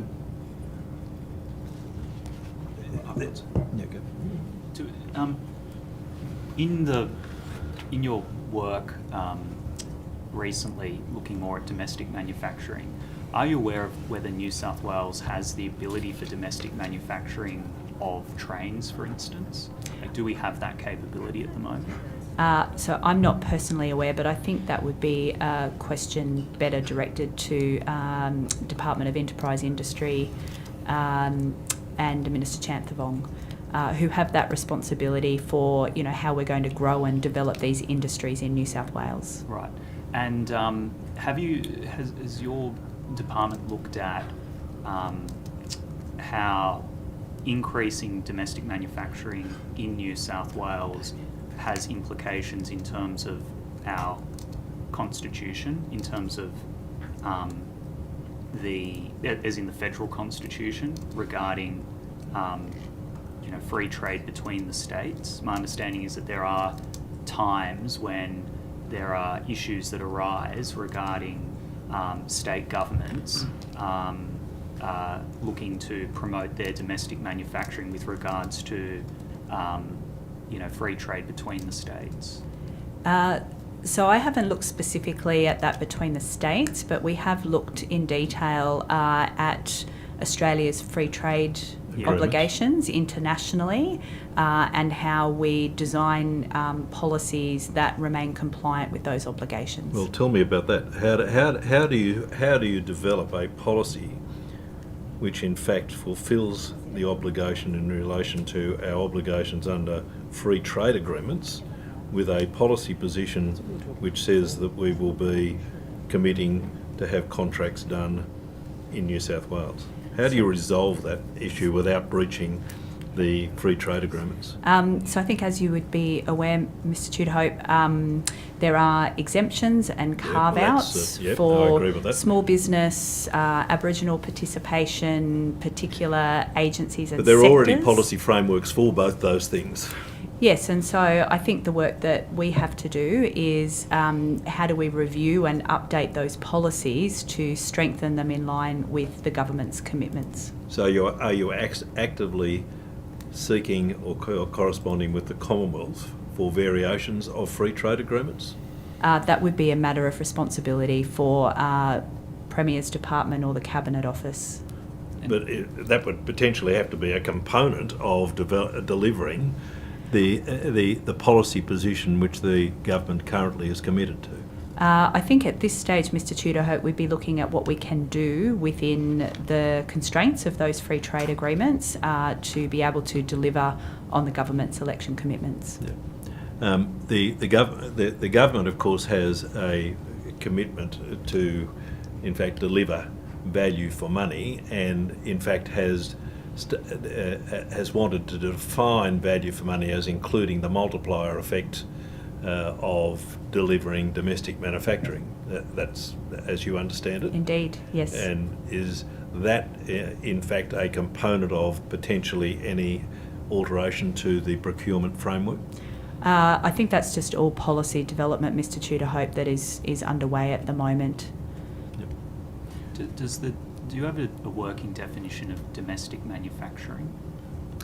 That's a great question. I'm not sure that we do. Yeah, but maybe if you could take it on. Yeah, I'm notice, happy to yes. take that on What notice. about local content? Is there a working definition of local content? I'm happy to take that on notice as well. And whether it includes, like in both of those definitions, whether it includes just New South Wales in terms of local content, or does it also include all of Australia and New Zealand, for instance? I agree the definitions are important, but that's all part of the policy design and development that's underway. Can I just ask you in relation to this, the government has an ongoing goal of growing domestic manufacturing, and I asked yesterday, and I just want you to confirm this, that in relation to growing domestic manufacturing within the Minister's responsibility, is it the case that no modelling has been done in relation to the federal government's IR reforms? That's not a question that I'm able to answer, Minister Livingston, Tudor. are you able to answer that? No, I'm not. If any modelling has been done, we would need to check with our colleagues and provide any information on the notice. You can take that on notice, that whether there is... I think we were looking for a modeller yesterday, but I don't know whether one has emerged. But would you think that it is important, if you are developing a domestic manufacturing industry, that you would need to be actually modelling the impact of federal industrial relations law? A point of order has been taken, Mr. Nanba. Mr. Tudor-Hope is seeking an opinion from the public service. Yeah, I'll uphold the point of order. Maybe you could reframe the question, Mr. Tudor-Hope. Yeah, if you were looking to implement that, would you be seeking some advice in respect of the impacts of IR modelling for the federal government's IR laws? Look, I think it's a component that would need to be considered, Mr. Tudor-Hope, but this is a new policy direction. It requires cross-government collaboration, of which Treasury will be a participant in. Can I also just return to the comprehensive expenditure review? On Tuesday morning, the Secretary of Treasury told me, or told the committee, that the amount to be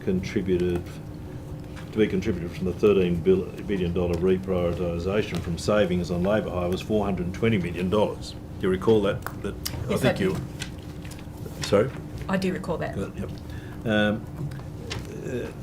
There is a submission made by the government prior to the election that the saving would be $1.6 billion.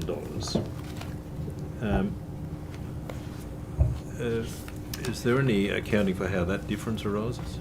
So I think, Mr Tudor-Hope, you're referring to the Parliamentary Budget Office Correct. costing?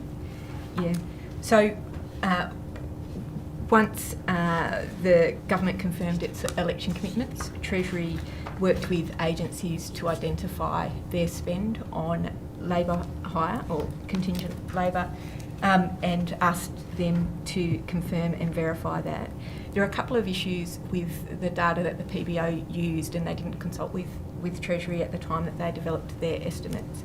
But one is that the vendor system that they relied on had been progressively used by agencies, and hence when they'd used data to extrapolate growth rates, the data, the historical data, wasn't a fair representation of that, and they very significantly overestimated the growth in spend on labour hire in the forward estimates.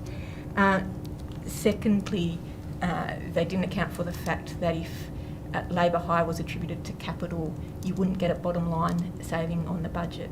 That would sit in the balance sheet. So after Treasury analysis, a saving of 400 million plus was applied across agencies. Yeah, so the submission to the Parliamentary Budget Office about that level of saving was inaccurate? The data and assumptions that the Parliamentary Budget Office made, we later found to be incorrect. Yeah. So just in terms of actually,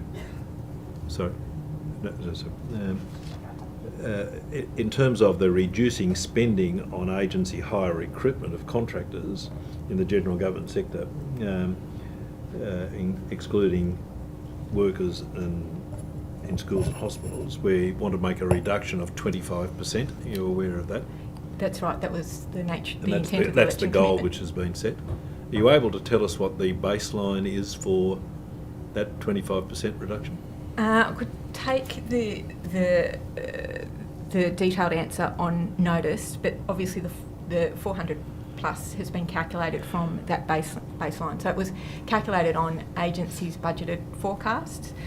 It excluded the non-general government sector agencies, excludes capital program expenditure, and excludes expenditure for frontline roles. But it's 25% of that remaining portion of expenditure. So, but you'll actually give me the baseline figure. Yes, which we could probably backcast if we all had calculators now. But no, yeah, for assessing whether you've actually achieved the 400. So the achievement of the over a period of time. Yeah, will be monitored over a period of time. And there is a reporting process. That's right. In place quarterly, I think, where it was the information. The policy, in fact, which was submitted to the Parliamentary Budget Office, called for implementation by the 1st of July. That wasn't implemented, was it?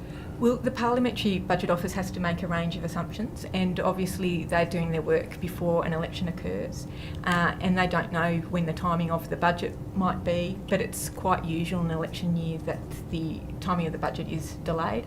Hence, this budget was handed down in September. I can clarify, but most of the savings were still applied for this financial year. I'll have to check whether they started on or commenced on 1 July or commenced just post the budget at the start of October. But the Parliamentary Budget Office has to make assumptions to be able to do its calculations, and it wouldn't have known that the timing of the budget being handed down. The policy also submitted to the Parliamentary Budget stated that the executive would retain discretion, this is their words, to reallocate savings between clusters and agencies in order to protect essential services and deliver priorities. You're aware of that was, and that's probably common practice. It's not in front of me, but that sounds like a sensible note that they would have added to their costing. So are you aware what savings allocation have been made to the education portfolio?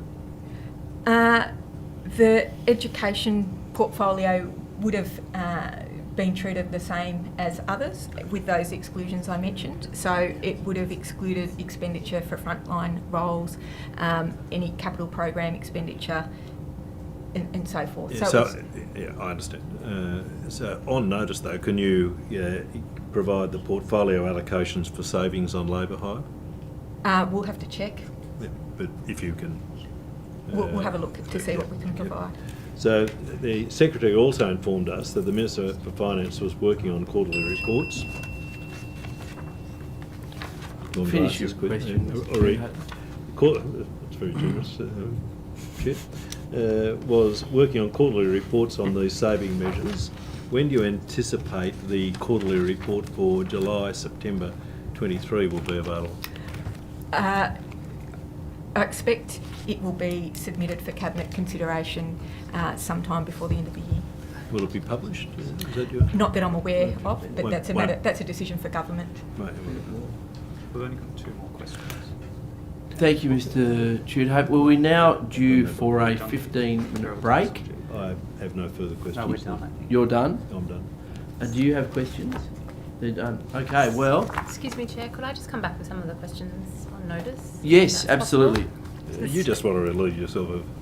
I want to relieve myself of writing them later. That's great. Sure, we'd love to hear some answers. Sure. So just in terms of the quarantine fees and Ms. Boyd's question, of those that we have either withdrawn or waived, about 700 were waived by New South Wales Health, and they 2/3 of those roughly related to the time in which people had booked their flights. So if you had booked your flights before the 19th of July midnight, then 13th of July, sorry, midnight, then you. I'll just check. Yeah, 13th of July. Then you were exempt from the fee, so they were waived. So that was about 2/3 of them, and the remainder for a variety of reasons from health, and the remaining about 13,000 were for hardship. So they were waived over hardship. Just in terms of the unresolved COVID fines, of that 13,500 that we have, that comes to about $7.5 million. In relation to the payroll tax compliance review, so of those 9,000, roughly, so 9,091 compliance reviews that were taken place last year, 57% of people, businesses were liable, and that's $247.4 million in compliance. And then the final one is the mineral royalty period, and it is annual. It's an annual period if the amount is less than 50,000, and it's quarterly if it's over 50,000. Thank you. Well done. Well, thank you, Ms. Young, and thank you to all the government officers for your answers today. And your attendance. The committee secretariat will be in touch in the near future regarding any questions taken on notice and any supplementary questions. So thank you very much for your attendance today. Thank you. Thank you. Thank you.